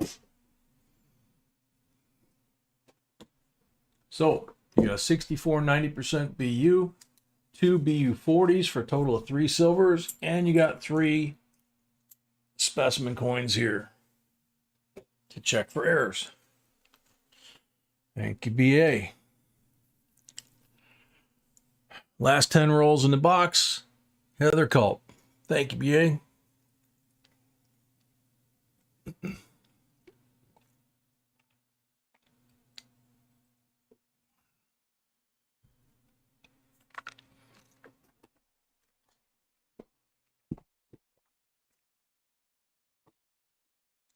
Reasonably, welcome.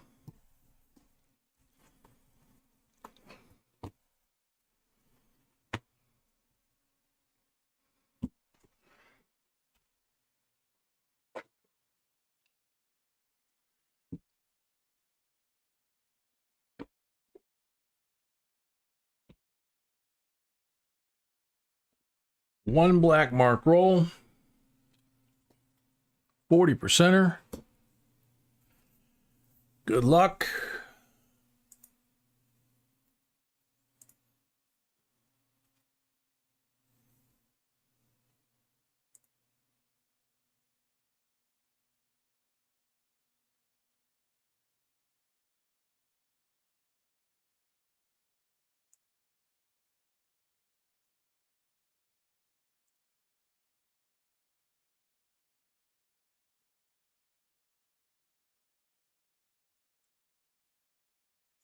Like JB, I watched your Nifty video today. Very informative. Plus, I picked up a single roll at the bank today.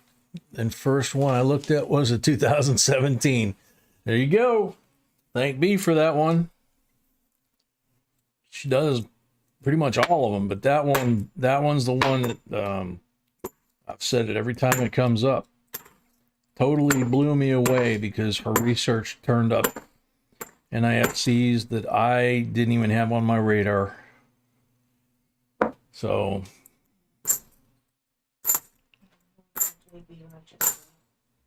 what's we?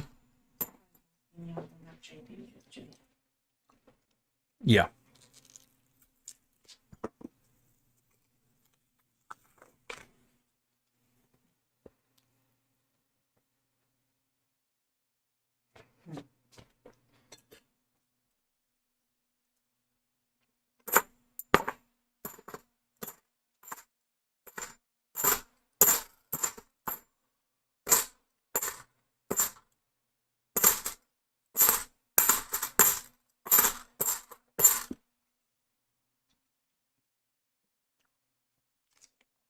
HR Fooey, welcome. Roy Simpson, welcome. Oh, take care, Roy. Sorry.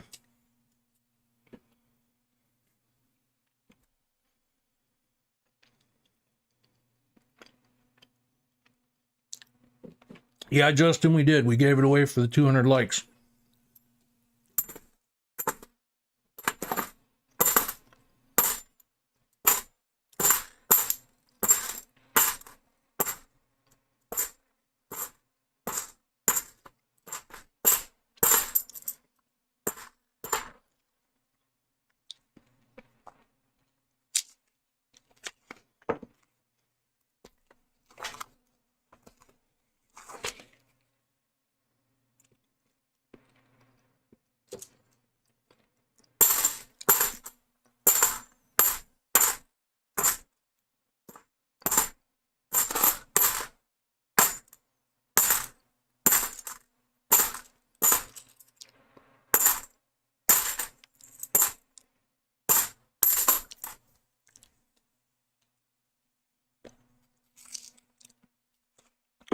Night, Navy Mom.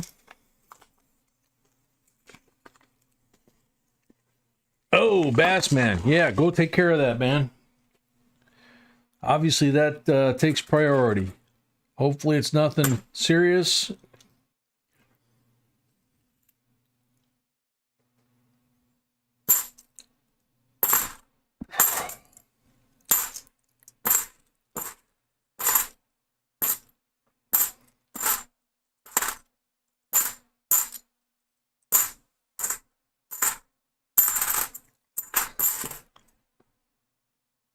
$70 boxes in a row. Okay, thanks, Bassman. Go take care of yourself, okay? Thank you.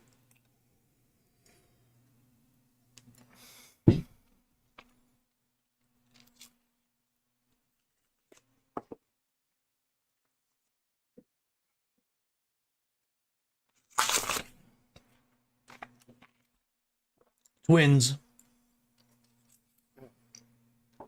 68, 40%. Silva. 67, 40%. Silva.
Very cool, Budgie Coin Hunter.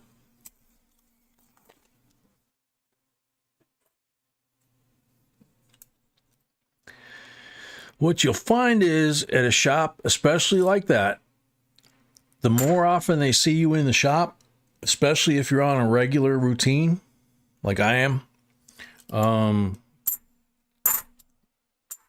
they will not only see you coming, they will give you better deals because they know you're coming back. And today, for example, I walked in the door, and as soon as I cleared the door, the guy shouted my name, one of the guys from behind the counter, and he goes, "Come here." And I walked around the counter, and he took 2 plastic rolls and put them on the counter with perfect, I mean, pristine BU 66s, both rolls. And some of those got given away tonight. Absolutely gorgeous. He said, as soon as I got these this week from a customer, I thought of you. And I put them off to the side. And it was like, well, thank you, man. So the more they see you and the more they learn what you like, that stuff happens more and more often.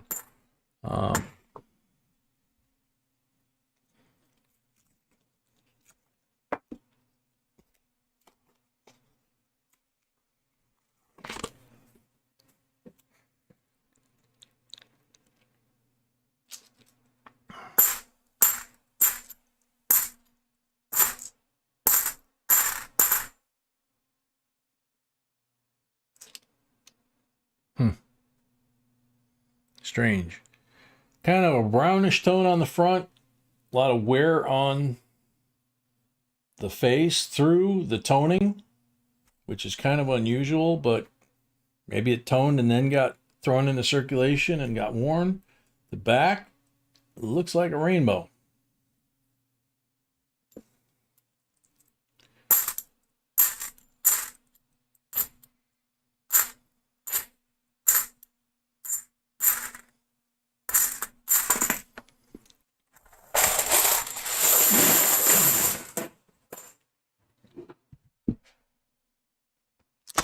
Heather, 6 pulls.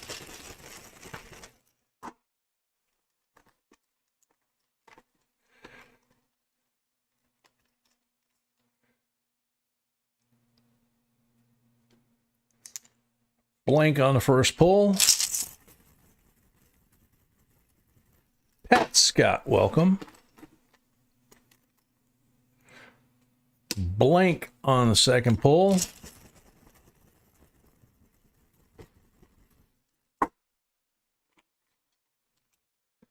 $90 on the third pull.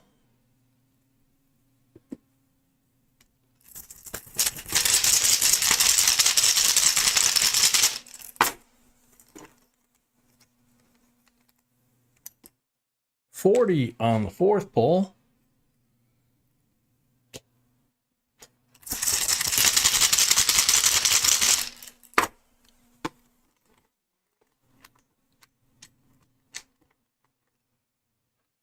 Blank on number 5.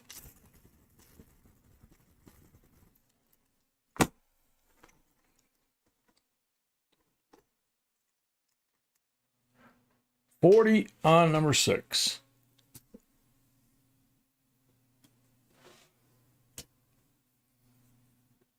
$64 BU, 90%er. 3 40s. So there's 4. There's 2 from the rolls. That's 6 silvers, 2 specimen coins, and a rainbow.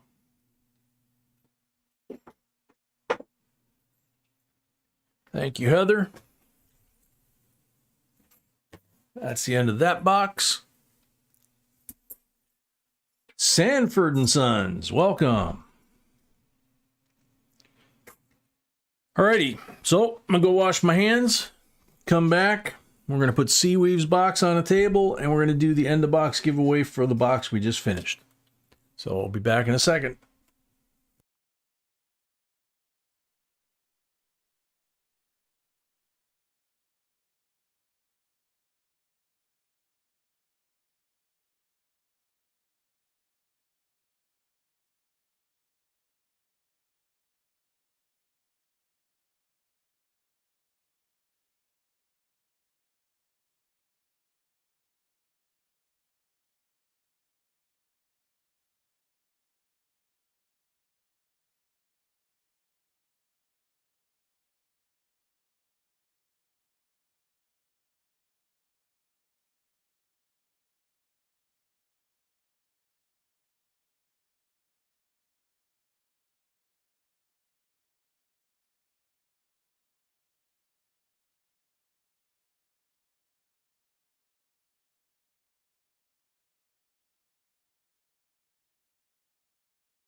Alrighty, we're back.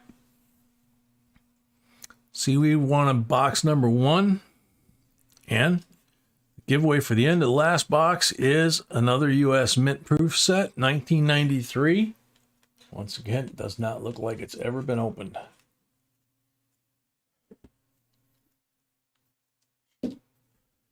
Good luck, everybody.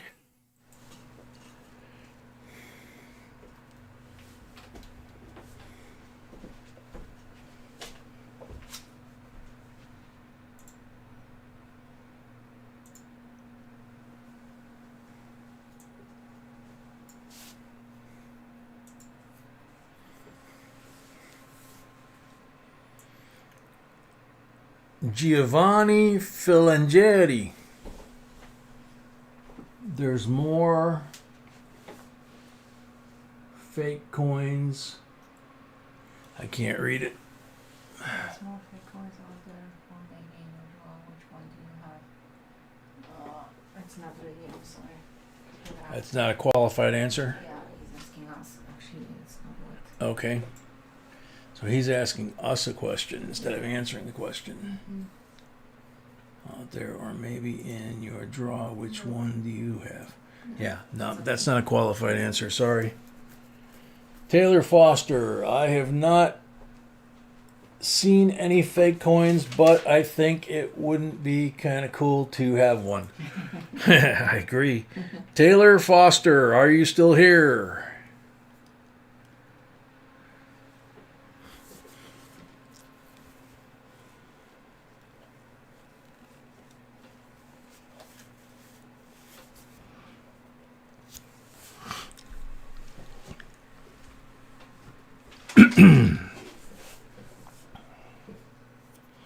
Taylor Foster, 5 seconds. Time's up. Next up, good luck. Sorry, Taylor. That was 2.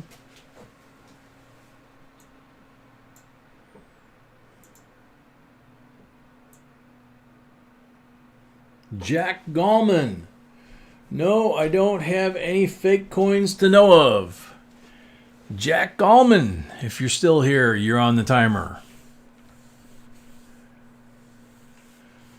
Who responded? Oh, Taylor responded in time? Okay. That's fine. All right, that's fine. Everything was pretty normal. Didn't see it. Congratulations, Stuart. Okay, so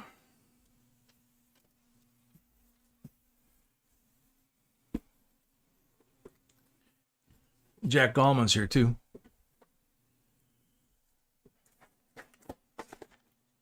Now we have Seaweave's box. What do we do for Jack? I guess nothing. He was, I don't know, him.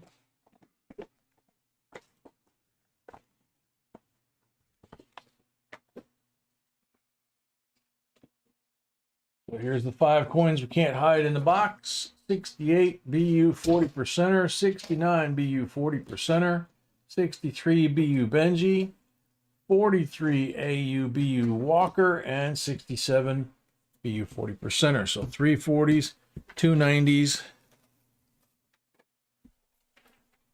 Seaweed. Good luck, Seaweave.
Okay.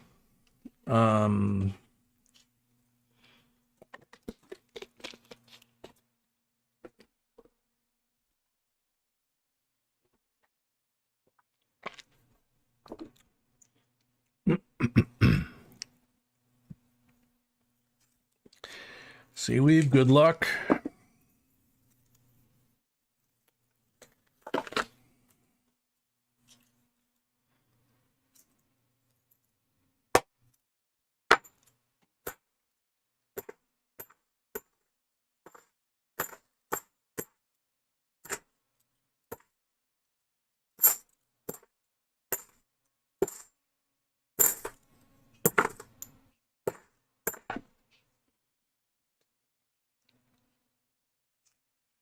Yeah, we're going to take care of Jack. Don't worry about it.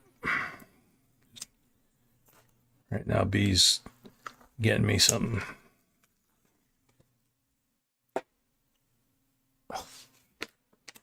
Thanks, that was yummy.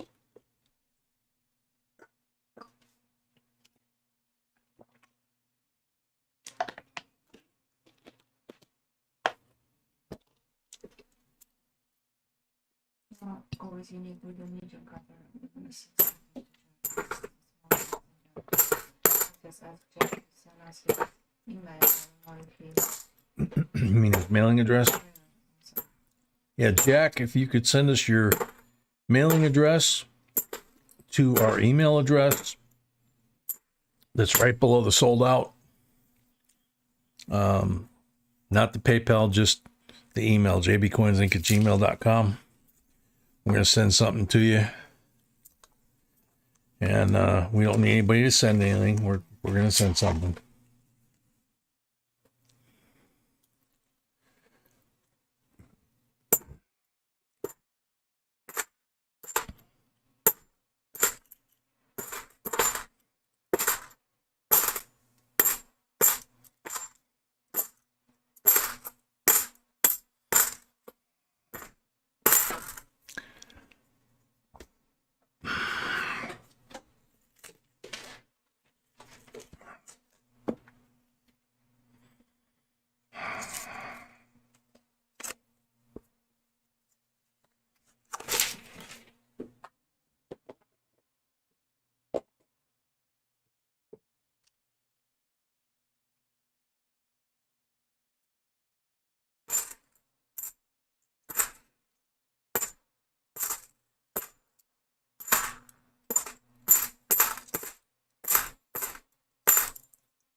You're welcome. Jack was planning on doing it anyway.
Ike's girl, you're not a member, or your name would be in green.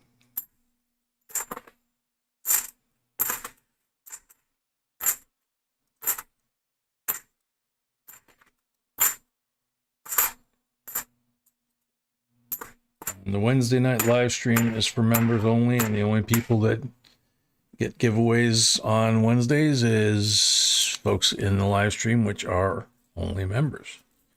So that 1 day a week, that's what they get.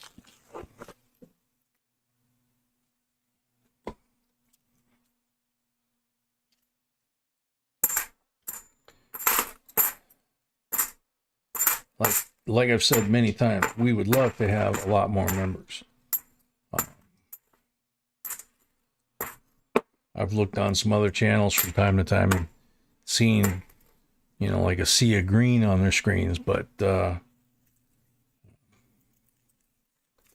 I also see 600-700 people in a live stream at the same time as ours. And sometimes it's the same names in both streams.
$71.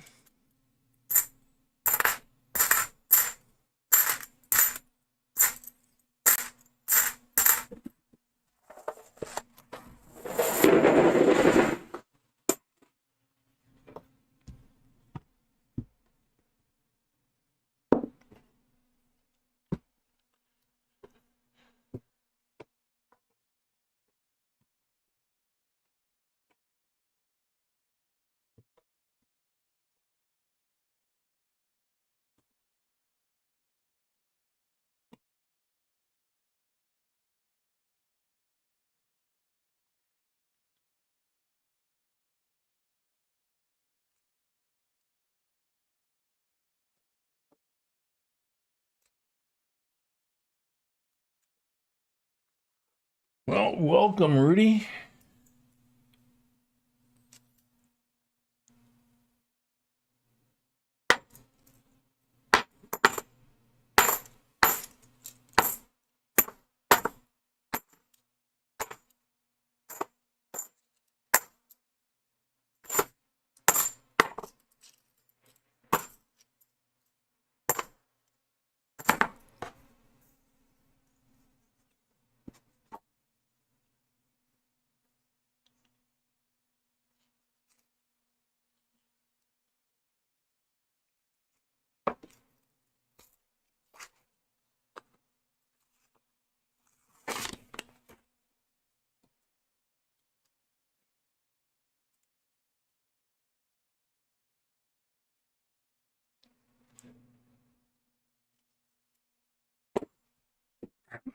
Coin down. Oh well, wasn't anything special.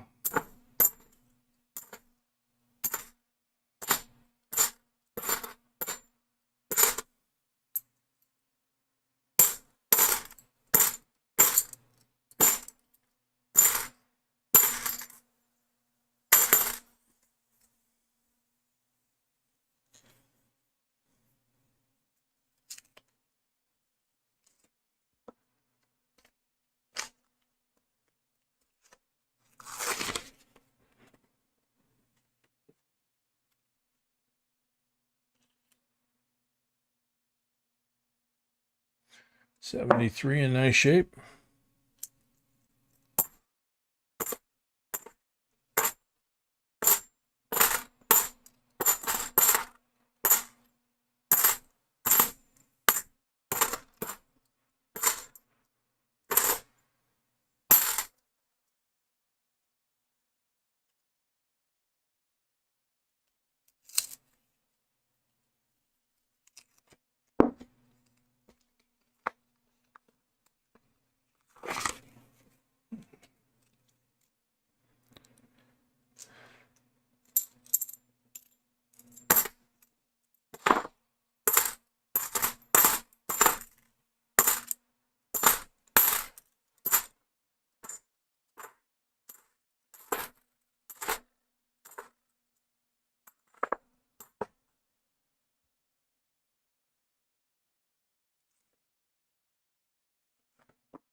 $71.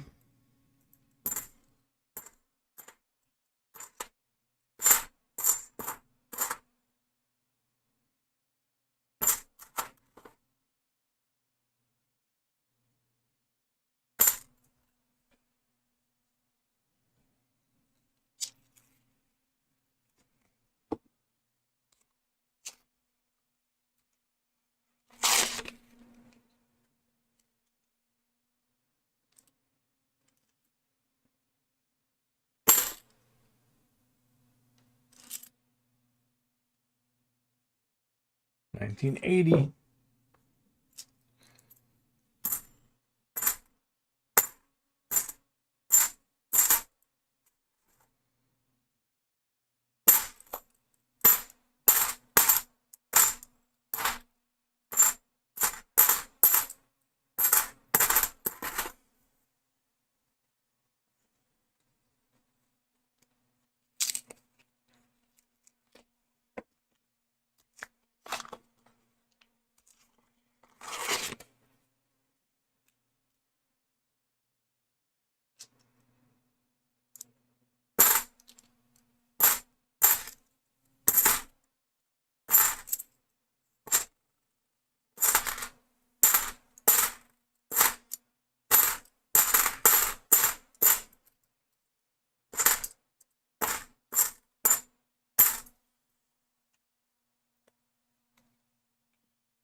Last 5 on the top deck.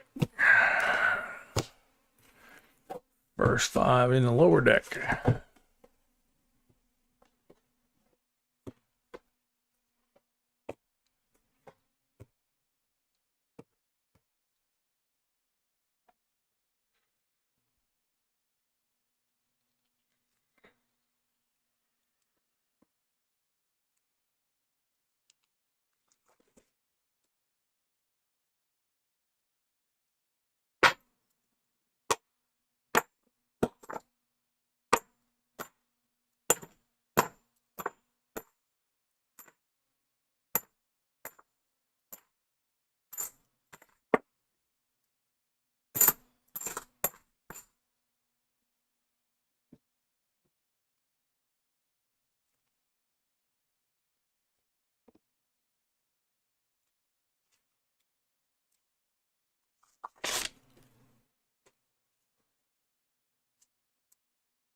Nice 93.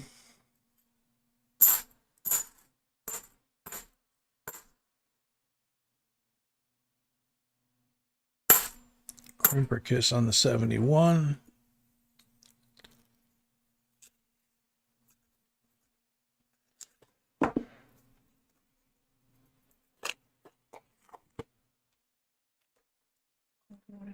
Thank you.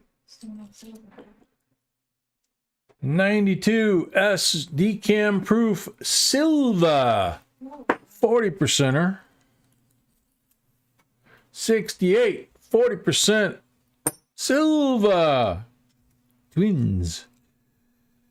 And that was in the top deck. Last couple rolls in the top deck.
Funky looking one.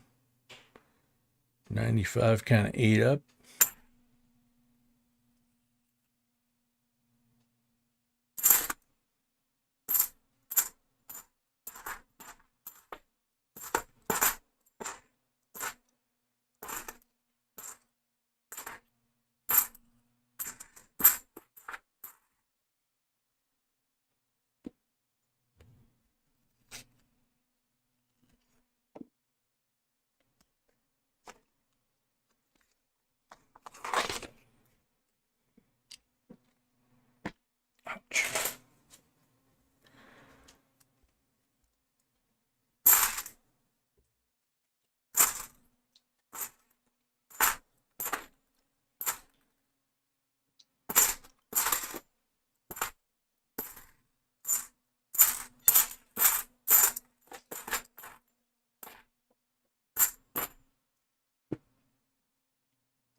40% silver. 40% silver. That's 4. And the lead.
There is another full box, Jen.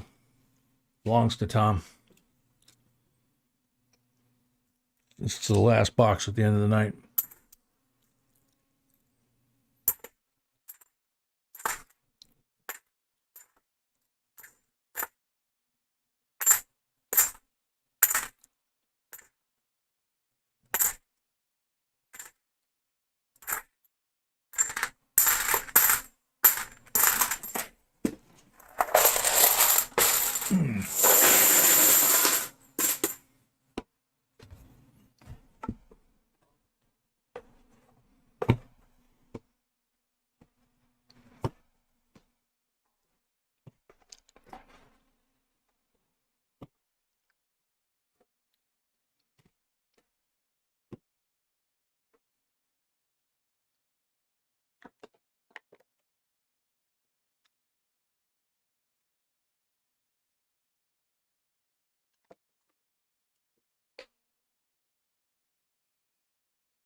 Very pretty 71.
Sanford, on these streams, yeah, they're all $half rolls. Night, Catherine. Take care.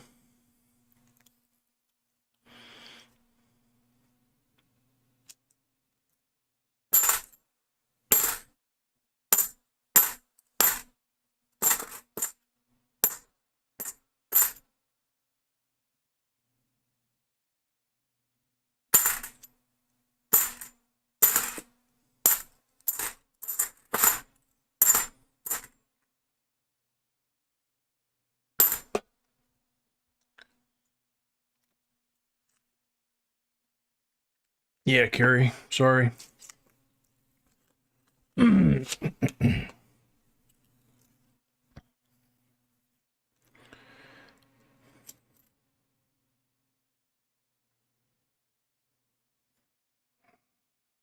71.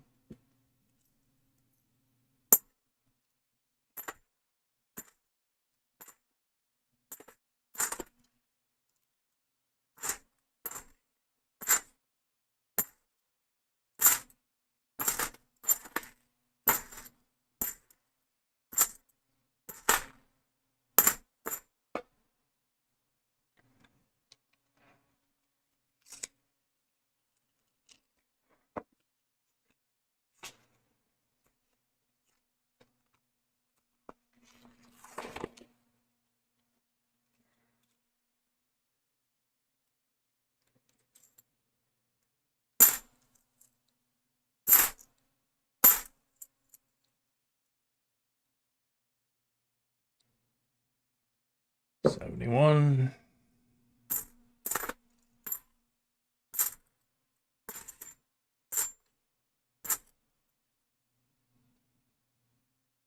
71.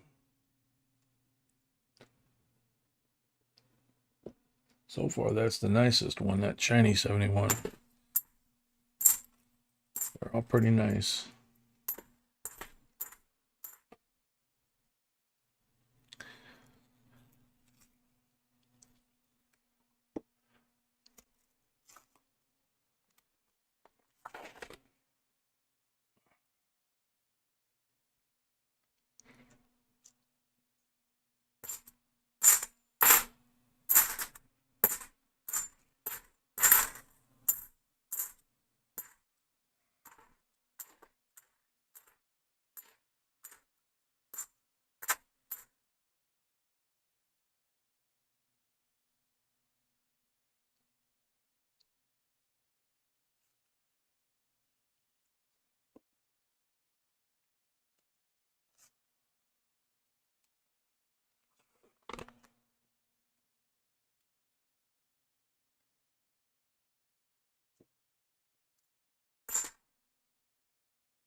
Last 10 rolls in the box.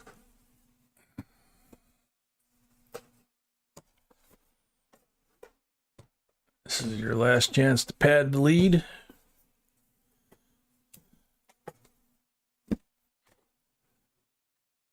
Box.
Yeah, Rudy, and Einstein said doing the same thing over and over again and expecting a different outcome is the definition of insanity.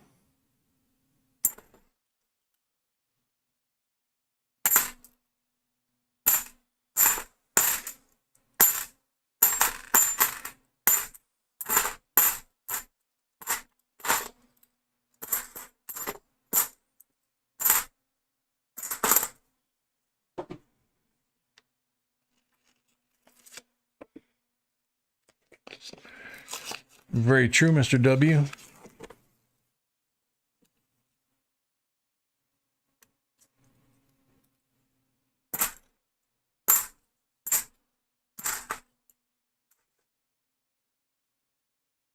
$71.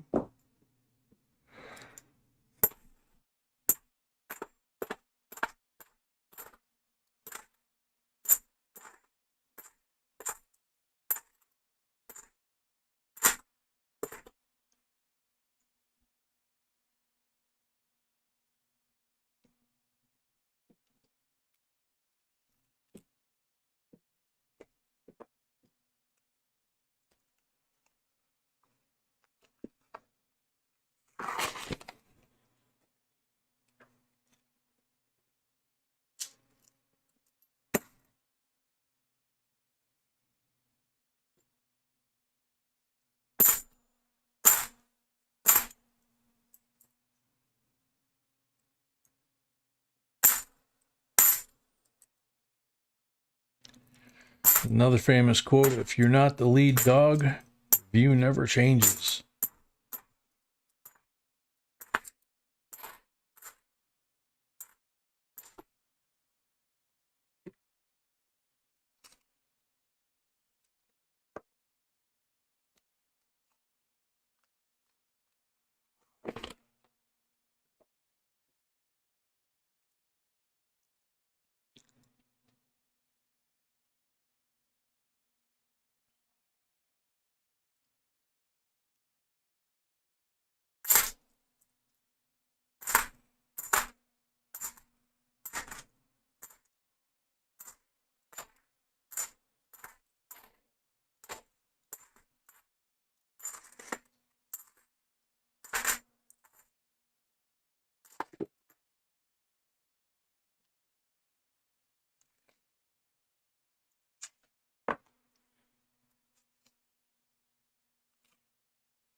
That's a good one as well, hardcore.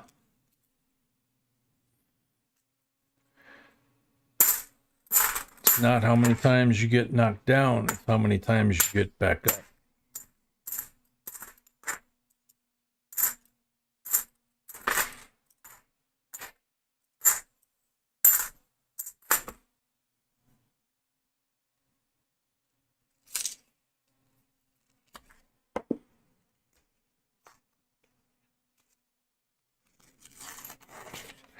Yeah, Rudy, it is. It does seem to be going fast, doesn't it?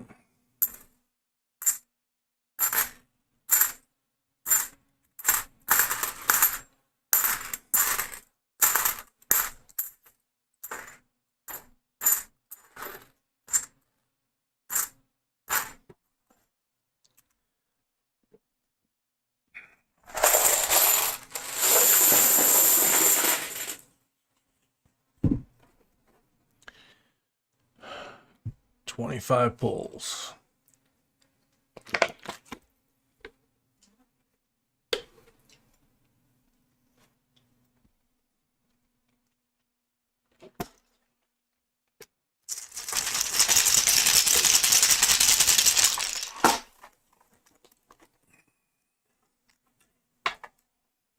$40 on the first pull.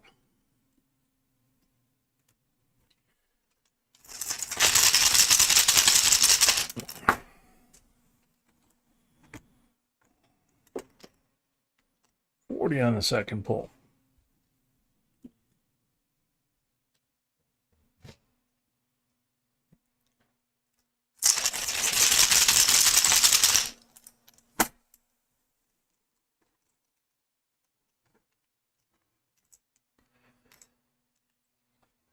$40 on the third pull.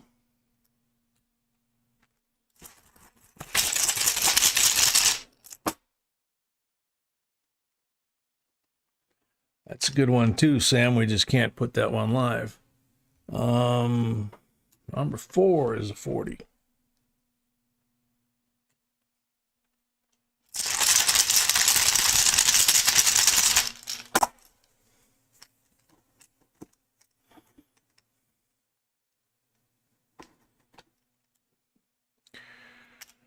Number 5 is a 90.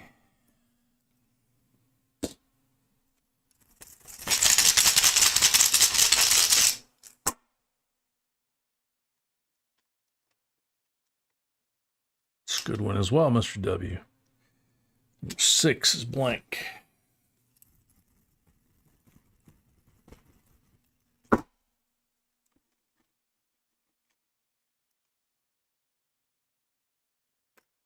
Seven is a 40.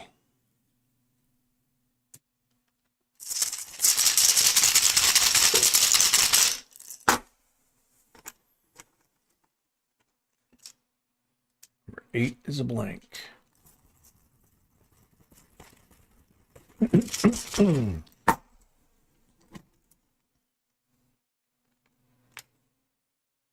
Number 9 is a 40.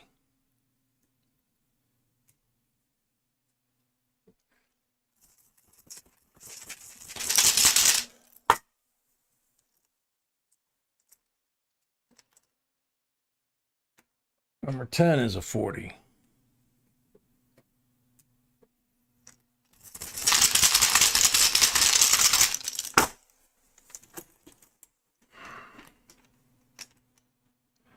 Number 11's blank.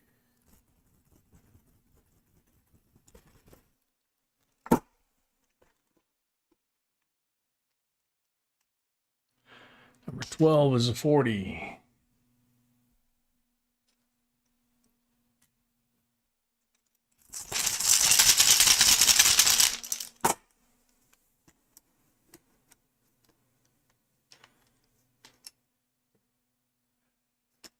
Number 13 is a blank.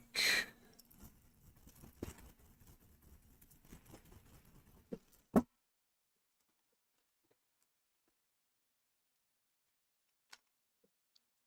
14 is a 40.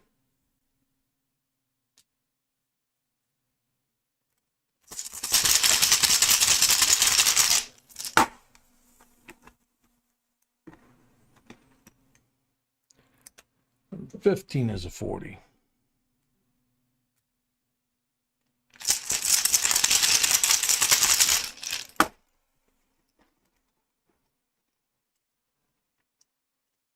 Number 16 is a 40.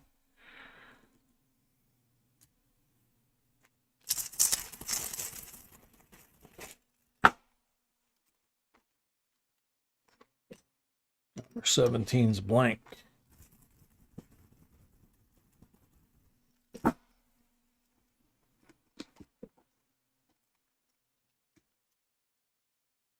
Number 18 is blank.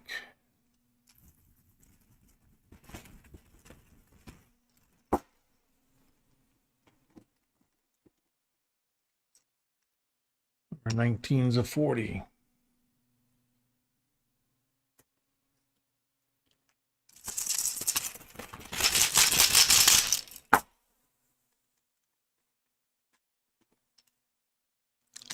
Number 20 is a blank.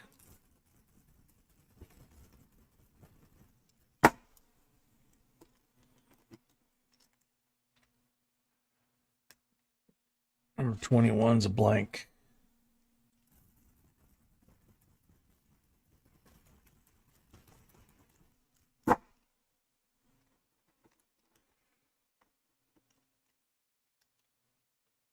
Number 22 is a blank.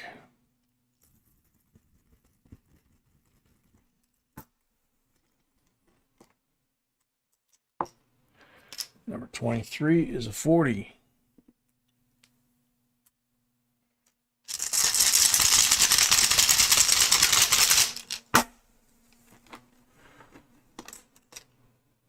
Number 24 is a 40.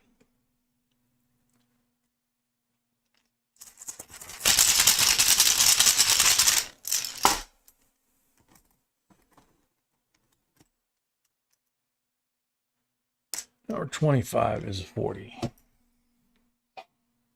Bless you, sweetie.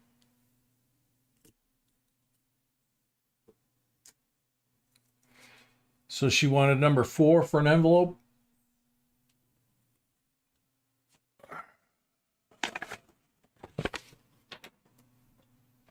(2017) early release MS-70. 64 BU, 90%er. 43 AU BU Walking Liberty. 63 BU Benji. 1 from here makes 5. 10, 15, 20, 22, and the 4 from the rolls makes 26 silvers. And 11, oh, blow up. And 11 over there. Nice.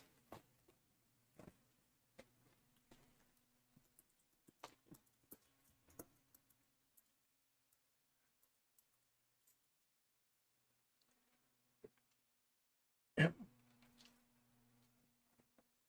Good job. Thank you, Seaweed. Thank you, Seaweave. Tomorrow. So next up we will have, I will wash my hands. We'll have a mixed box. And then after that, Tom Barton's. So I'll be back in a minute.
Okay. We're back. Got the giveaway.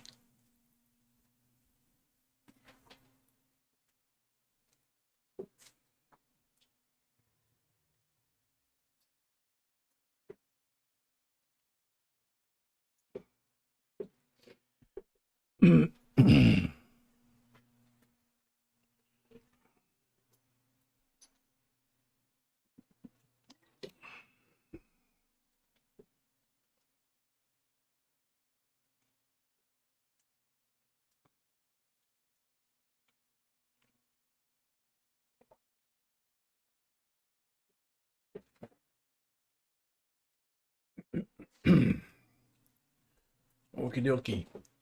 So the end of the box giveaway is 2 ounces of copper. First one is a seated Liberty. The other one is an M4 Sherman tank, World War II. So 2 ounces of copper.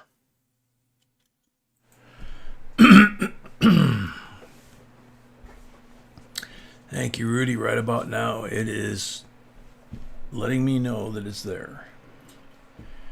B gave me something again for it, like she did earlier, but it's not helping enough yet. So I apologize. Yeah, she says it'll kick in a few minutes here. Right now, it's just kind of rough. Martine Ladidine, but I can't read what Martine said. I worked in the bank once before and I never saw fake coins. What? He never saw a fake coin. Never saw a fake coin. Okay, that's good enough answer for me because I can't read it. That's fair enough. Come up in a second. Martine Ladidine, you're on the timer. I worked in a bank once before and I never saw fake coins, but a lot of fake bills. Yep. Josu, good to see you. Martine Ladidine. 3 seconds left. We checked during the break and we cannot change the 30-second timer to a minute because it's part of the program. And B would have to actually shut the program down and basically reprogram all the increments. So we're stuck with the 30 seconds. If we could get rid of the lag, that would be great. In fact, I'm going to go ahead. What? Next. Oh, next. Sorry. NC Prospectors. I don't have a I fake coin. do not own a fake coin that I know of. NC Prospectors.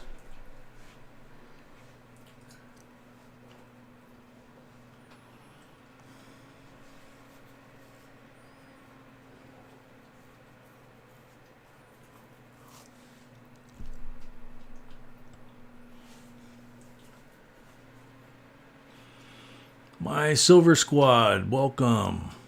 3 seconds left. NC Prospectors is here. Awesome. Nice. Congratulations.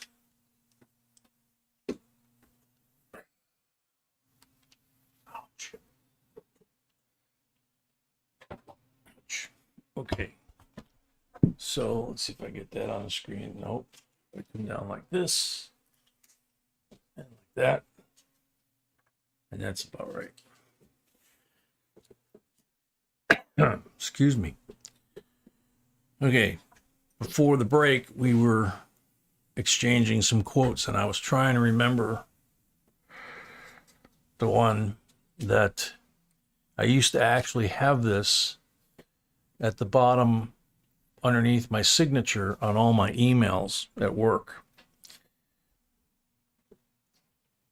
And just say where I worked, there were a lot of Monday morning quarterbacks and, you know, that kind of thing. So under my signature and my title at the company, I had this quote from Churchill, which I think is my favorite of all the quotes, the many quotes that Churchill came up with in his lifetime. It is not the critic who counts. It's not the man who points out how the strong man stumbles or where the doer of deeds could have done them better. The credit belongs to the man who is actually in the arena, whose face is marred by dust and sweat and blood, who strives valiantly, who errs, who comes up short again and again, because there is no effort without error and shortcoming, but who does actually strive to do the deeds, who knows great enthusiasms, the great devotions, who spends himself in a worthy cause, who at the best knows in the end the triumph of high achievement, and who at the worst, if he fails, at least fails while daring greatly, so that his place shall never be with those cold and timid souls who neither know victory nor defeat. So I thought I would share that one since we were sharing different quotes, motivational quotes and stuff. So box number 5, Chuck Freeberg.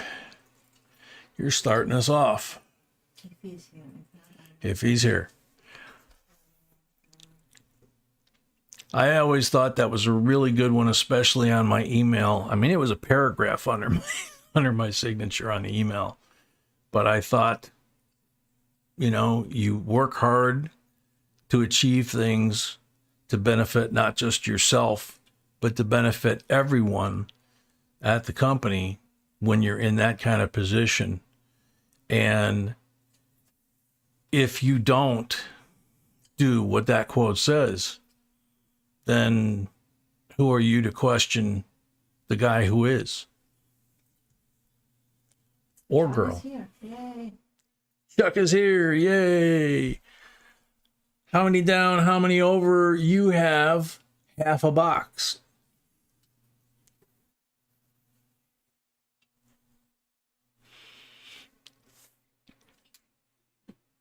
Yeah, Carrie, said by a guy almost 80 years ago, huh?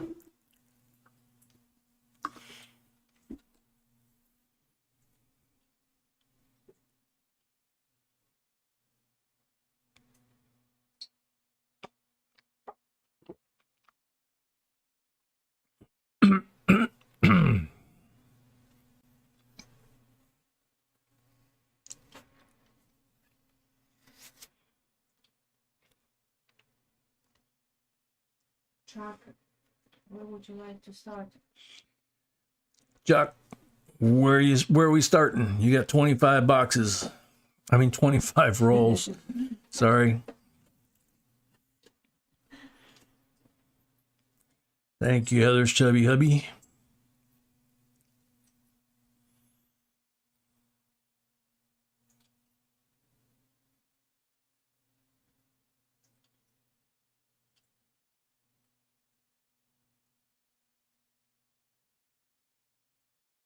Second row down.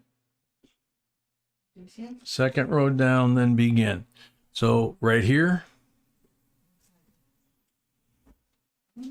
Ricky, no offense, that one strikes me as being maybe off on one word.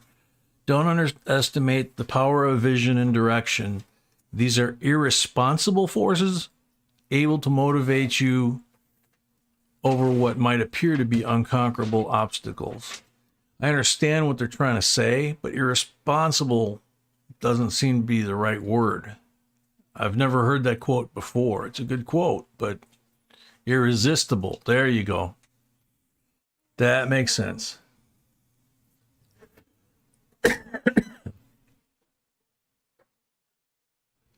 Yeah, ruler, exactly. That would be, coffee on an IV drip, I think, because, what was it, 14 boxes at the New Year's Eve marathon, so that would be almost 2 New Year's Eve marathons.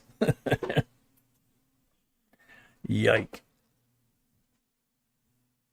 Starting Chuck's. I'm waiting for Chuck to tell me where to. Oh, that he said yes. Let me get you my address. Yes. Okay. So cool. All right.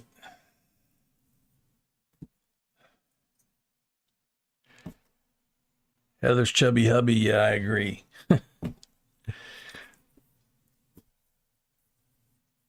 Was looking forward to it all day. Had a really good day going, and then just maybe what, sweetie, maybe an hour before the stream, all of a sudden I started getting back spasms, and it just started to flare up.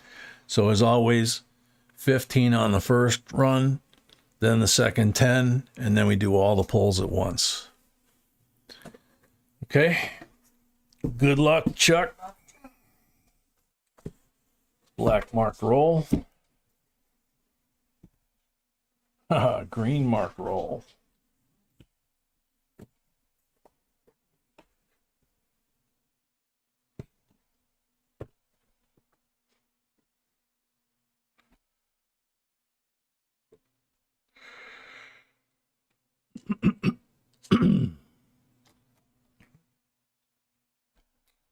Black mark roll.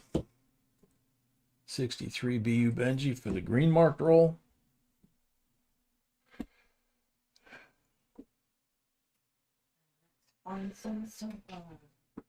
MJ Atkinson, that's what I'm going to be doing.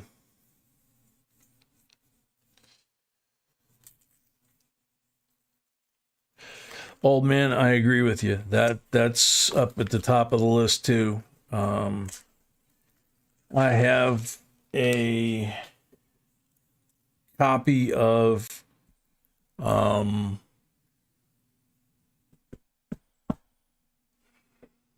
I believe it's a profile in courage that he wrote, or maybe it's his quotes. I'm not sure, but it's a little blue book. It's only about that thick. I don't think it's even a quarter of an inch thick, and it's not much bigger than the size of my hand, which my hand's pretty good size, but it's not a full size book. It is a hardcover, and it's dark blue, and it's got his name, JFK, John F. Kennedy, and then it's got what the title of the book is, which I am drawing a blank right now.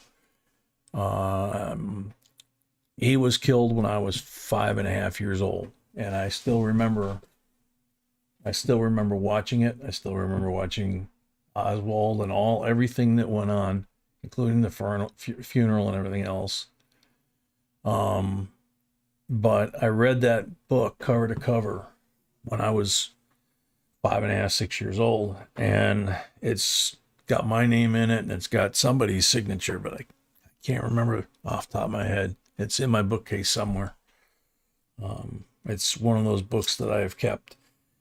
I have that quote, Churchill's quote, and Martin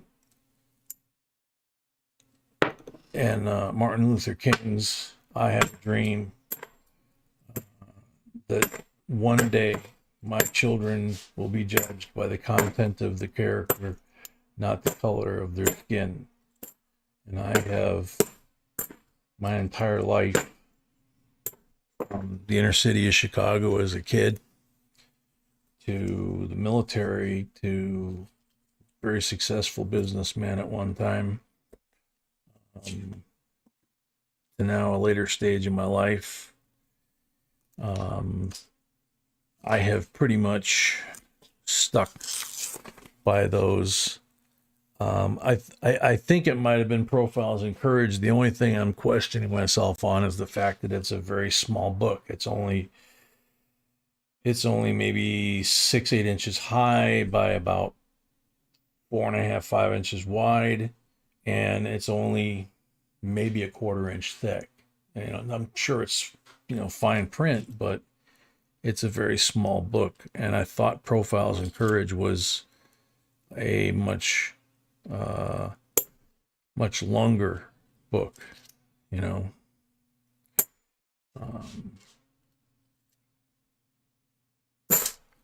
so yeah, I have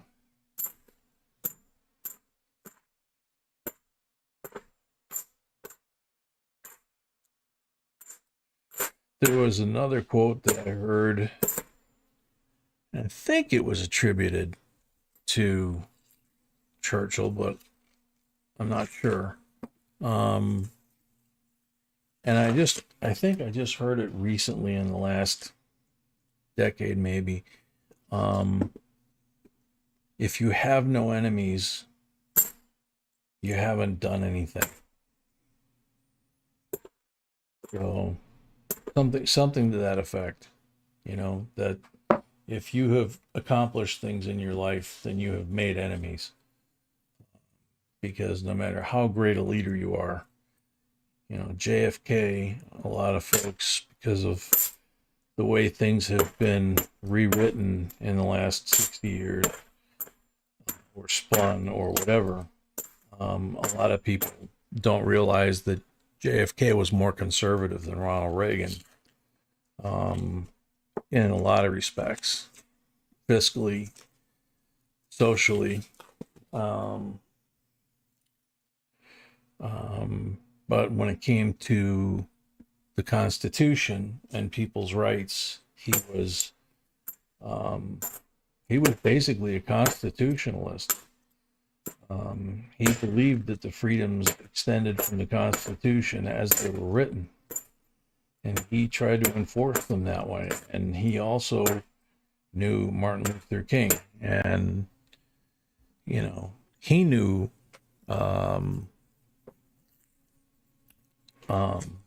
not so much racism in terms of what we today now seem to label everything racism.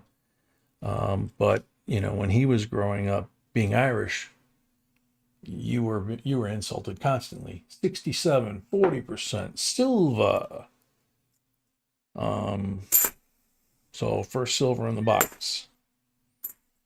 So he grew up, even though he was a rich kid's boy, he grew up with a lot of insults against Irish people.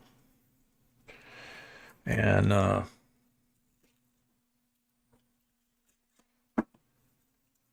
his father was a rum runner. That's how he made his money during the Prohibition era, which the family still lives on today. A lot of people don't know that. They've never been taught that. It's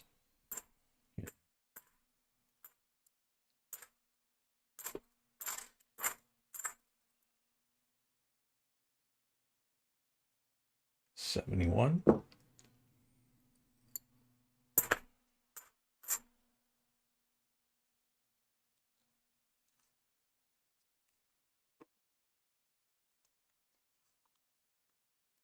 Yeah, Jedi Jim, first Catholic president. One of the questions he was asked during the campaign was, would you allow your Catholic faith to overcome your decision making or your duties as president if you win? And he said no, he would not. And he didn't. And he committed many sins. Many enjoyable sins back in the day. 2003 NIFC.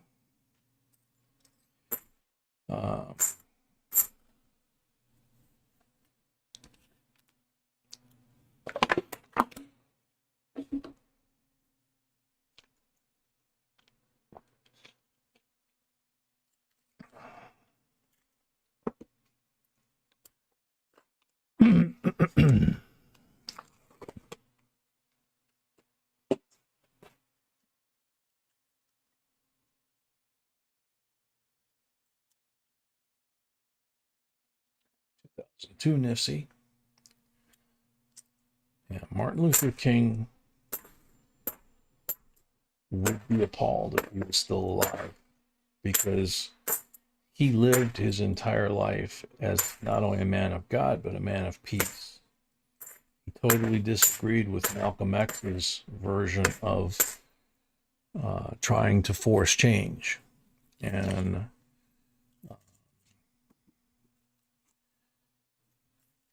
he would be, there are quite a few actually two or three that come to mind that I won't mention their names, that were present at his assassination, or at least one of them famously was. He stood over Martin Luther King's body and pointed towards the shooter, and he became a civil rights activist, 72.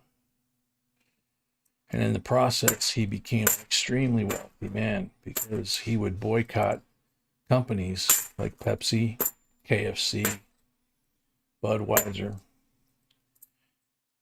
And he would boycott them because they didn't have enough African Americans, or back then he used to call them black, in leadership in those corporations. And he would boycott them until they decided to do something for black leadership within the company. And they would award a franchise to a black business owner from Bud. They would give a Budweiser franchise. 1981, Pepsi gave a Pepsi franchise. And they went to his sons. So, again, that's more of a false profit, although he made a very nice profit. But again, he was basically betraying the memory of his mentor, Dr. King, by all the things that he's done in his life from that day to today. And ever since Barack Obama was elected, he has been extremely silent. With all the things that are going on in this country, he has not said a word. And to someone like me, the glaring, it's like he might as well have his loudspeaker up to his lips, because the fact that he is as silent as he is with all the things that are going on, that Dr. King would have stood up and said something and made it stop. His silence says it all very loudly.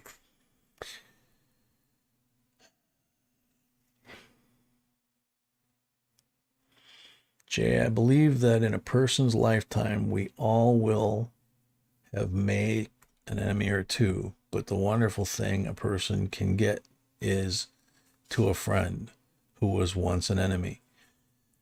Chuck, I totally agree. I have done that many times in my career. When I was a young guy going in the service, I used to say that if I lived my life, whether I gave my life in service of the country, which I swore an oath to do, or whenever my time came, that if one person came to my funeral that was not a blood relative and told my children a story of a time when that person was in desperate need and needed help and needed a friend, and I was that person. I was that person that was there when no one else was, when they needed someone on their side the most. And if one person would come to my funeral and tell my kids that I did that for them, then I had a good life.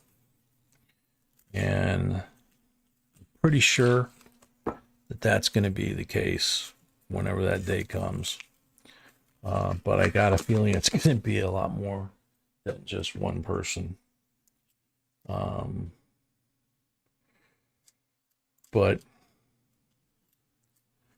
I've never done anything for status or for greed.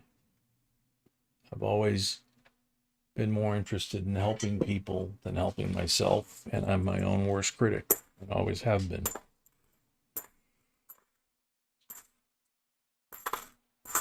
But I will give myself the credit that I have accomplished a heck of a lot in my lifetime, and grew up in the inner city of Chicago being told that I never would. that I would never survive. I would never get out of that neighborhood. I would probably be in prison or dead by the time I was 18. So I might as well stop dreaming about going out and saving the world or accomplishing anything, because I was basically worthless. And I refused to accept that destiny and created my own. And I raised our daughters with my version of motivation, that, and goal setting, whatever you want to call it, that if you grow up, you know, first off, they're both girls, right? Or all three of them are girls. And as teenagers, you know, they all have their insecurities and their securities and whatever else it might be. And I told all of them that when you're growing up, especially when you become a grown up and you try to do something, you decide that you want to be something, and someone says, you're too short, you're too tall, you're too skinny, you're too fat, you're too white, you're too black, you're a girl, you know, you can't do it, you're a girl.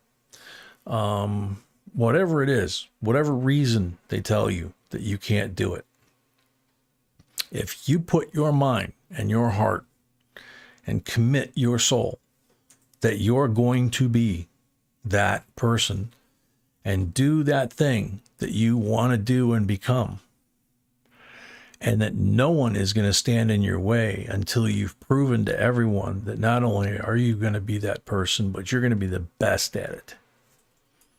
Because if you're not going to be the best at it, get out of the way of the person who's going to, number one. And number two, more importantly, the only person that can defeat you from that goal is you. Because if you choose to believe that you can do it, you'll do it. If you choose to believe the people that tell you you can't do it, then they win, you lose, they were right, you were wrong, and you will fail. So if you want to succeed, set your mind to it and accept nothing from anyone that stops you from what you want to be and where you want to be. And I gotta say, I'm proud of all three of them. They've all become very successful, and you know, they don't take any, none of them take any, you know what, off of anybody. So, right, sweetie?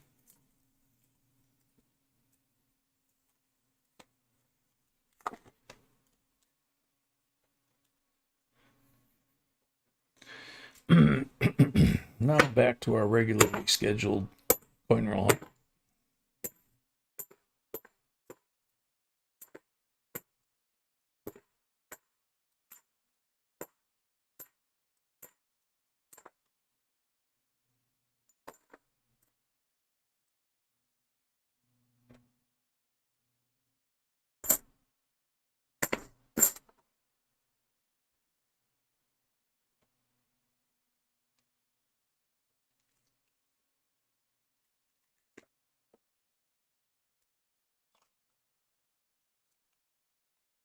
Yeah, Scotty, the worst thing that somebody can do that's trying to demotivate me or stop me from doing something is to tell me that I can't do something. You know, that I don't have enough formal education. I don't have enough money. I don't have enough experience, whatever it is. I've made a life and multiple careers of talking my way into positions that supposedly I wasn't qualified for. And I've succeeded at every one of them. And it's because if someone tells me that I can't, it's like waving a red flag in front of a bull.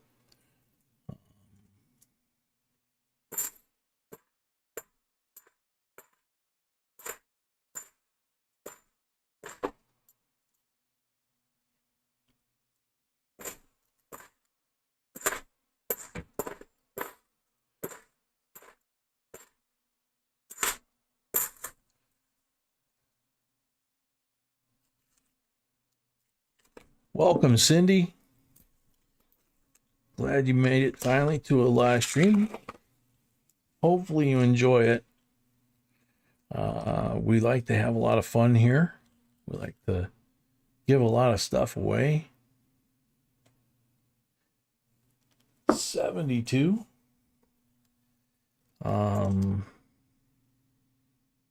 I will apologize because I'm a little under. I'm a little off my game tonight. Let's put it that way.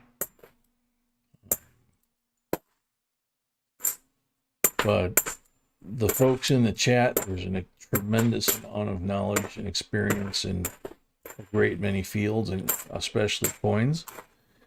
My bride B, who is the B of JB, is amazing at everything. Her knowledge of coins, her ability to create the content that you see in the videos, the scripts, the editing, the whole 9 yards, and also creation from a blank screen of the website and the screen that you're watching right now with all the information and links and stuff. And she's running around behind me while I'm sitting in a chair going through these roles for all you folks. And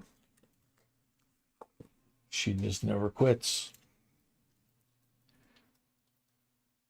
So welcome.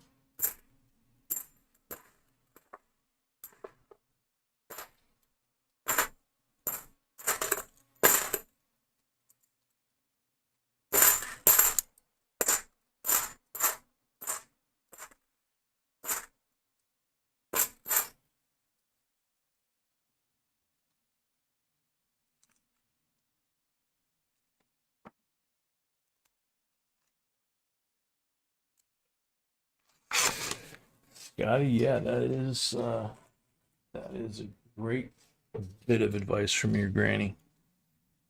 I agree with Mr. W.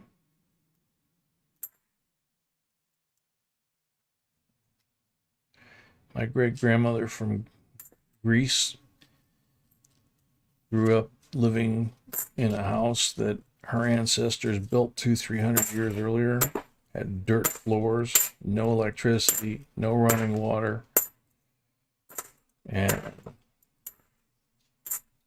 she had no formal education. Women didn't need to get education back then.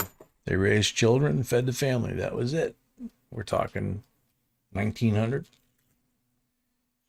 She came to the States for an arranged marriage to my great-grandfather. She had 5 kids. She raised all of them. Then she raised all the 5 kids' kids. And then she raised her grandchildren, including me. Her great-grandchildren, including me. And she was one of the wisest women that I have ever known. B ranks right up there with her. And she knows it. I've told her that. But the only other woman I've ever known in my life that compares to B is my great-grandma. So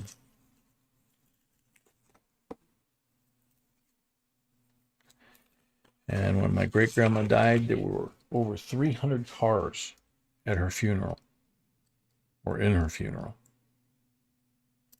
which for 1970, that was big. In Chicago, that was big. Lots of cops to escort the funeral procession.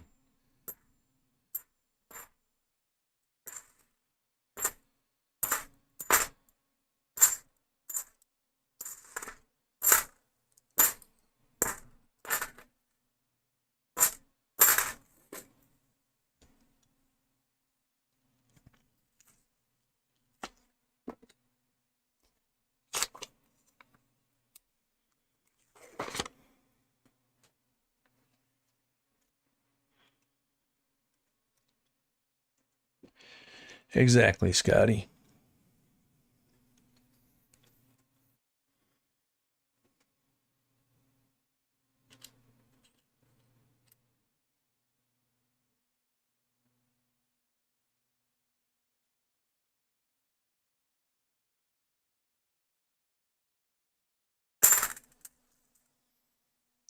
Need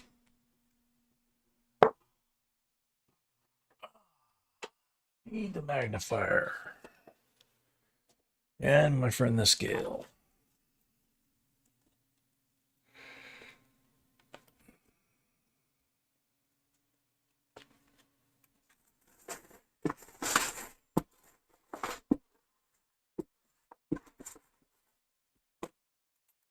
Scale.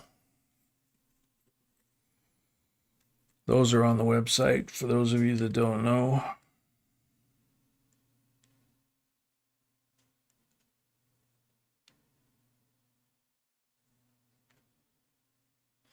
I'm trying to figure out if this is a magician's coin or if there's something else going on with this coin, but there's obviously something going on with this coin.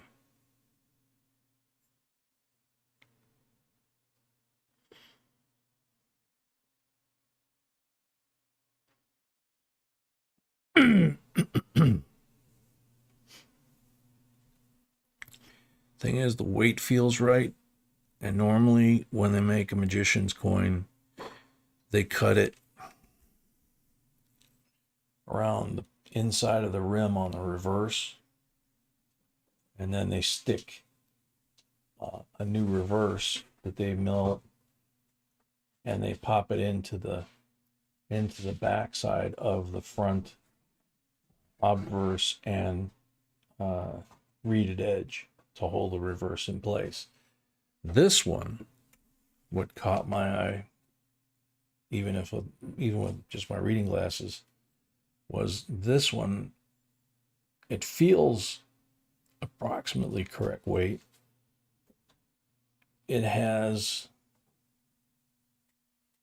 looks like it's like cracked in half or cut in half this way. Through the clad layer, it looks like a crack, and there's a depression between the front and rear of the coin, which kind of fits in with the possibility that it may have been cut open. And I can see it very clearly that there's something there. It's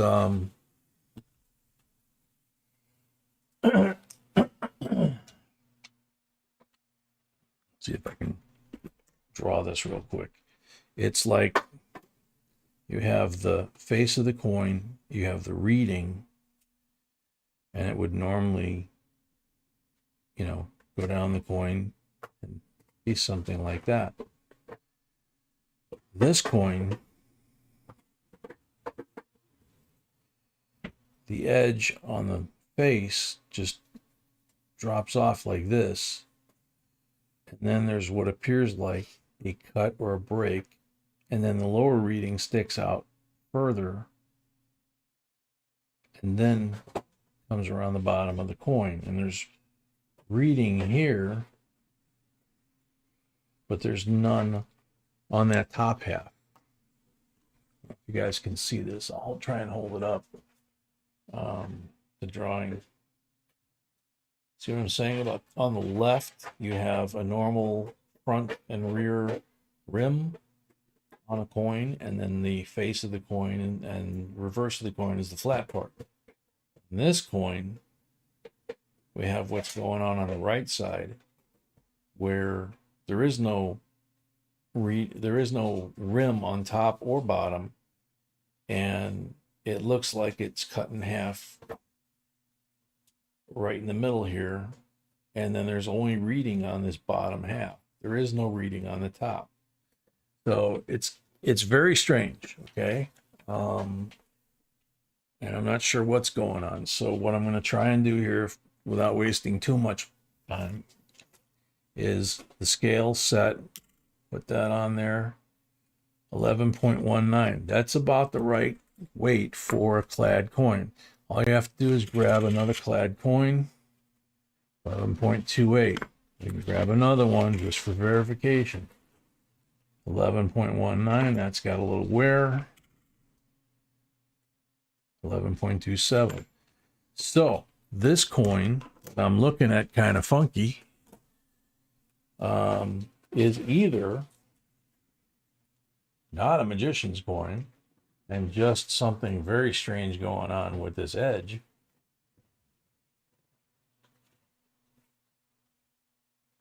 I mean, here especially, if you look at it at about a 45-degree angle from the 9 to the letter Y, it looks like it's been split open here.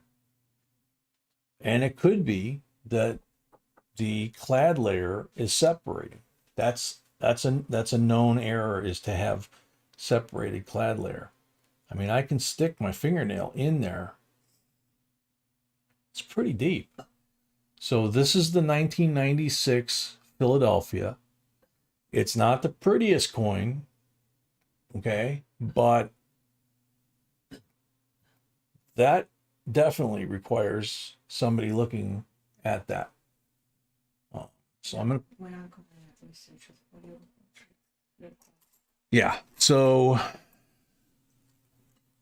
no, we don't do that, Chuck. That's what that stack's about. You got to check the 71s through the 74s, see if they have DDO, DDR, missing FG, RPM, whatever it might be.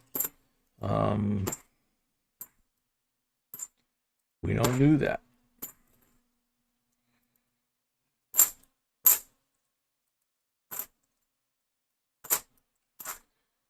If you want, what you can do with a coin like that one is you could send that coin to someone like Wexler and pay $5 and return postage to find out what it is, because I don't know what it is. And that is the last of the rolls for Chuck. So now I got to do Chuck's pulls. So Chuck has 15 pulls. All right. Good luck, Chuck.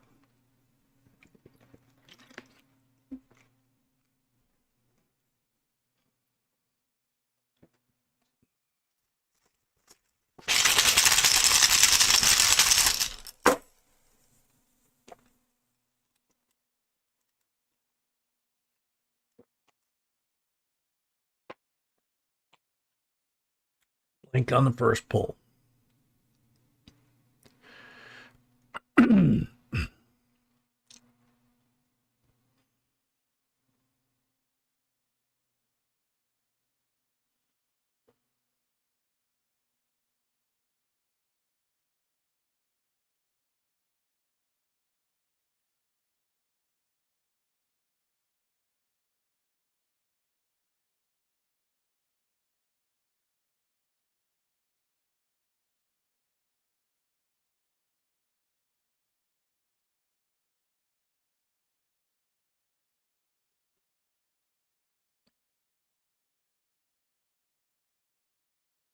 Blank on the first pull.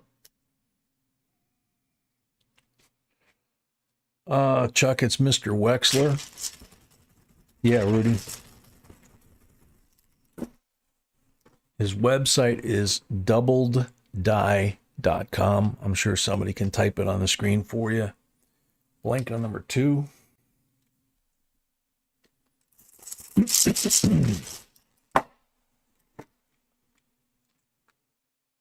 $40 on number 3.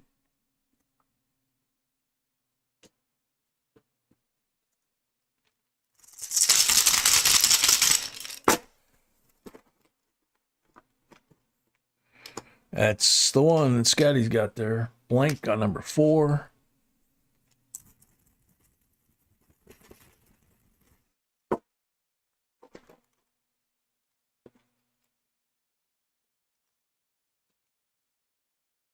$40 on number 5.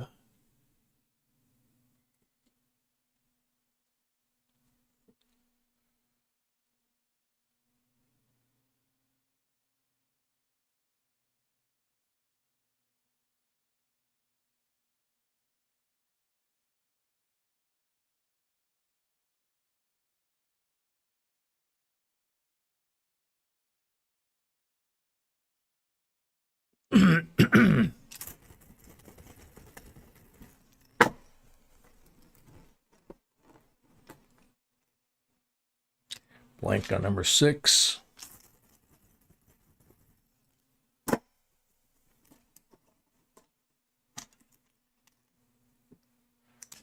Blank on number 7.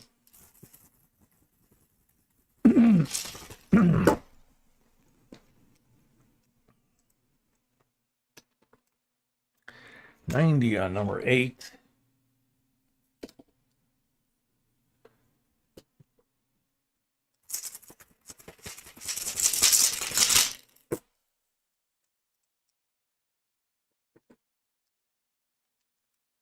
$40 on number 9.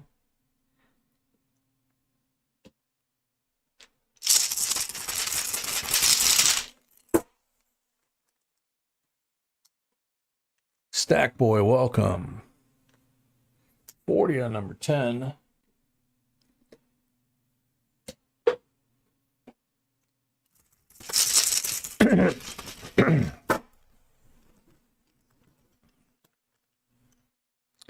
$40 on number 11.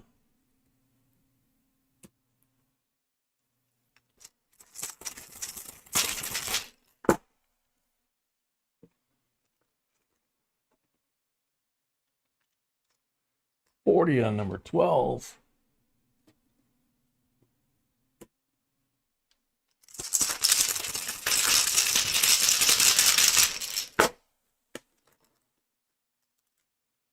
Blank on number 13.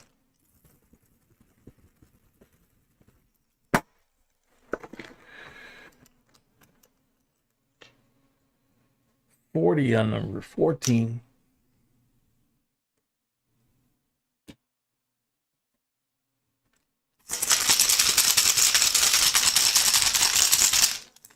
Last pull. Number 15.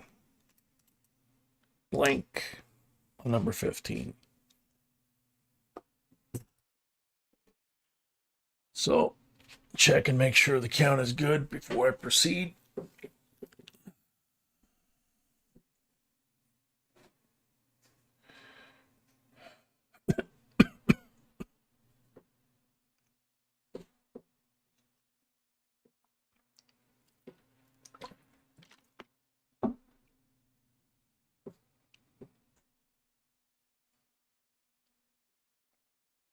Alrighty. Counts good. So, Chuck, you got 64.90% BU, Kennedy. 63 BU, 90% Benji.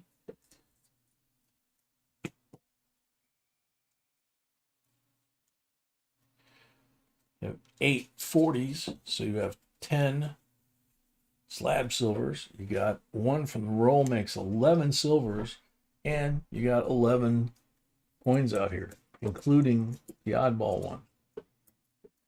You can't miss the oddball one, seriously. That edge is really weird. So, congrats. Thank you very much.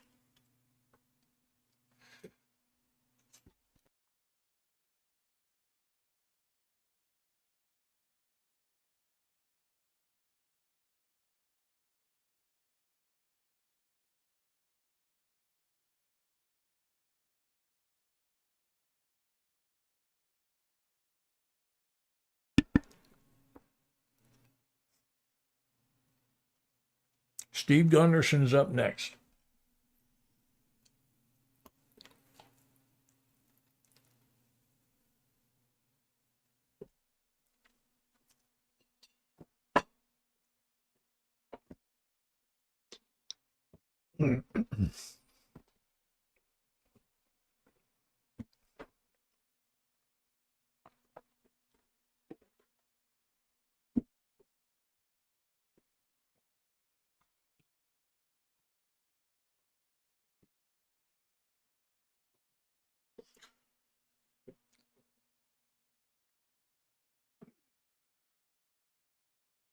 Black one, 40%. Red one, 42S, Walking Liberty.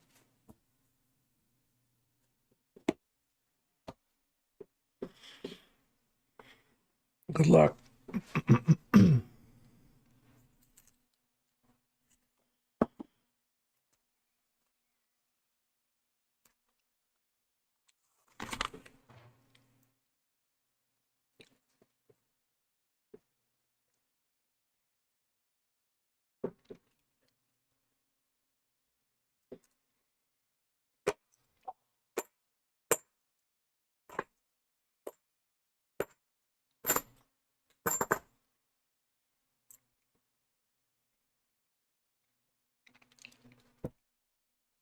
Nice bicentennial.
Very cool, Chuck.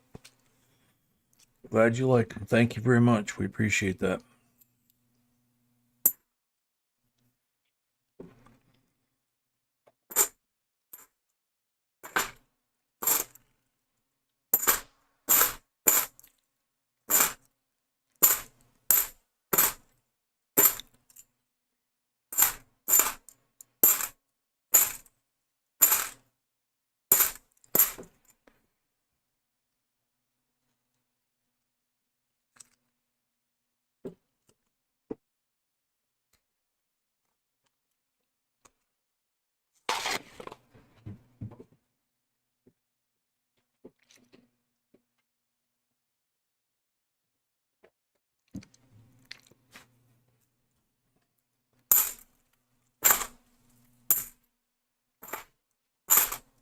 Hey, Greg, where's that at? I mean, what state? You don't have to say what town.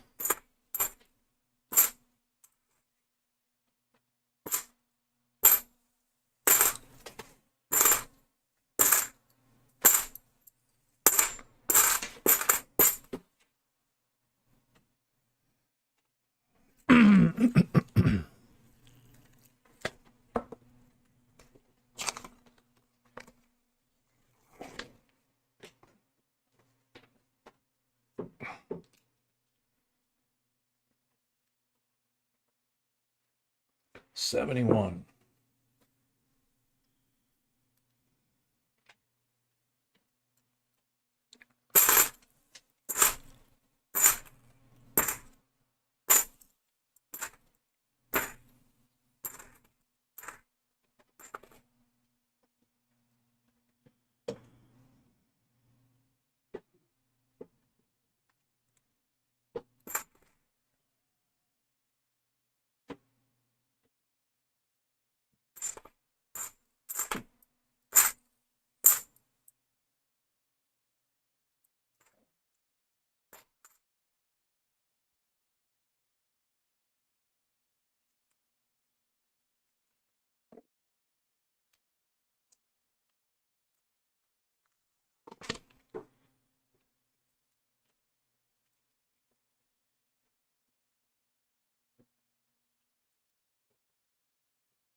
Huh. I can tell you it's an NIFC. The condition of the reverse, the edge, and the fact that they usually use NIFCs. I'd have to look really hard to see the actual date of the coin underneath the sticker. But this sticker is the battlefield, the first Battle of Bull Run, July 21st, 1861. It's a sticker that's been applied to the coin to commemorate that battle. So that's very cool.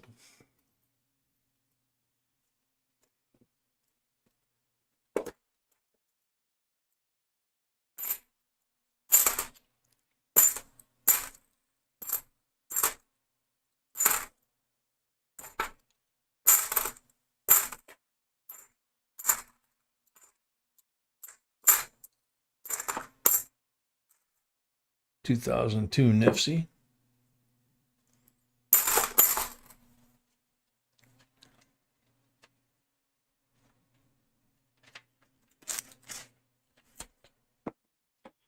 Wow, okay. Yeah, down south, there's fire ants everywhere, from Texas, maybe even further west. Oh, another one with a sticker. Wow, maybe we got a dump here. Battle of Gettysburg, July 1st through 3rd, 1863. And the cool thing is these stickers on these two coins are in perfect condition. Beautiful. Yeah. Usually they've got a little bit of tearing or a lot of wear. Neither one of those has any.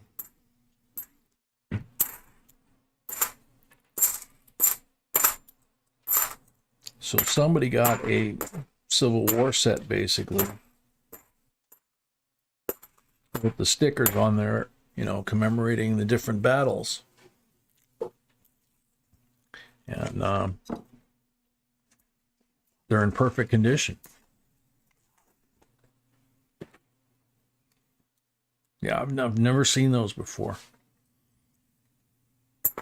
I've seen others, but not anything to do with the Civil War.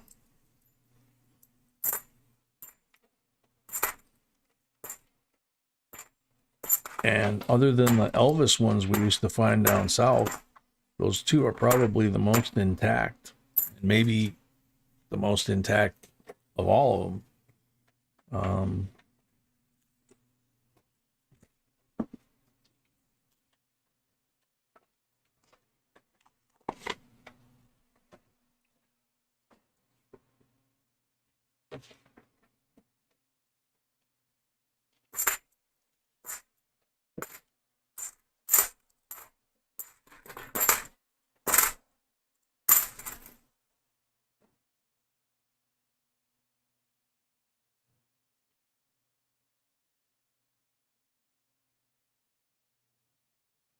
I think that bicentennial's in pretty good shape. You'll have to take a look at it yourself, see whether you think it's worth keeping.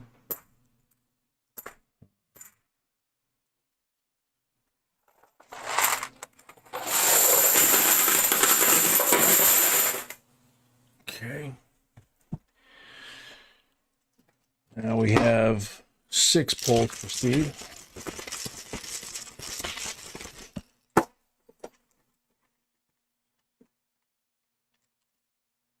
Blank on the first pull.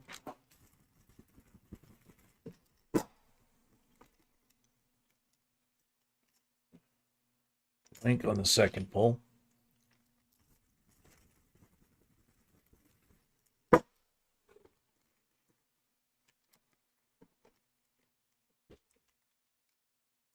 Blank on the third pull.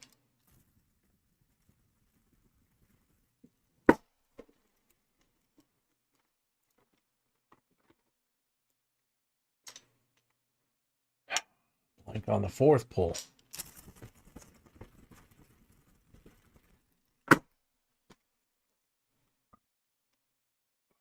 Excuse me.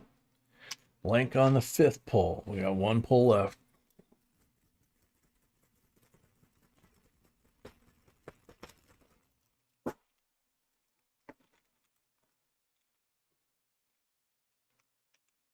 40 on the last pull. So, got the 42S Walking Liberty. You got two 40%ers, so you got 3 silvers. And you have 6 coins here. 4 of them. Nifsies, bicentennials, that kind of thing. Coins to check out. And then you got these 2 really cool. Let's see. I'm going to do them face to face. Probably the safest way. Very cool. Thank you very much, Stephen. Hopefully you like that.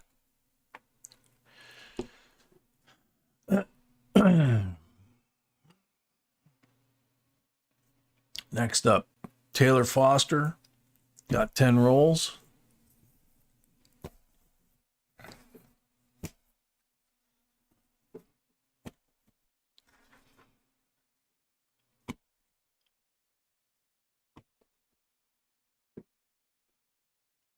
Yeah, Scotty.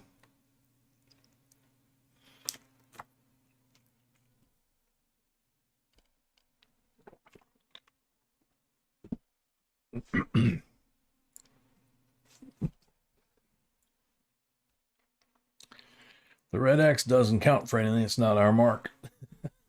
Sorry. No marked rolls.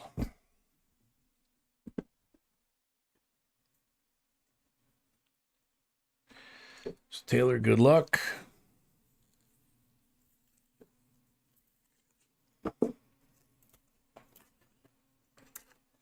$260 thumbs up. 40 away from 300. We do still have Tom's box to do. So it is doable.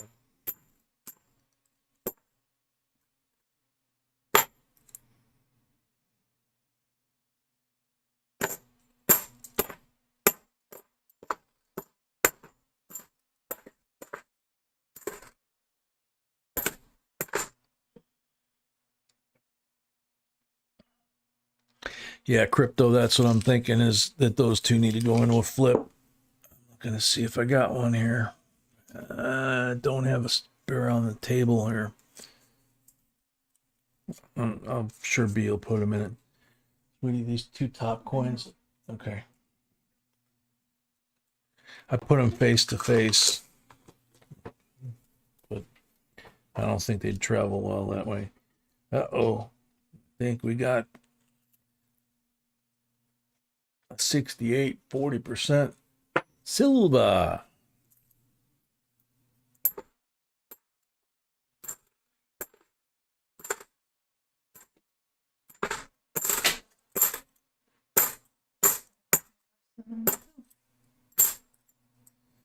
Box number 72. Wow. Yeah, they're right. We are closing in on 100 really fast. Wow.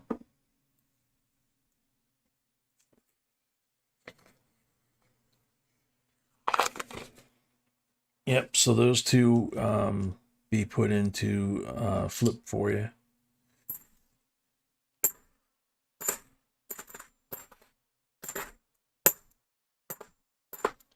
Amazing they made it through the sorting and wrapping process and all that without any damage whatsoever. 71 in nice shape.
No.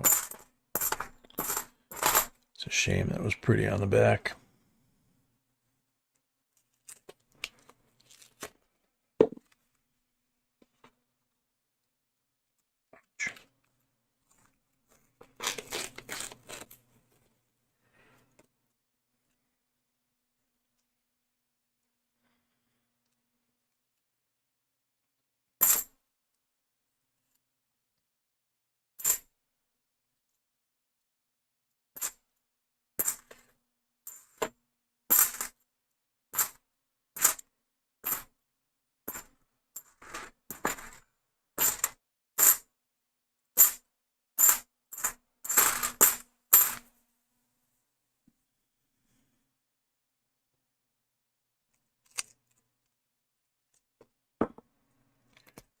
Chuck, you can go to our website.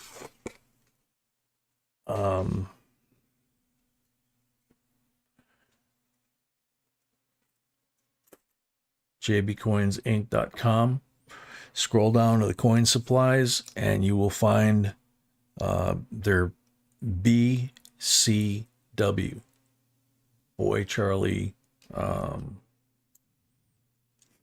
W.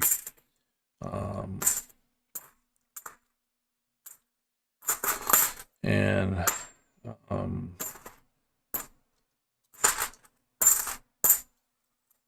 they come in different quantities of those vinyl flips, the BCWs. They are the safe kind, 71. And they also have sheets that you can put in a 3-ring binder. So it's got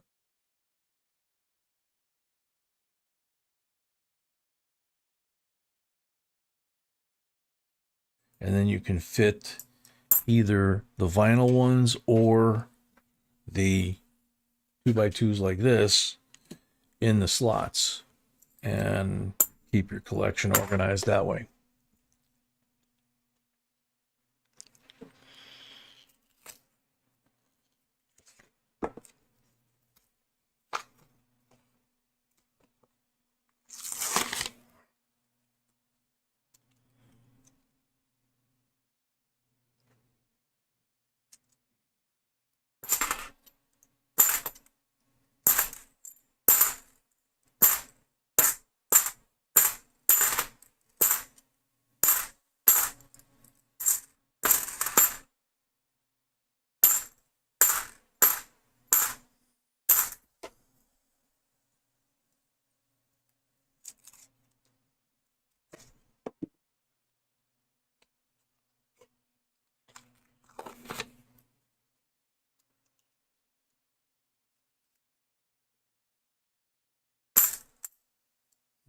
I think the rain may have started. 2010 NIFC.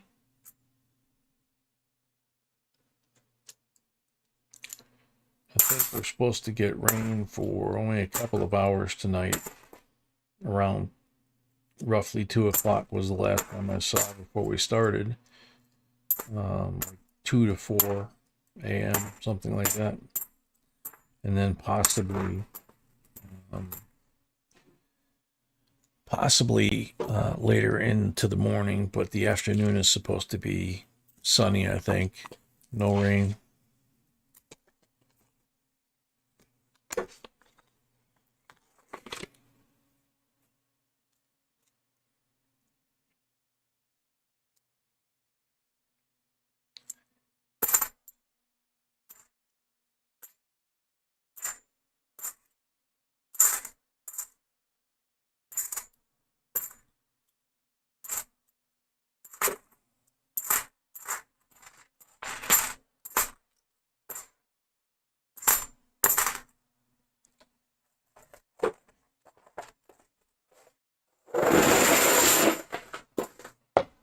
Okay. Taylor, you got 6 pulls.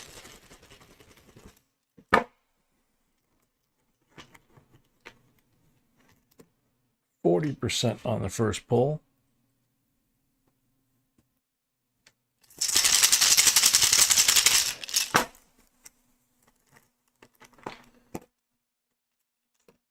40% on the second pull.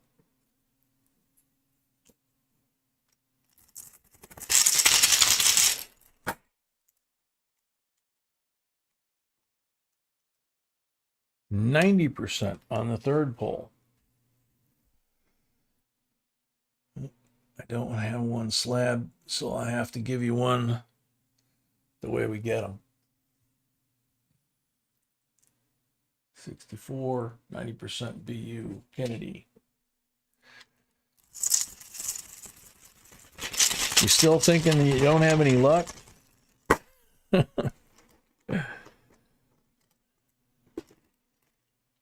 $40 on number 4.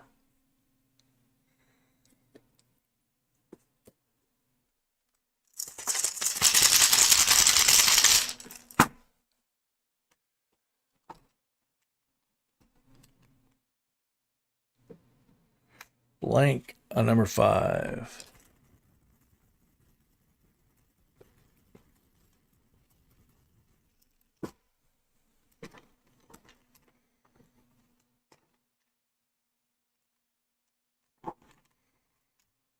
$40 on number 6. So what was that? 5 out of 6? I think so. Something like that. 4 out of 6, 5 out of 6. So you got 4 40s there. You got the 90 here, BU. So you got 5 silvers here, and you got the 40%er here. So 6 silvers. Gently put that one underneath that. And then you got these 3 coins to check when you get them. I'm not going to put this on top of the 64. Oh, there we go.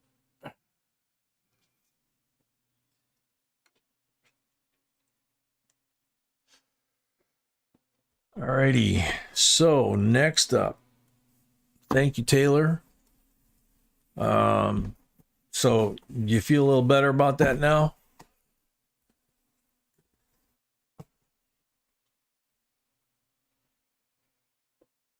All right, empty box. You okay, sweetie?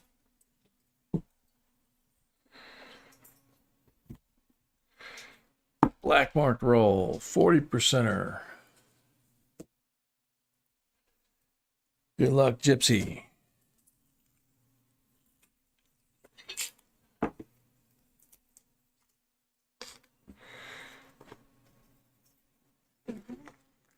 No.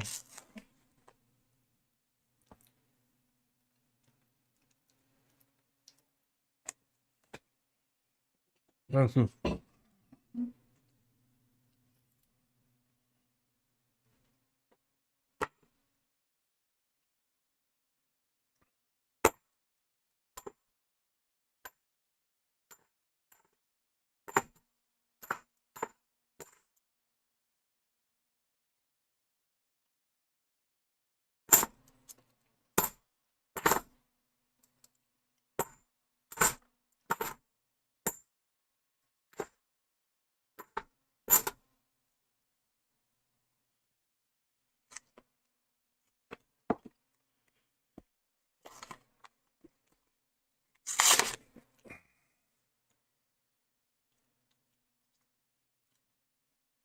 Shiny one.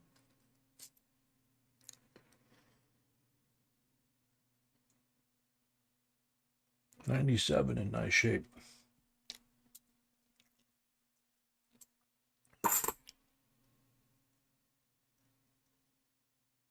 $71 in nice shape.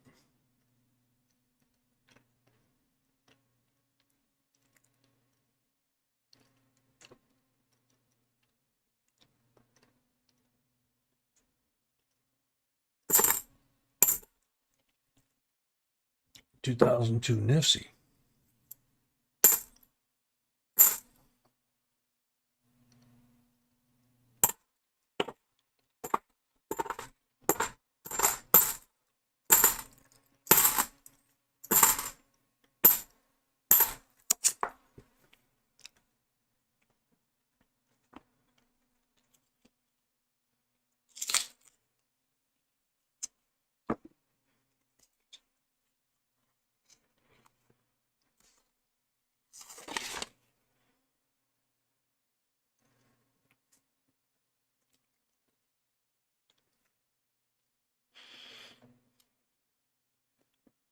Yeah, Chuck, I remember that. I lived down in South Texas between Corpus and Brownsville in the Navy. Spent a fair amount of time on Padre Island. Came home. Moved back down to Arlington. Lived there for 3-4 years. I worked out of the Dallas office for a while, and I was an installer. I built banks, basically. Installed the bank vault, installed the safe deposit boxes, the drive-up equipment, all over Texas, Oklahoma, Arkansas, Louisiana.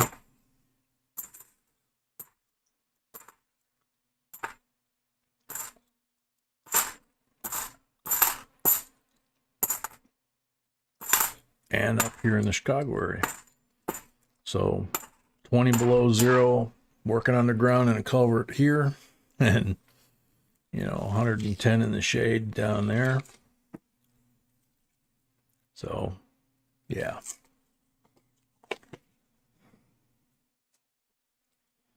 Yeah, Gypsy, I'm got one box to go. 1998 in nice shape.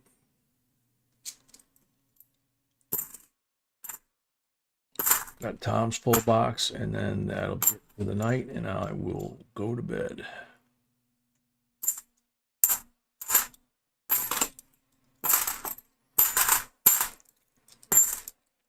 And I'm not sick. It's my back. So B gave me something for the pain, but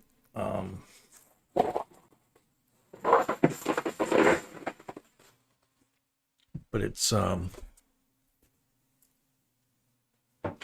not quite there.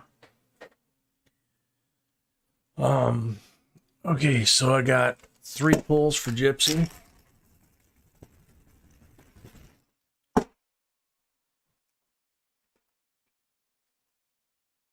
Blank on the first pull.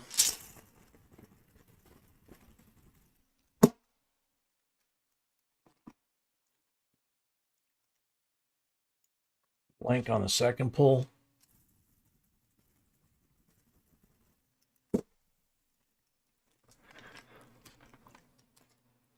$40 on the third pull.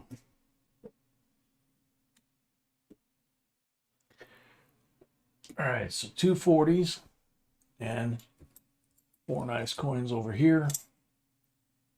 Thank you, Gypsy. Wish it was more as always, but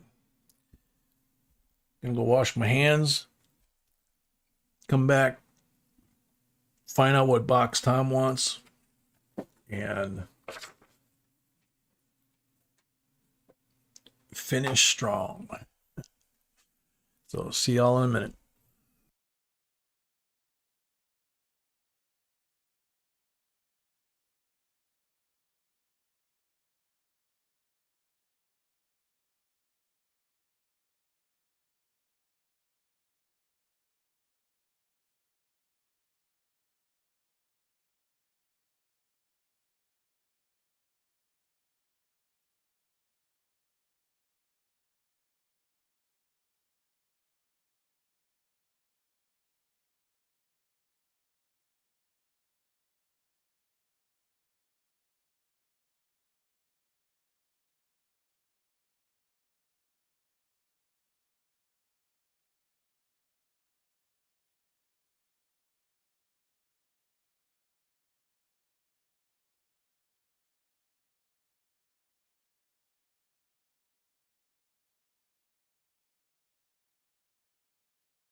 Yep.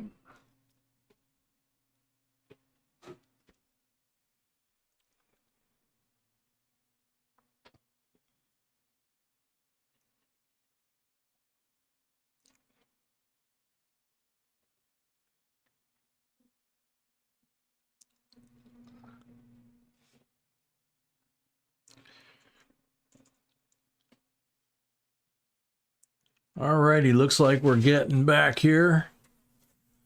Tom, you have a choice between 3 and 4.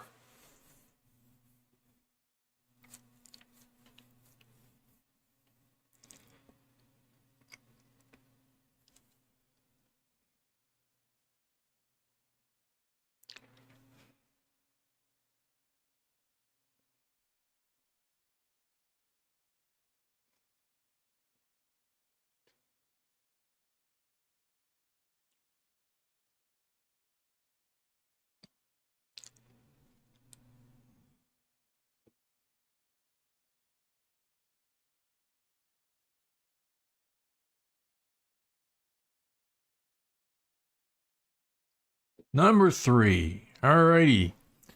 So, number 3, we got a couple things over here. You got to get 4 to tie, 5 or more to win. We also got the giveaway, and we're going to try and finish this, like I said, finish strong and have a good time and find some silver to go with this gold. End the box giveaway. What, sweetie? Well, it's better. Should be fun. Yeah, we got the box battle settled. This is the giveaway for the end of the box we just finished. It's a 2007 Gold Edition State Quarters.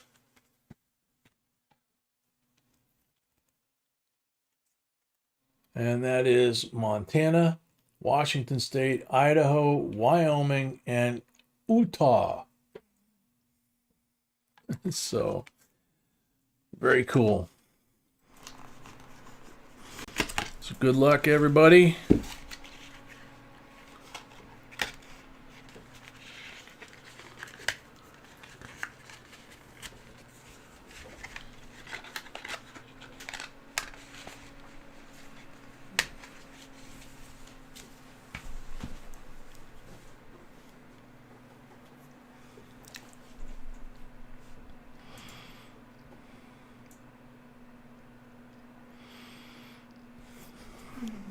Comments.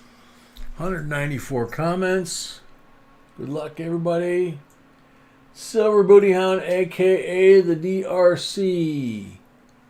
No, I have not ever owned or had a fake or counterfeit coin. Okay, cool. So, Silver Booty Hound, aka the DRC, are you still here?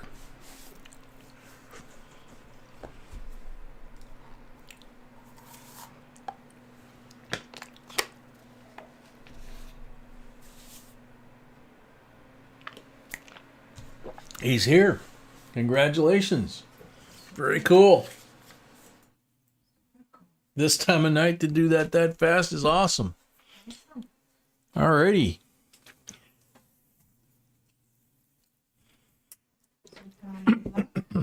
So, good luck, Tom. Let's do this.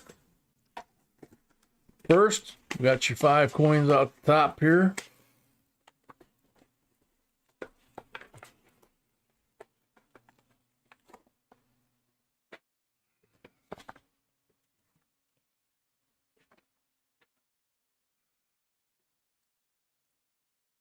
$67 BU 40%er, 68 BU 40%er, 69 BU 40%er, 63 BU Benji from that same tube, really strong bell lines, nice lettering. 1945 Denver AU.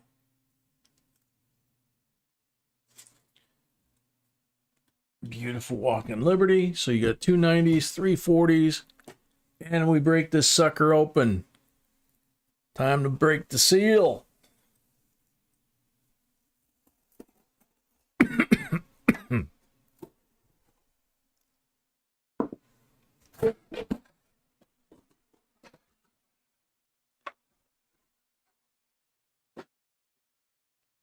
Alrighty, and sorting tray. Yep, that's too far up. Bring it down here. Whoops. Ouch. There we go. Yep, that looks right. Alrighty, so good luck, Tom. You need 4 to tie, 5 or more to win.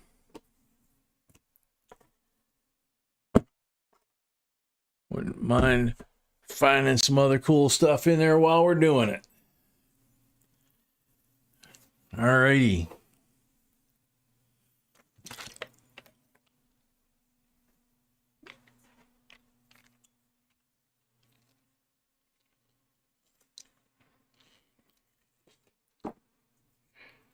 Here we go. Excuse me.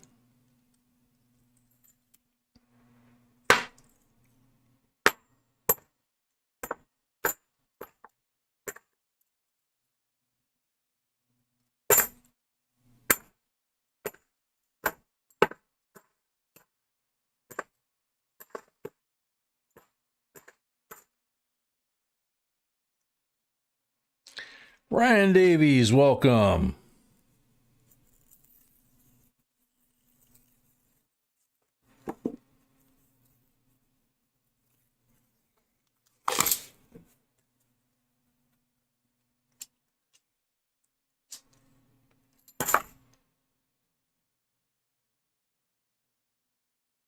$72 in nice shape.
Yep, silver and gold, silver and gold, silver and gold. We are just looking for silver and gold. And anything else we can find. 98 in nice shape.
So Tom, you gonna do like the little ones do, you know, and do the silver dance?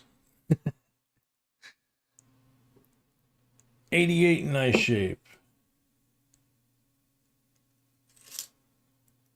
I remember Howard's granddaughter used to do that all the time. 71 in nice shape.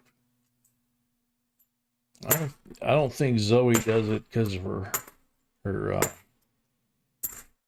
her health issue, you know. But I don't know. I could be wrong. She might be able to do that just fine. Or it might just depend on how she's feeling at the time.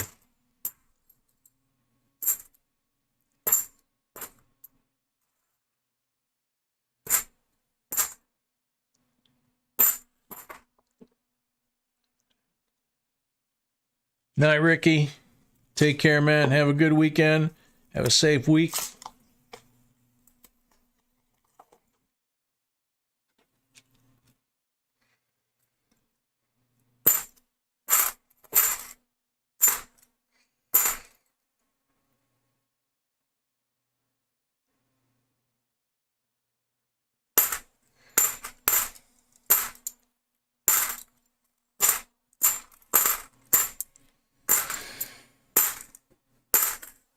Silver and gold.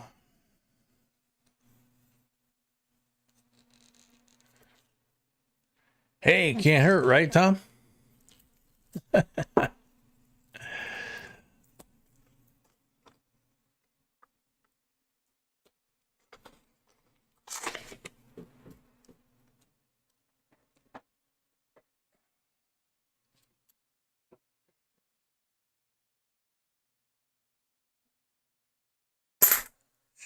That was a nice 72, but it had a lot of little tiny little scratches just all over the place.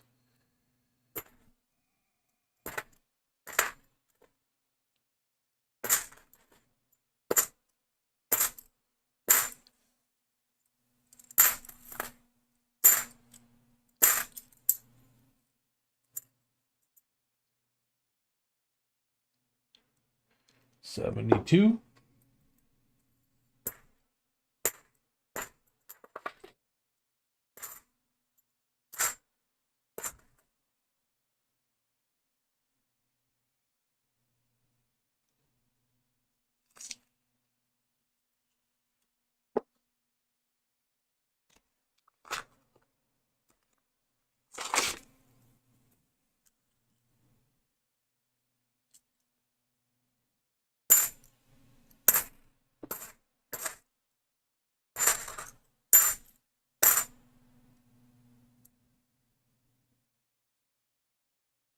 $72.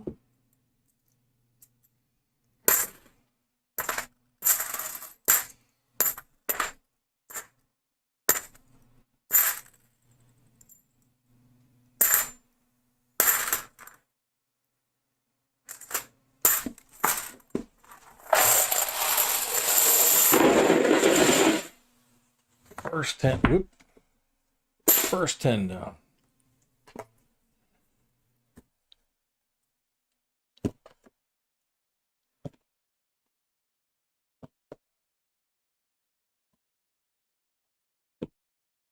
Ready.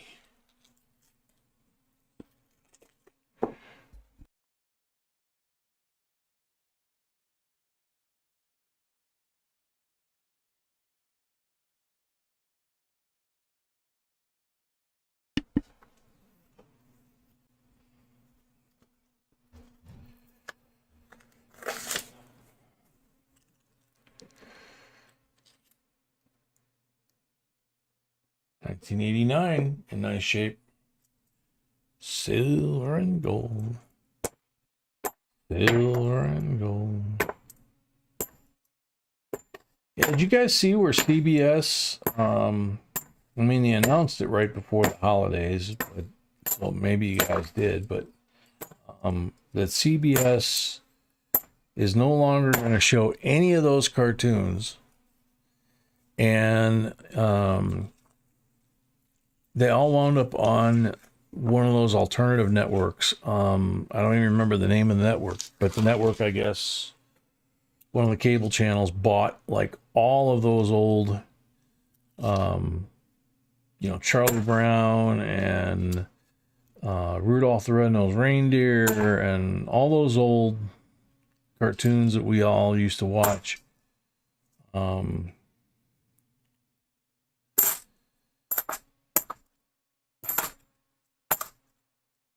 if they hadn't, then there wasn't going to really be any place you could go watch them, because CBS wasn't going to make them available online or, you know, on their channel. CBS does have an on-demand station for their content. I know, because we watch a lot of kind of binge watch a couple of their old shows. So, you know, at least whoever that network was stepped up, you know, and got the rights to them, you know.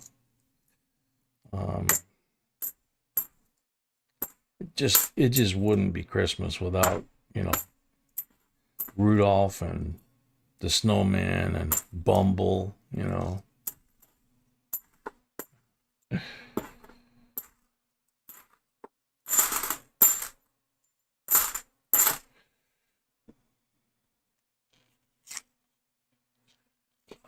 Greg, you're getting ready to make some dinner.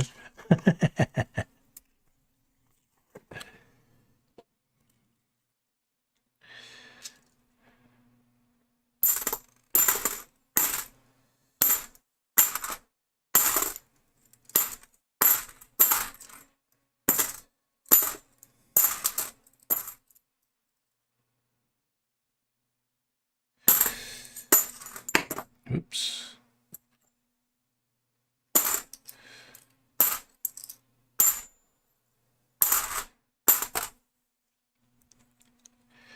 Shy Chameleon? Yeah, Burl Ives sang that song. He narrated the cartoon, and he also sang all the songs in it, including that one. Well, I take that back. There were some songs that the other characters sang, but basically it was good old Burl Ives singing a lot of that stuff.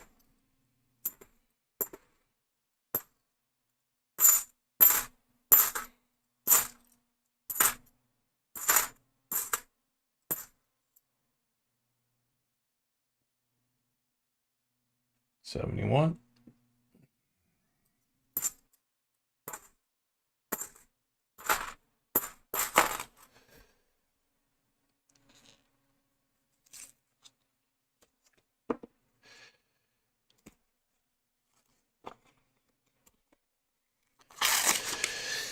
Yeah, Heather's Chubby Hubby. That's it's like a lot of the cartoons that we grew up with, you know, regular cartoons. Pepe Le Pew, Tom and Jerry, you know, just about all of them. You know? They are socially unacceptable. I can't remember the phrase now. I just had it in my head a second ago. You know, they're basically, you know, like the two crows that used to sit up on the wires and watch people do something, you know, do stuff. You know, that's obviously racist. Tom and Jerry had an African American maid, so that was a stereotype. So that had to go. You know, and they're just one by one eliminating all those things. You know. So instead of watching those god awful, horrible, you know, culturally insensitive, that's the phrase I was looking for, cartoons that we all grew up with, didn't make me culturally insensitive. You know, they're watching Ren and Stimpy, and they're watching pretty much almost adult content. Heckle and Jekyll, that's who they were, yeah.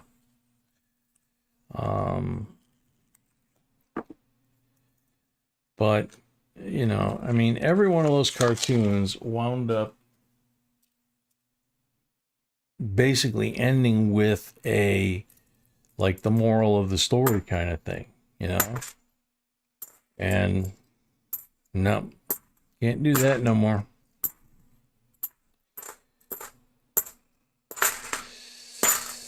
So, you know, like I say, we'll show them Ren and Stimpy and a bunch of other stuff, you know.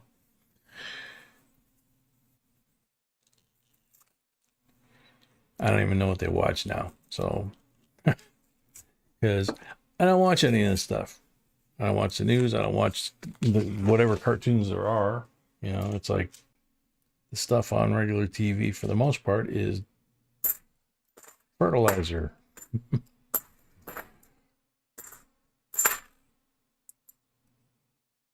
71, a nice one.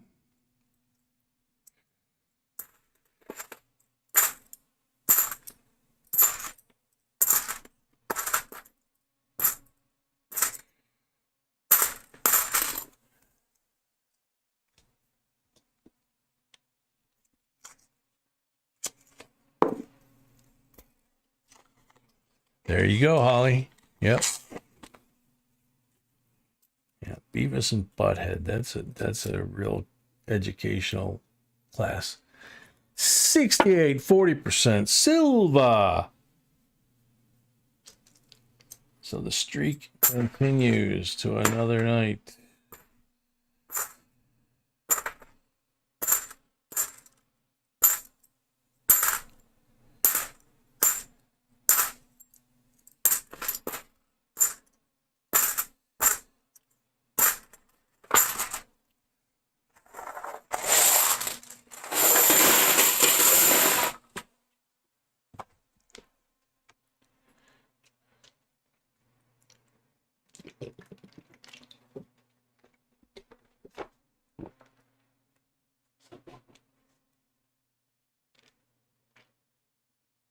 Oh, very cool, Bruce.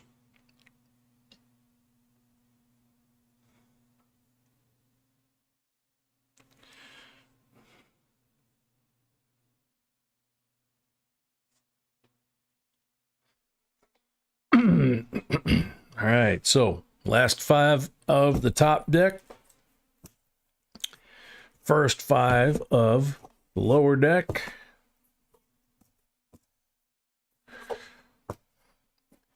We got 1 on the table. This is awful reminiscent of last night and tonight. Going into the last 5 top deck rolls and obviously the last 20 lower deck rolls with 1 coin on the table and coming out with, 3, 4. See if that trend continues.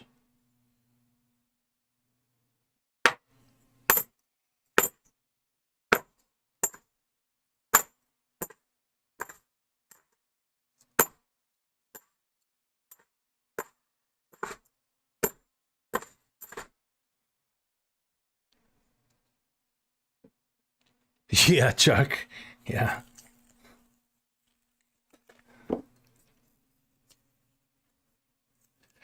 Shy Chameleon, absolutely. A pie fight on the Three Stooges. There's very few things that can top that.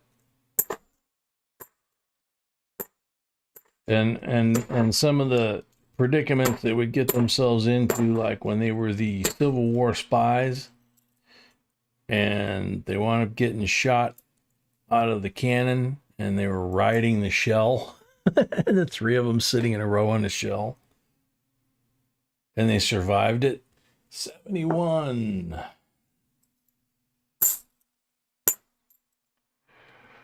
Or one of my favorites when they were in the boat, the rowboat, and the rowboat started taking on water, and Mo and Larry start bailing, and Curly finds an old-fashioned screw-handled hand drill with a wood bit, and starts drilling holes in the bottom of the boat, and got all these gushers coming up, and they're like, "What are you doing?" And he goes, "I'm letting the water out."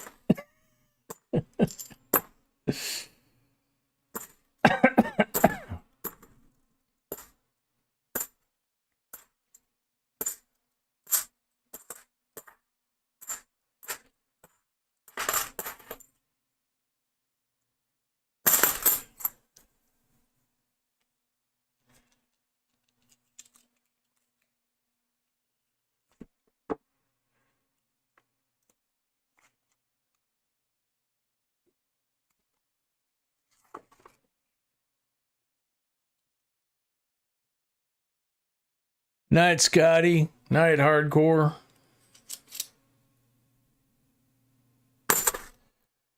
Zippity doo dah, zippity yay. My oh my, what a wonderful day. Plenty of sunshine coming my way. Zippity doo dah, zippity yay. Mr. Bluebird on my shoulder. It's a truth, it's factual. Everything you said is factual. Zippity doo dah, zippity yay.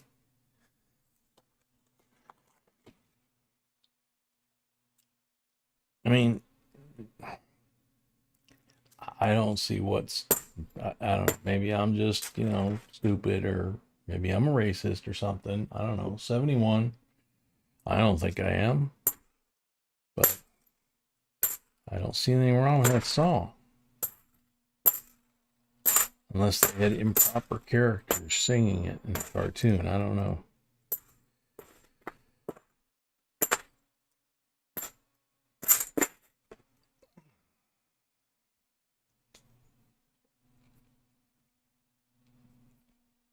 Curly rescued over 5,000 dogs and cats in his lifetime.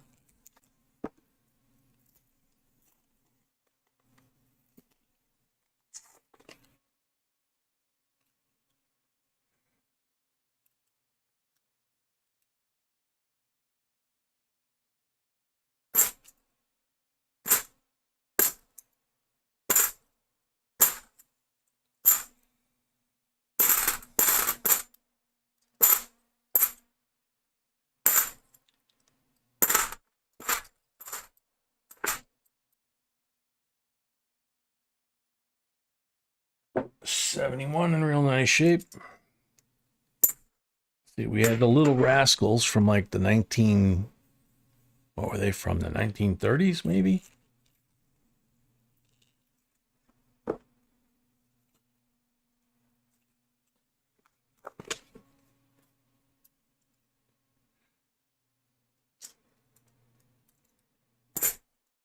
And it was funny, I never noticed it till I got older, but the skinny little goofy little kid that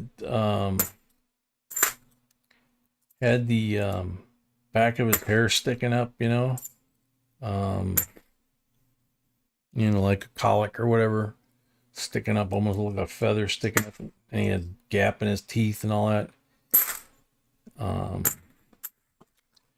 God, I can't remember his name. And he wound up in as a teenager, I think, in It's a Wonderful Life. And Alfalfa, yeah. And I was watching It's a Wonderful Life, I don't know how many years ago. And all of a sudden I'm looking, and I'm like, hey, it's Alfalfa. It's like, I think when they were at the high school dance, and he was supposed to be like some high school kid or something.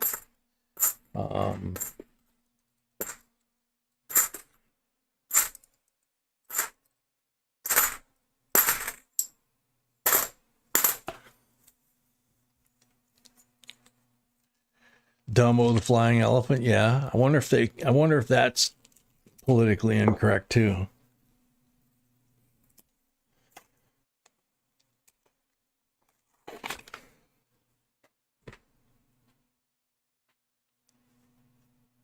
Yeah, that's the amazing thing, is we've supposedly progressed, in the last 60 years.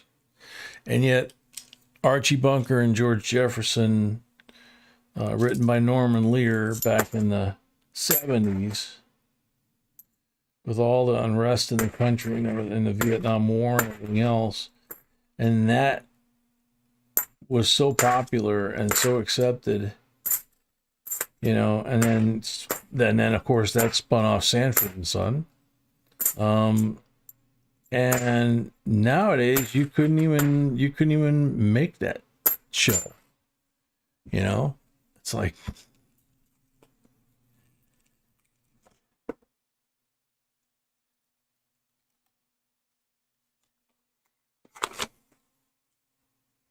Oh, well. So, anyway, one of the things I overheard today at the coin shop, and I'll just put this out just for grins and giggles here for everybody that's here. This is what they were talking about. When do you think the American Silver Eagle that you can currently get for 2021, the Type 1 with the original design, and then the new one will be the Type 2? And when do you think the Type 2 is going to roll out and we won't see the Type 1 anymore? You know, what month or whatever this year do you think they'll make the transition?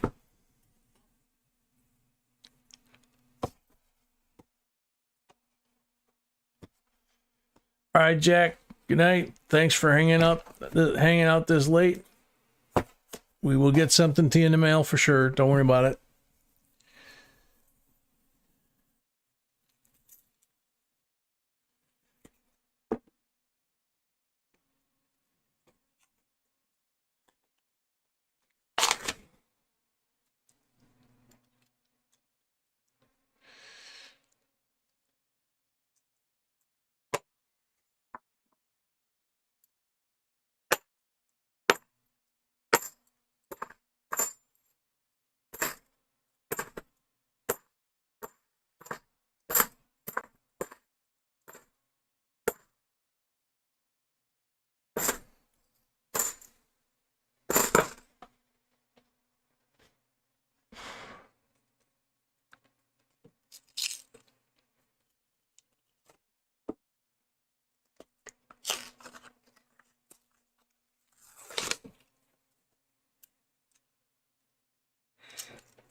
Wow, that is a wild looking 72.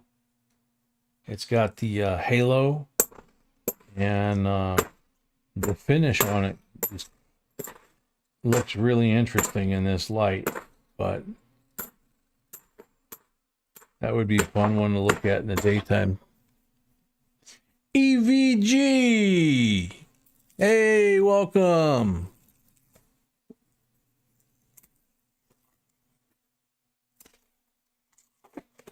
Okay, cool. Sounds good.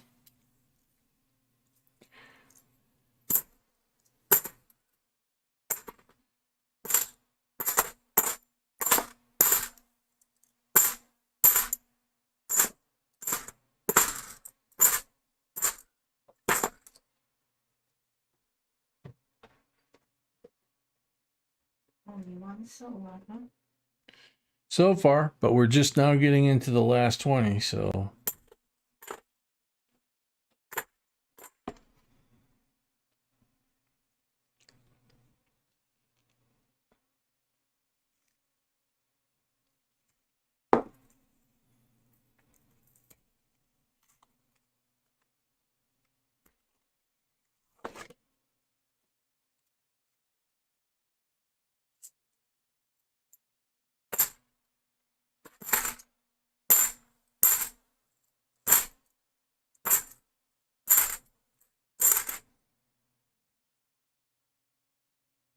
$71.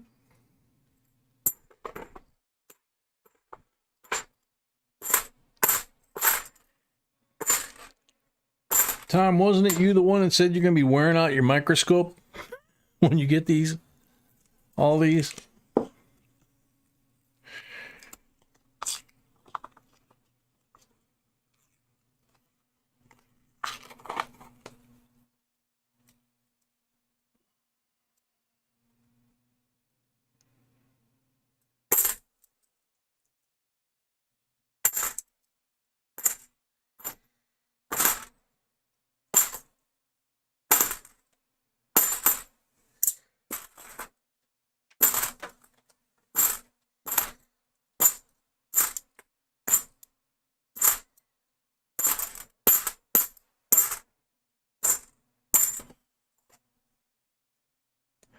That's what I thought. And I'm sending you more.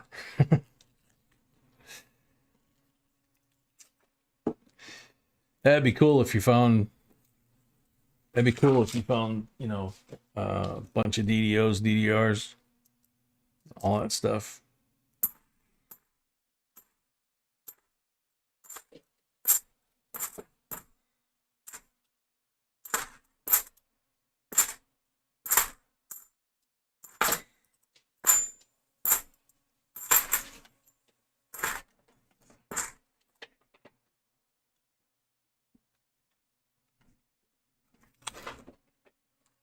Chuck, Memorial Day for the new Silver Eagle? It's possible. I mean,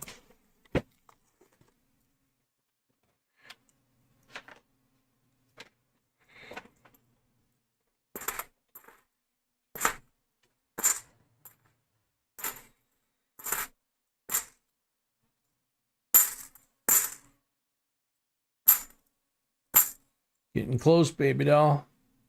Beautiful 71. Nice looking 72. Remember, the 72 is the one that, what's his name's looking at possibly a $3,000 to $5,000 paycheck.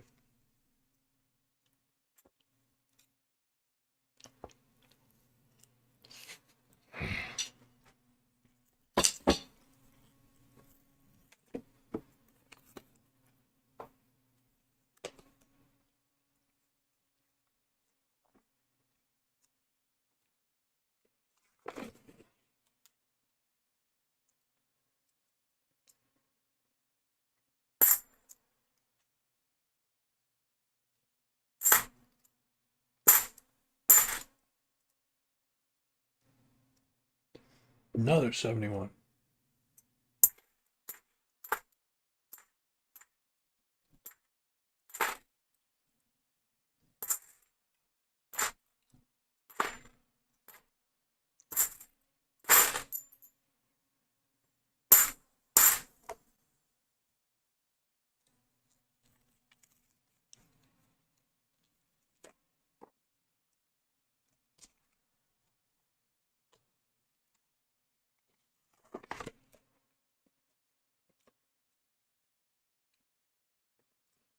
Guy Chameleon, the magnification is to make it easier to see the errors. If you have really good vision, you can see them without.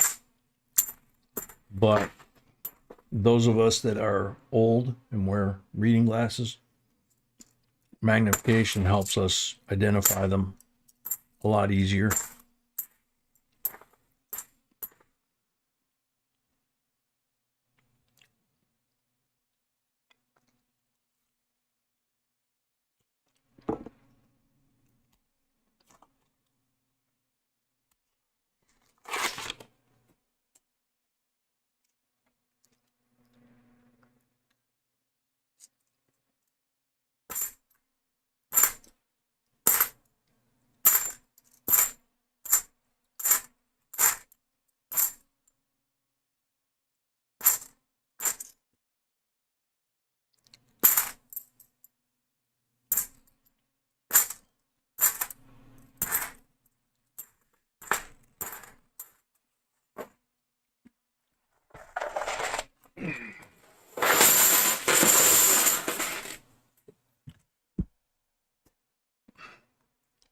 Jedi Jim, you're right. I didn't even think about the fact that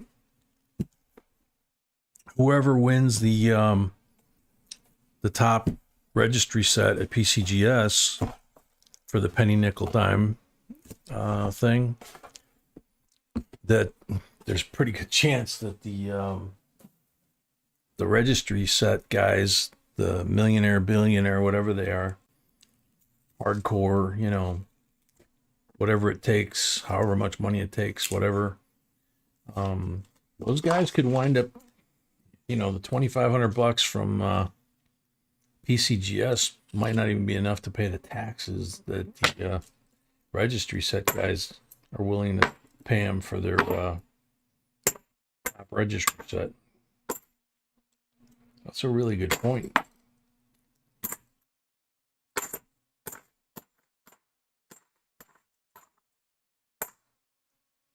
Those guys want something like that. They spend crazy money. 71.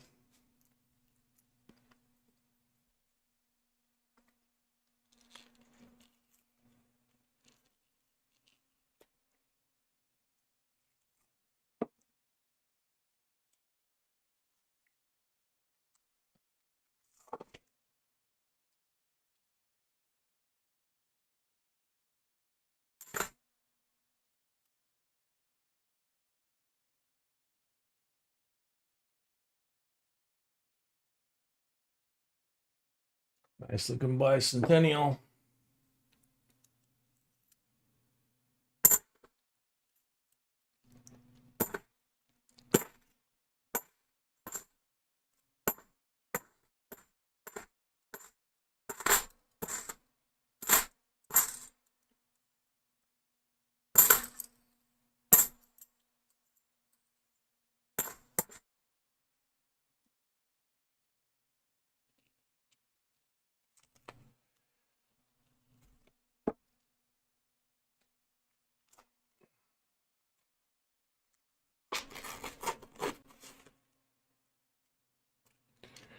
Yeah, I pretty much have to as well, Jen. It's very rare. You know, sometimes on a magic coin, I'll be able to spot the seam without a magnifier.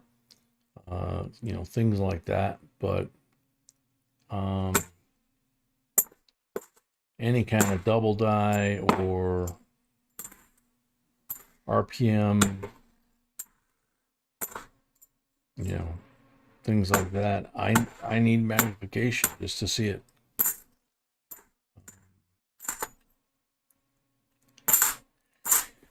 My glasses are getting to the point to where they're almost not good enough for, you know, like reading or, you know, even doing this. I might have to up to the next strength.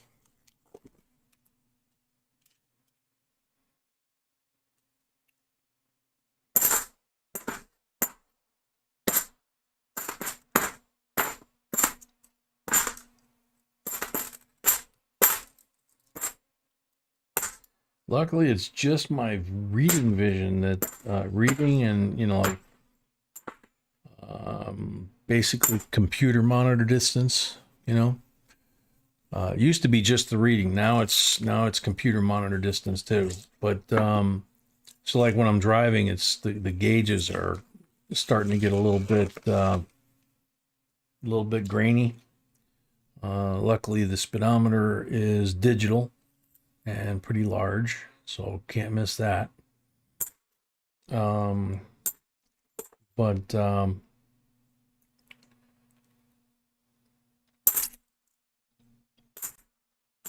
you know, distance vision for driving. I still got 2015 distance vision. Excuse me.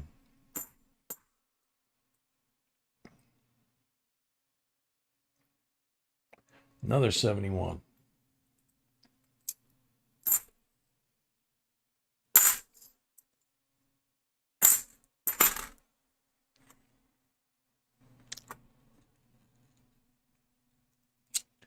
Shy Chameleon, go to pcgs.com. The grading company. They're having a competition.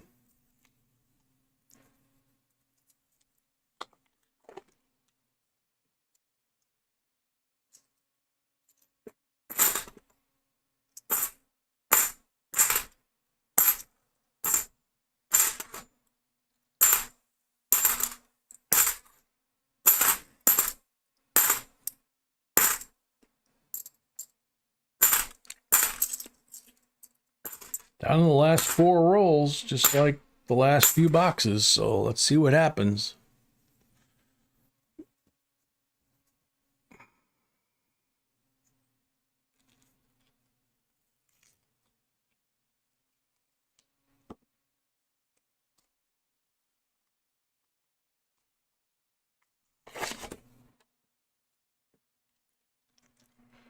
No kidding.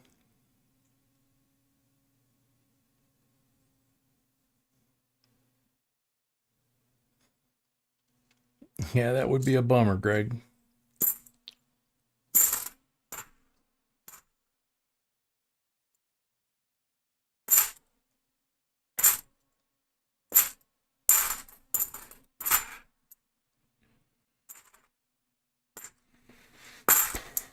Come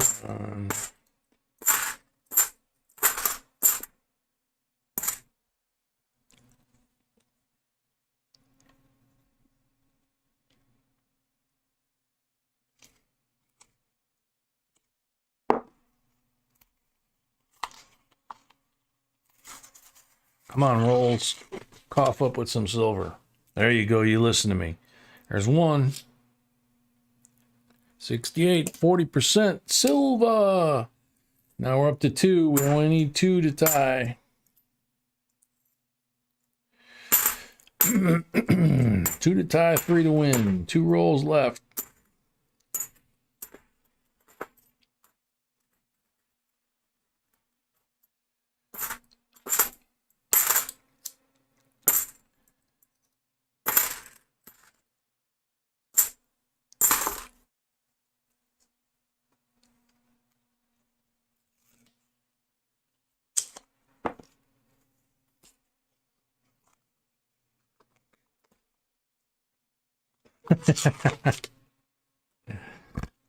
That's funny, EVG.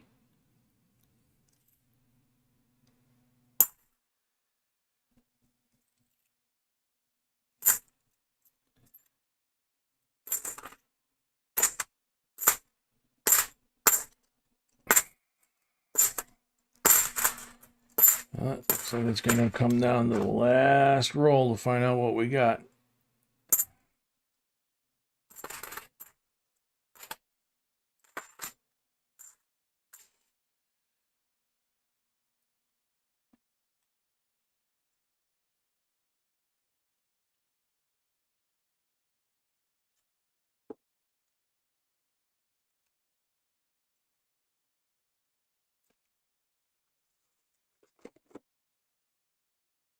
Ah. Didn't happen.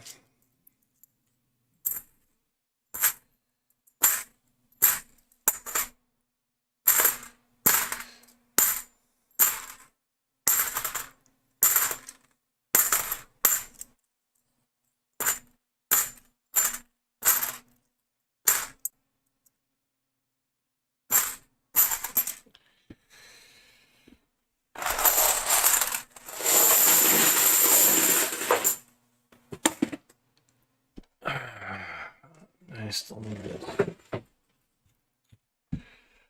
Okie dokie.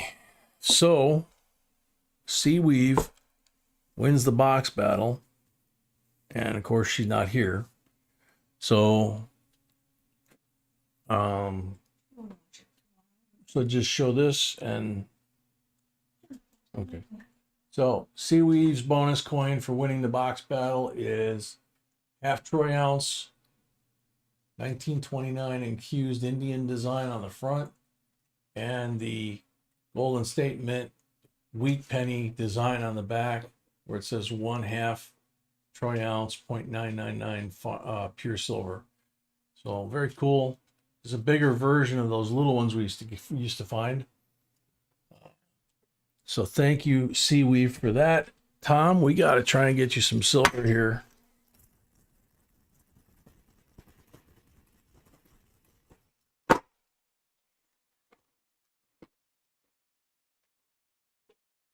%40 are on the first pull.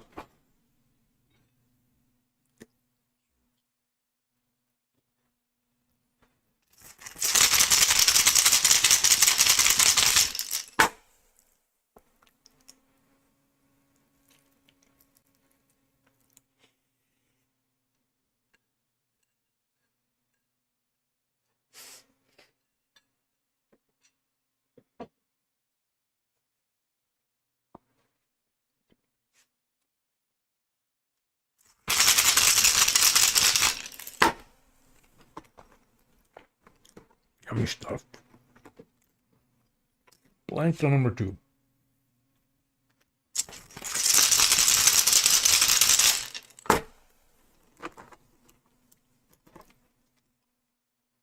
$40 on number 3.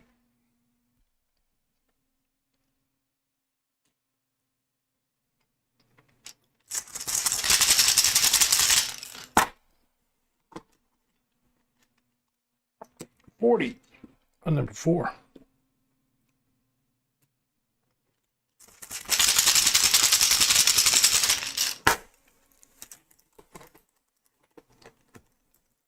$40 on number 5.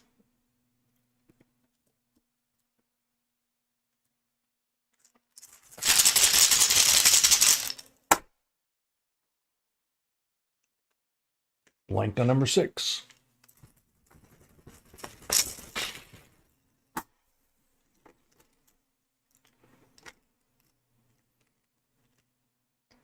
$40 on number 7.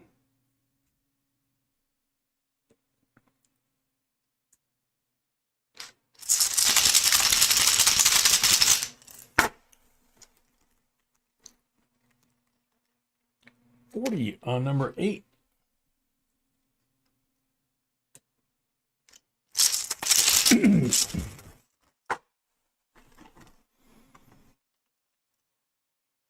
Blank on number 9.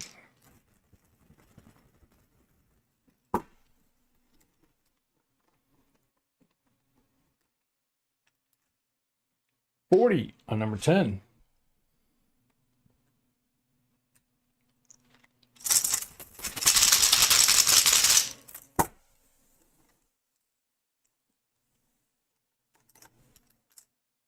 $40 on number 11.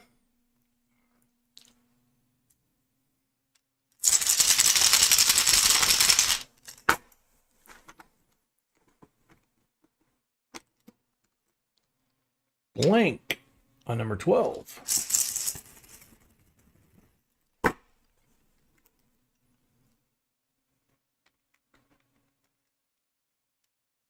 $90 on number 13.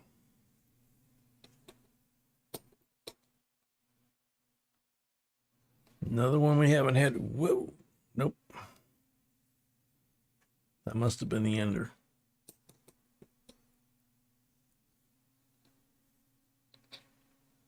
There we go. Another one we haven't had time to slab yet from the tube.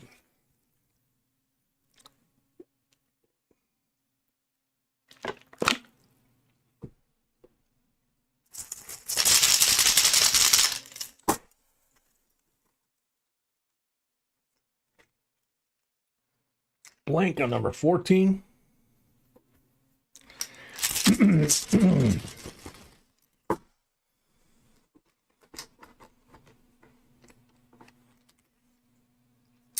Blank on number 15.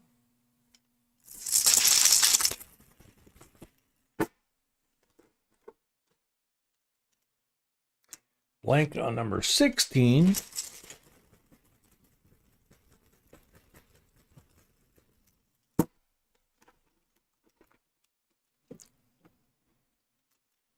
Blank on number 17.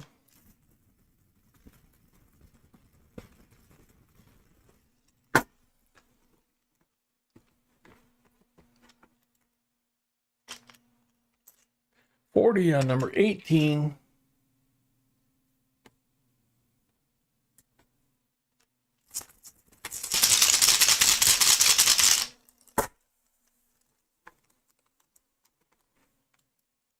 $40 on number 19.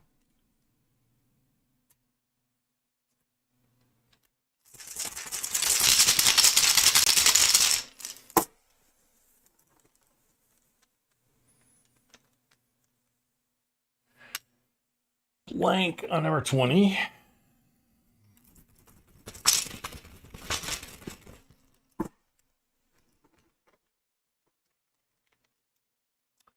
Blank on number 21.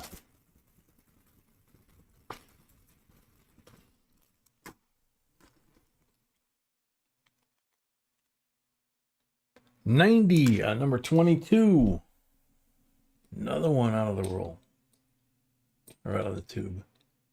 Come on.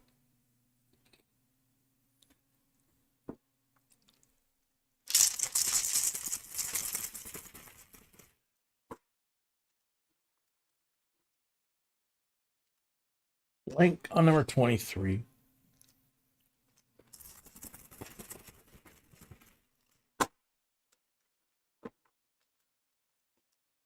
40 on number 24.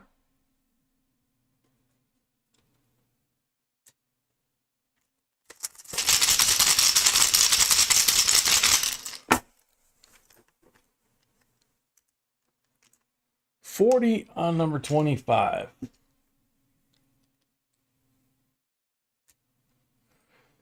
So that should be correct, but we'll wait for the official count here.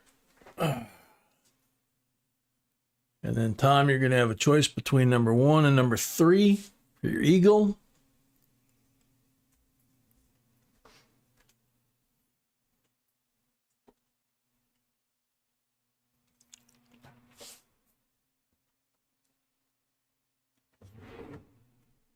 Count is good.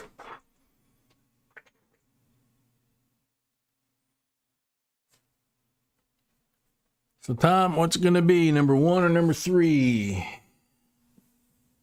Thank you.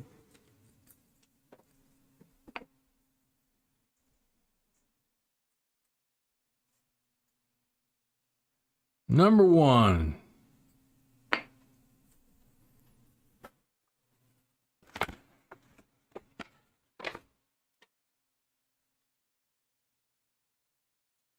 Wow, 2009 First Strike Silver Eagle PCGS MS70. Like I mentioned, I don't know, last night or tonight, 2009 Silver Eagles. Check out that minage. That'll open your eyes. It's the only year that there were goose eggs in some of the production numbers for the Silver Eagles. So that 45 AU Walking Liberty, 63 BU Benji. That's 3. You got 2 here, but I'm not going to put those on the stack because we got to get those in a flip or something, or slab them. So we got 3, 5, 10, 15, 18, 20, and 22. So these we can move, but those I'm going to put in slabs. And then it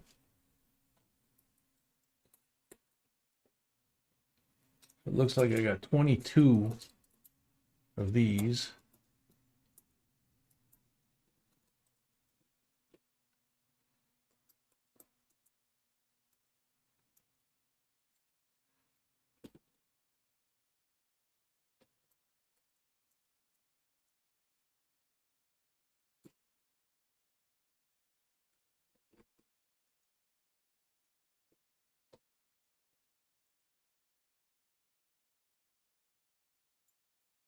Two extra.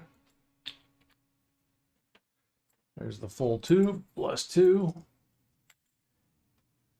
And like I said, these I'm going to put in slabs. And then I'll throw them in with the rest of your stuff. Oh, we're going to put them, there we go. She is so good. She's so far ahead of me. There you go. Cool.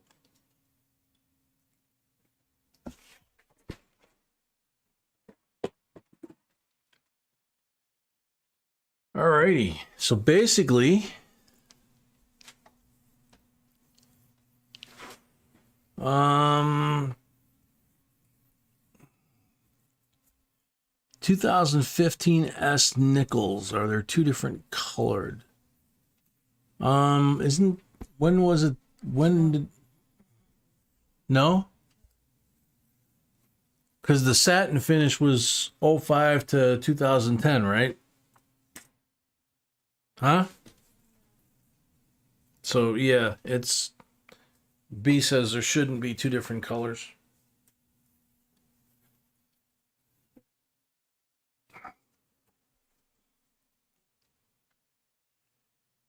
Night, Jen. All right, so we got the last giveaway.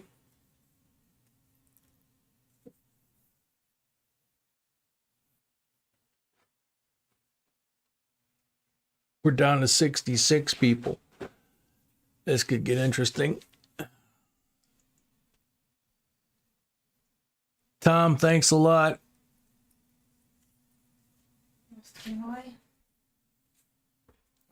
Last giveaway, 67 DCAM SMS.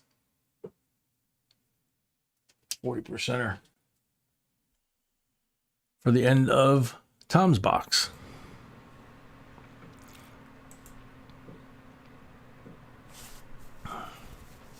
I guess that wouldn't be DCAM, it would be proof-like, right? Yeah. So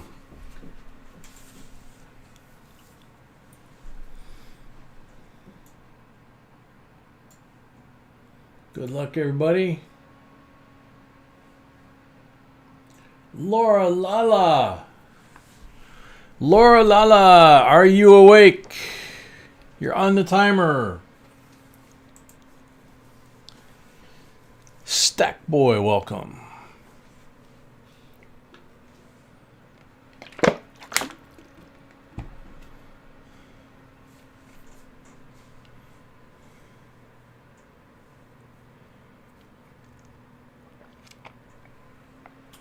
Laura Lala, 7 seconds.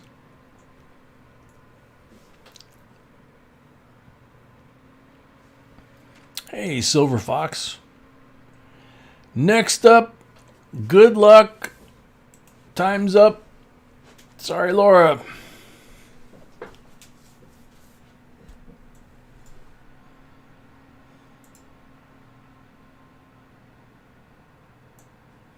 Starlin. Starlin, you're on the timer.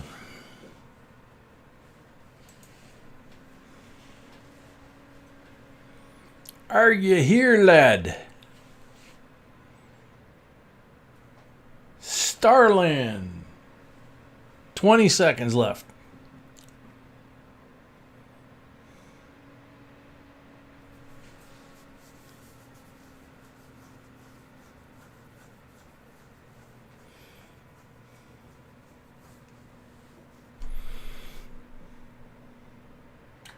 Next up, time's up.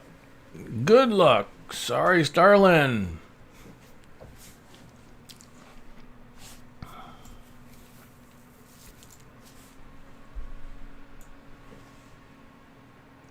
New Miss Canada was Bruce.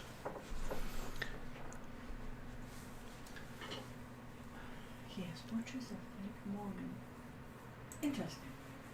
He purchased a fake Morgan.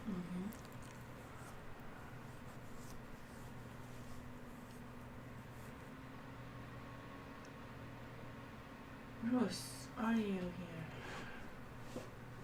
here? Bruce is here, but he, yeah. But he has someone in for us, so it's okay. Yep. 15 seconds left, Bruce. Bruce got 15 seconds left.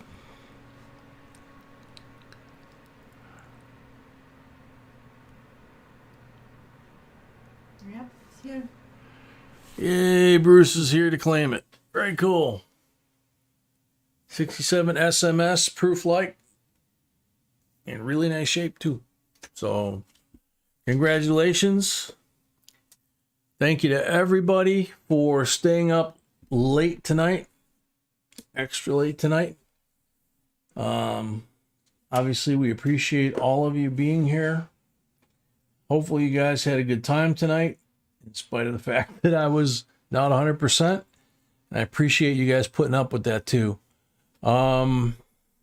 So until Wednesday's members only live stream at 7:30 or Friday night's live stream at 7:30, both Central Time. Everybody have a great rest of your weekend and be safe this week. And we look forward to seeing you all again. So good night, sweet dreams. God bless.